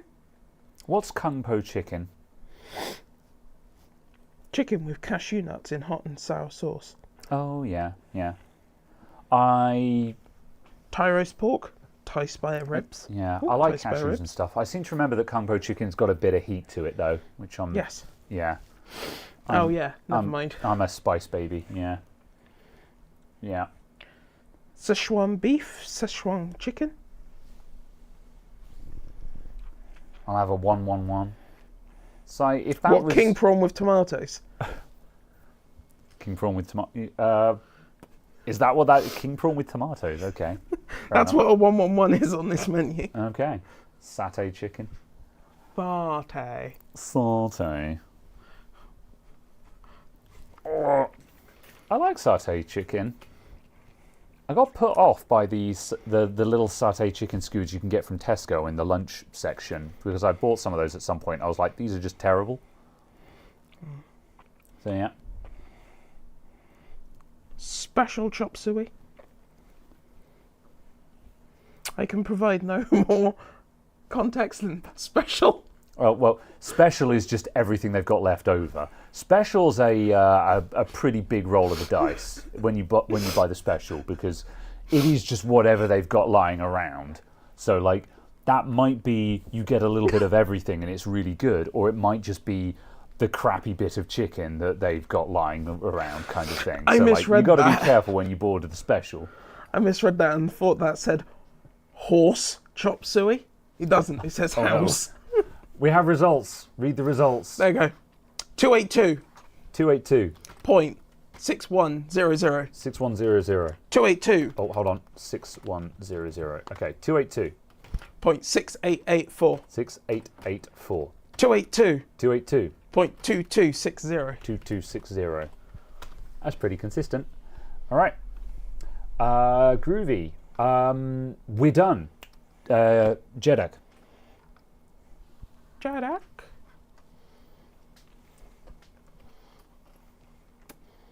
Horse and donkey isn't all that bad. I mean, it is from a Chinese when you're ordering chicken. Yeah, that was the thing. It was like the UK horse meat scandal years ago. The problem wasn't that it was horse meat because horse meat is pretty decent quality. The problem is that it was horse meat being sold as beef. The problem was the false advertising. Yeah. Not what was being falsely advertised.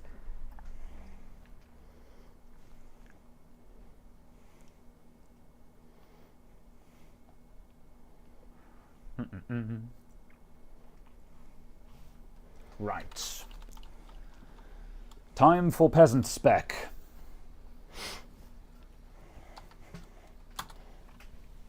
Interestingly, your 7500F did an Infinity Fabric of 2000 just off the bat. So that's good. Yeah. I wouldn't expect otherwise. surely. Why it's a 7500F from AliExpress? Yeah, I mean, I half expected it to be made out of cheese. yeah, I mean, it's a real CPU. Yeah. I really like this CPU. I'm a massive fan of the 7500F at the moment because they've it's gone just. up in price a lot. Oh, that's a shame. Yeah, Oh, maybe I should have bought a couple more of them for stock then. they're like 135, 140 delivered now, which still makes them 40 quid cheaper than Yeah, a 7600. yeah. Yeah, still just about, yeah. Because like the point of the 7500F from our perspective is it suddenly means that even with a mid-range budget, you can put people onto AM5 Yeah, instead of having to drop to an AM4 system. So yeah, but if it pushes up to the cost of a 7600X, then suddenly that I mean, it's still £40 cheaper. yeah, I mean, of course, yeah, it still needs to remain competitive versus a 5700X 3D, basically. Because, the 7500 is faster in everything but gaming. So it's kind of a case of general desktop usage will be faster. Yeah, and of course you get the future-proofing. Future-proofing is a very dangerous phrase, but in this instance it very much holds true. You know, you build a system with a 7500F in, and you get a decent baseline. And later on down the line, you can stick a whacking great X3D in there, and it's going to go brr. It's like building with a 3600 was when the 3600 came out. Yeah. 3600 was a cheap entrance into the AM4 platform. Stick a big CPU in it later on down the line. Yeah. Okay.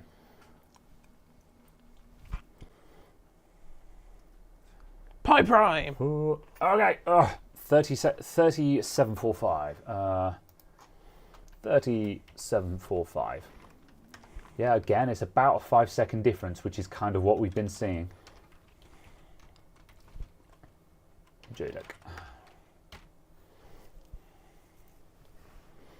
Yeah, I think what will be the actual interesting difference is XMP but fast. So 6000 but actually fast timings. I think that would be the actual interesting comparison because obviously we're not changing 3 variables at once. Yeah. Which would, be a thing done separately. There we go. 31281. 31281. Ha! Jet! Go!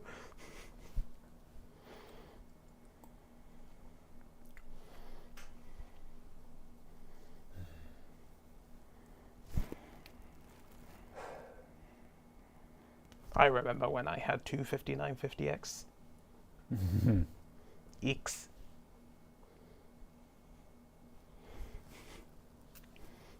$5950X. 3600 was about the same FPS in games as all the other 3000 series CPUs. They just didn't scale very much. Yeah, basically, because you got almost the only minor difference was a little bit of clock speed boost. Yeah. On a couple of them. 31322. Just because the floating boost was 100, 200 megahertz high. Yeah.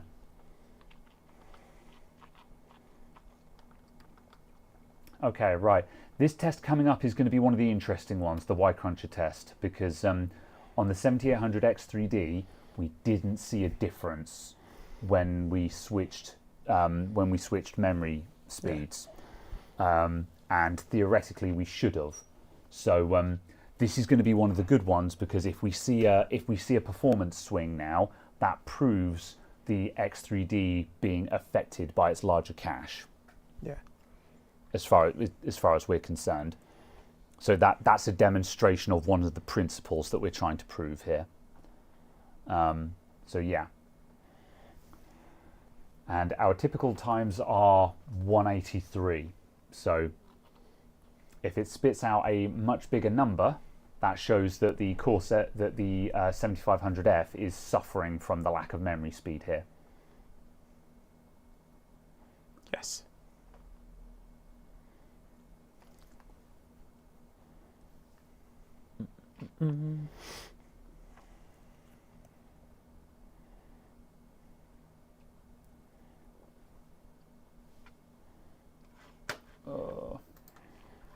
So you want to do a fast timings on this memory kit as well? Yeah. Yeah. Yeah. So because that will be, I think, the actual comparison of the timings mattering. yeah. Cool. All right.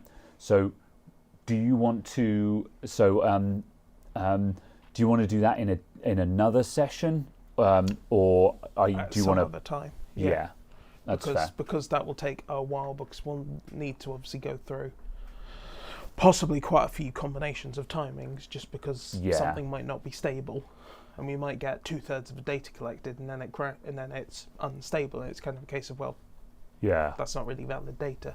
that's fair. Yeah. All right. What's next week? I don't know.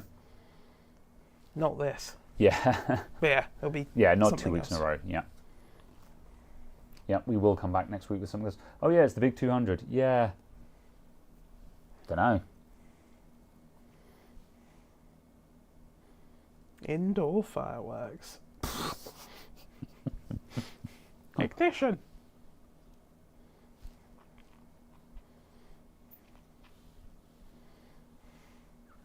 Don't know. I don't know what we'd do for a special. Maybe get a balloon or something.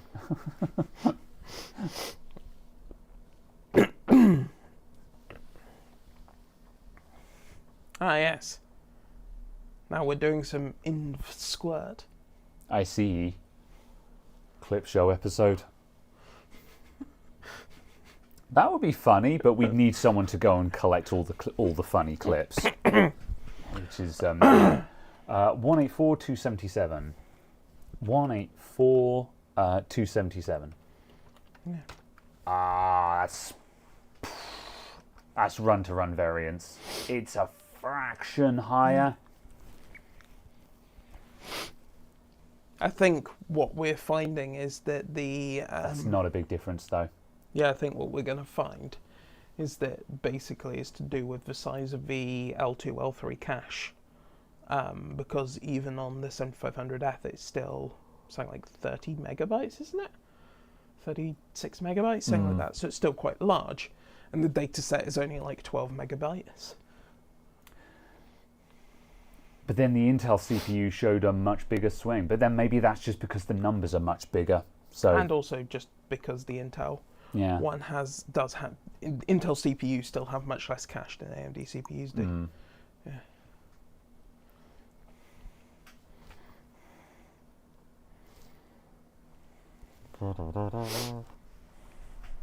Get a load of get a load of this.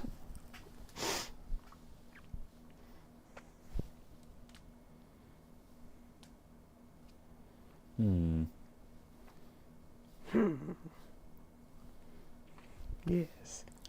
Should do another gaming race at some point again, but I don't think we could organise something for next week for that. We'd have to find a game. Yeah, that's the difficult bit. What games? Yawn Simulator. What games? Come on, Graham. Give me games. I'm tired, man. My brain is mush. I'm tired, Lisa. I want to go home. I want to go home and sleep with your wife. Could release the merch as a special thing. It's already released. It's just not announced. You could announce it. I could. You could apply for a driving license. I could. Do my tax. Wasn't that due, that self-assessment due in December? End of January. Okay. Looks at calendar. Yeah, that's a week away. Loads of time.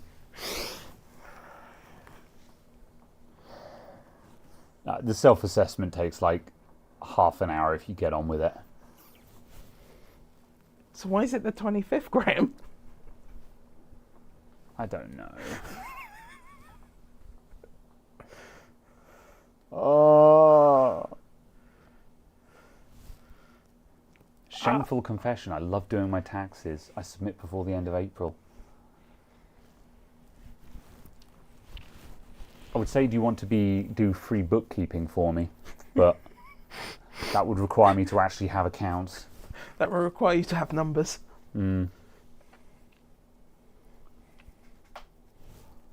Result!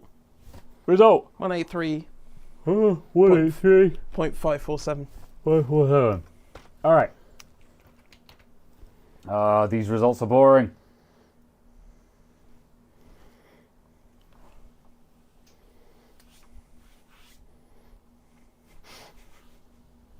I have lost £5,000 this year, Mr. Taxman.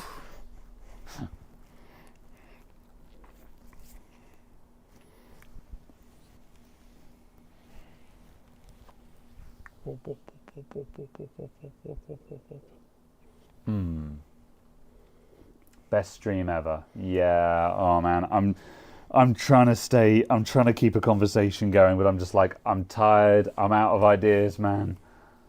We've just got to get through. We've got this, and then we've got to run through the game tests again. Also, I'm just like, I've got to the point where I'm just like, we're not going to see anything interesting on these, are we? And I'm like, but then it's difficult. Like, we're going to see some performance differences between having XMP on and off, and it's like, but that's not what we set out to prove anyway. We haven't run enough tests to in this suite to actually prove what we set out for. We're getting some interesting. We're proving that memory speed matters, but like we kind of already knew that. But we're also we're proving two sides of it. Yeah. We're proving one side of it, which everyone kind of already knew. So I guess we're just confirming that, and then it'll be a matter of just like, okay, what if we push into the tight timings? Yeah. But it's also the fact of obviously we need to prove the baseline effectively. Yeah.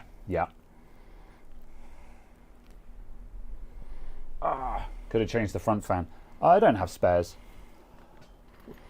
I have at some point I have considered shopping for new fans for this case, but like I said earlier on though, I kind of feel like I want to change the case anyway.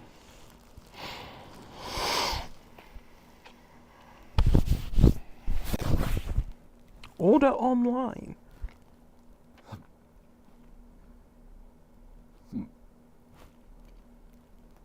I see. This is why I don't benchmark things. It's true. Huh. Use an old PSU fan. I don't want an old PSU fan in my computer. I'm not sure what you're trying to prove. Did you ever do the review for that case? Sort of. I don't think I ever did I didn't get the formal review done just because I overthought it and didn't get it done. However, I did do a video where I just rebuilt this computer with some different hardware in, and I talked about the case as I rebuilt it. So it wasn't so much a formal review, but it did just involve me rebuilding the computer back up and talking about the build in general. So like the case, the RGB setup, and so on and so forth.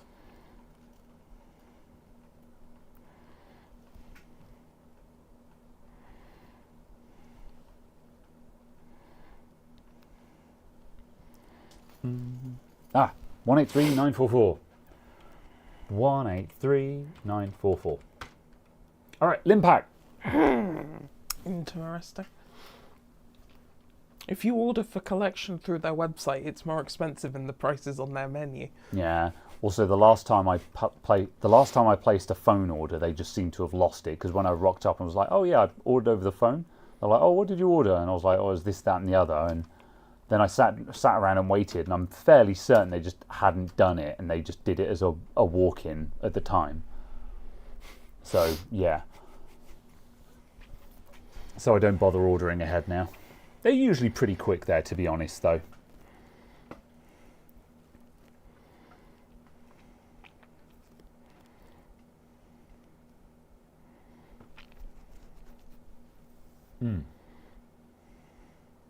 Not 2 hours. No.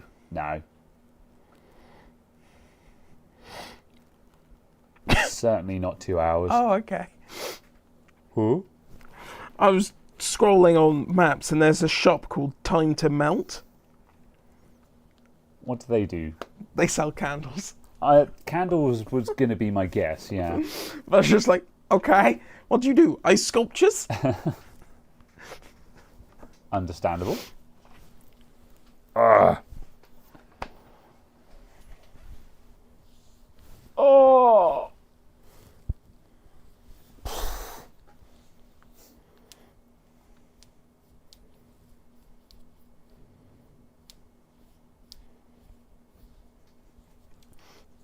I've enjoyed this streaming yawn. Yeah. Oh, what's the time on? Oh my god, we're coming up to 5 hours.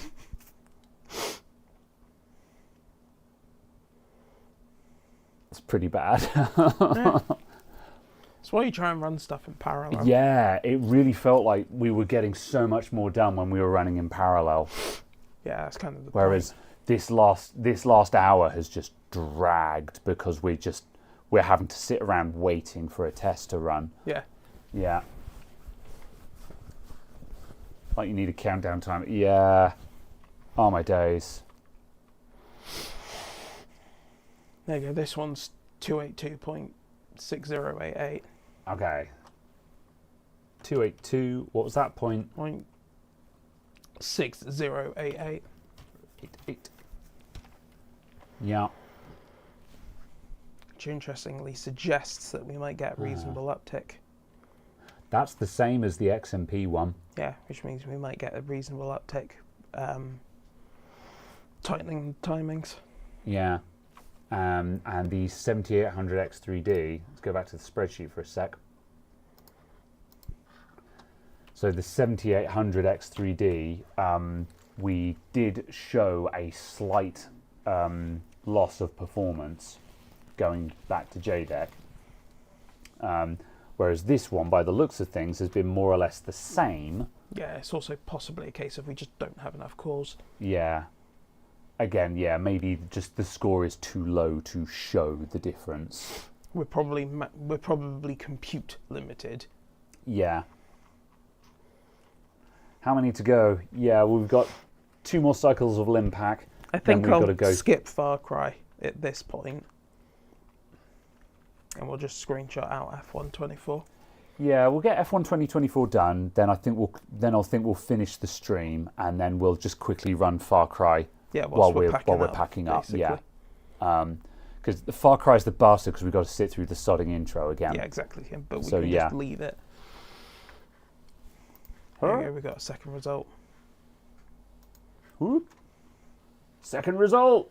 Let's go. What is it? Which is 283 283 9277. 9277. Yeah. Slightly slower. Yeah. Again, it looks like it's again just that very marginal difference. But as the numbers get smaller, the margin gets smaller. Yeah, and also it's just a case of it appears as though we are definitely just compute limited and so on. Although interestingly, we could also start. Yeah, let's pretend that you are actually doing computations and stuff like that. If for some reason you are doing computations and such on a slow CPU, it means that the memory speed isn't really going to matter because your CPU is not fast enough for it to matter. Whereas like the Intel, and like there was very little difference with the 7800X3D, but with the Intel, because it was spitting out massive numbers, at that point the memory was enough to really start having an impact. Yeah. So, don't sweat the memory speed if you're on a low-end CPU because that's not where your bottleneck is. Yeah, kind of thing. Yeah. So yeah. So certainly in compute heavy stuff. Yeah, and then the final one's 284. Ooh, 284. Something. 284.2471. 2471. Yep, again, slightly bigger. Weirdly, it was getting longer on each cycle there. Who knows? All right, F1, hit it. Yeah, we're still here, Chunky Chunk. We've definitely crossed the event horizon from, oh yeah, no, 4-hour stream. Yeah, we'll run a little bit late because we're still making progress. Now I'm just like, okay, I want to be done now. 7 minutes to go. Oh, what, until the 5-hour marker? Yeah. Ooh, I'm going to stand up for a bit. Sports. Crom. Okay. Okay.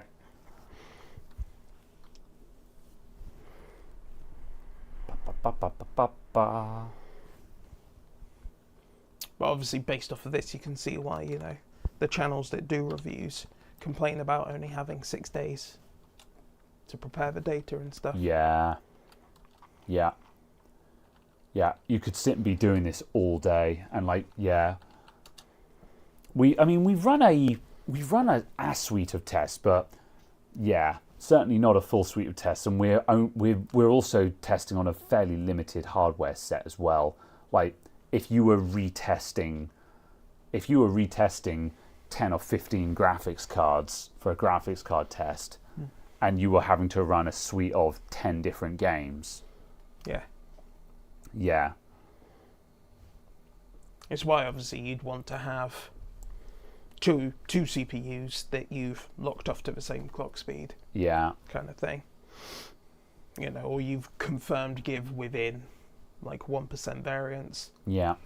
CPU results, two motherboards that are no different to each other. Yeah. 2 GPUs that are basically no different to each other, and so on. So you can run two sets at the same time. Sets at the same. Yeah. Yeah.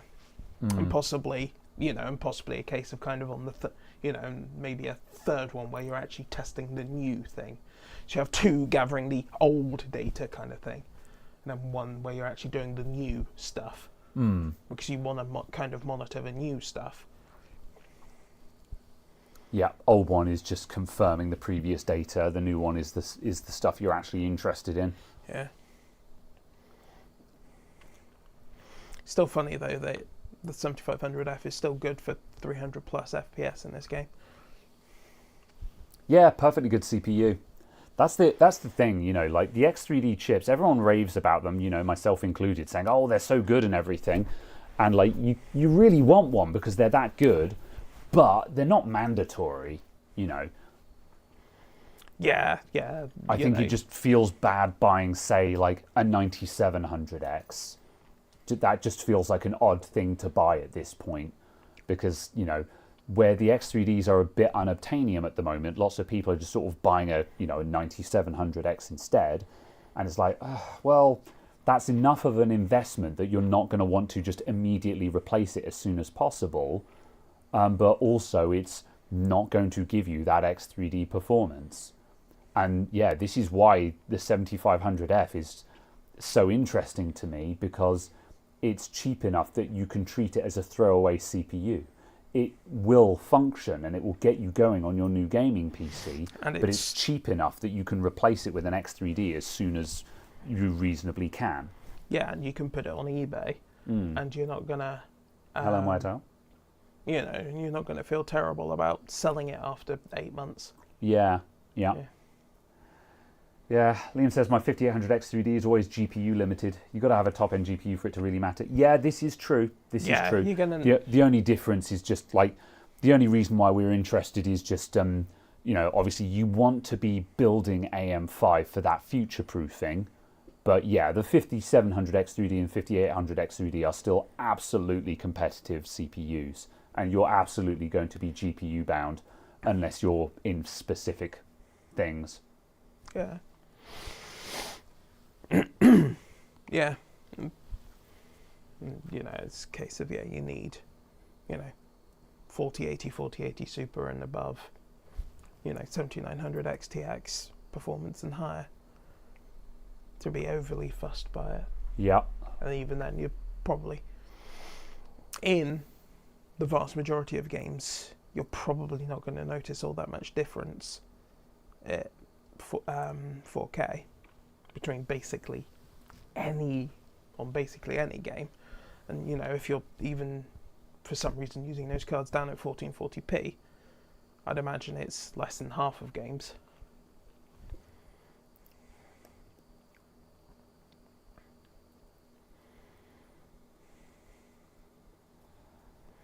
Oh. It's why but it is also why I'm interested in the the 9950X 3D and stuff like that, to see what they've actually done with scheduling and so on. Yeah. So if that is better, that gives you a much better balance of everything, because it has got 16 cores on it. Yeah. Oh. Is that confirmed to be matching the 9800X 3D, or just rumoured to be matching it in gaming performance? We no idea. It's not launched. Okay, yeah. I think I saw somewhere that it was rumoured to be matching the 9800X 3D in gaming according performance. to AMD's own numbers, it's like 2% slower or something. Yeah. I don't recall, but yeah. Right. It is Screen why grab. I'm interested in looking at it. Done. Just because it gives you, all of the cores. Right. Video mode. No, not video mode. Detail preset. Ultra high.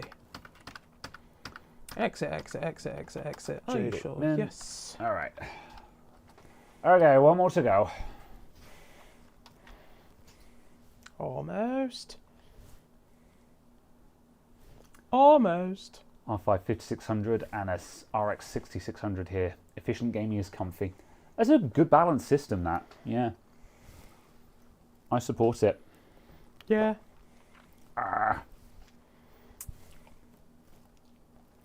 It's not to say a lot of this stuff is invalid, just... Yeah, absolutely. Yeah. That's the thing. Like when you get used to high-end hardware and you do testing on high-end hardware, it becomes easy to scoff at anything else. But yeah, it's why sometimes I really like just testing mid-range stuff and just being like, actually, you know what, this is pretty good. You know. I do think it's my comment, as I've said several times. It's a case of I'm really not all that fussed in the 4090 or the 5090 getting faster. Yeah. I'm way more interested in the 5060 actually having enough VRAM. Yeah. I'm actually interested in, the 5070 having enough VRAM and being 25% faster and 10% cheaper. Yeah. Because it actually brings that performance into the hands of more people, and if more people have that level of performance, we'll actually see games using that level of performance again. But yeah. Wah.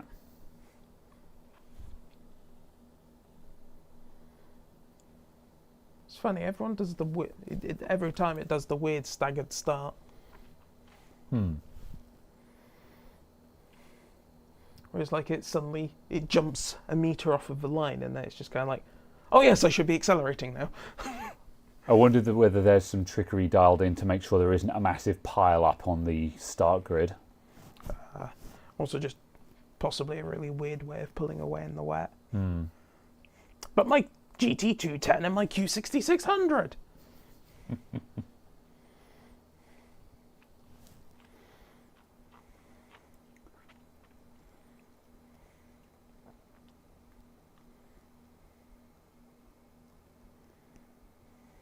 Groovy.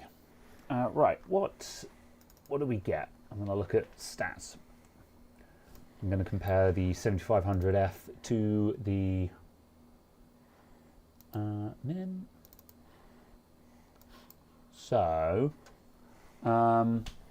let's see. Average FPS 307, average FPS 311. Yeah, run-to-run variance, minimum FPS 244, minimum FPS 242. No different, basically. Minimum frame time 2.93, 2.84. So switching off XMP has not hurt performance at all with the 7400F. And then, however, with the 7800X3D, okay, so switching off XMP hasn't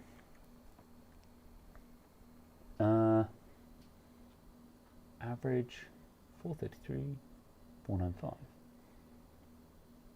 We've got some funky numbers. So with the 7500F, turning off XMP doesn't seem to have wounded performance in F1. However, with the 7800X3D, we seem to have gained performance by turning off XMP.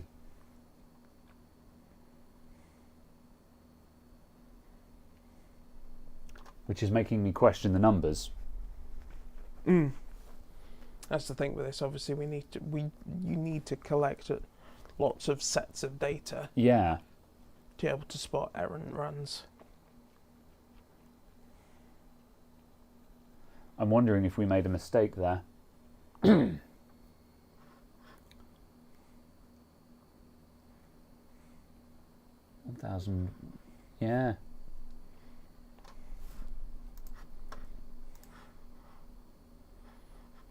The worst result, one that makes no sense. Yeah. Yeah, we're certainly not seeing what we're looking for emerging.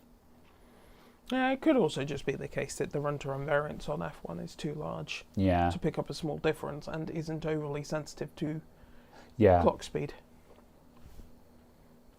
Yeah, this is fair. What we may have just proven is just that F1 doesn't super care about memory speed. Yeah. What did we see on the Intel? It's just a case of like we might need to, use Spider-Man or something like that Yeah. to tell, So, Intel performance, average FPS 322.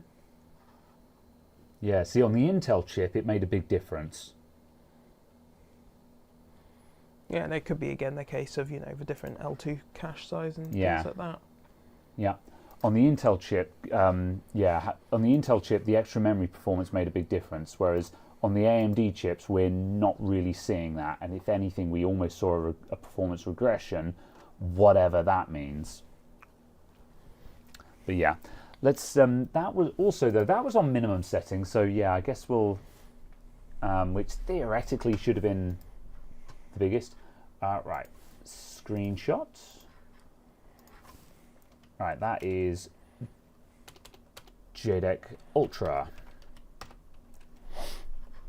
So, But it could also just be the fact that the GPU's not fast enough. oh, what? That we're just still GPU bound. Yeah. Yeah, yeah, possibly. Let's see.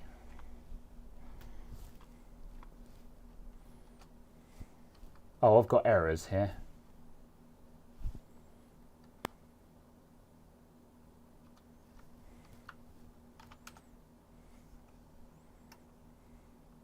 Oh yeah, no, we were missing one. We were missing one screenshot.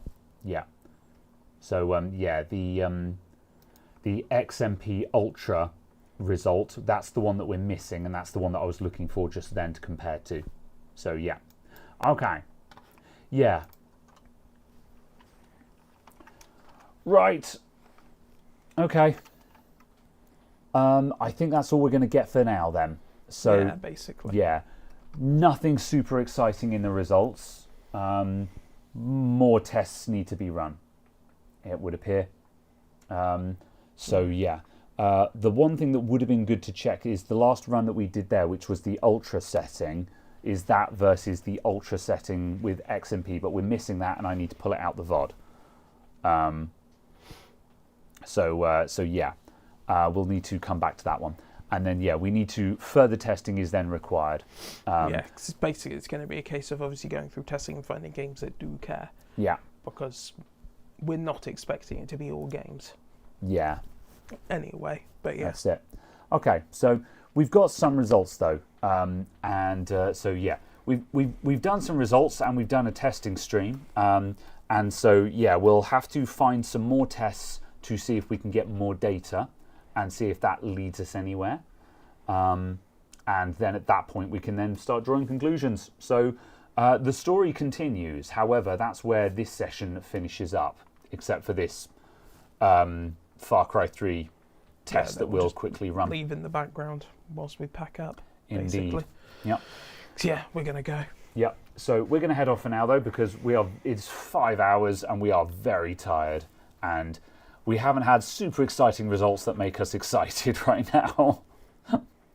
So yeah, thanks for sticking around, anyone who stuck around for the whole thing. We'll see you next week with something else that may or may not be a special. Probably won't be, because I don't have any ideas right now, but you never know. See you soon, everyone. Ta-ra! Bye. Right. YouTube Studio. Thanks for tuning in. See you all soon. Bye. Goodbye. Bye.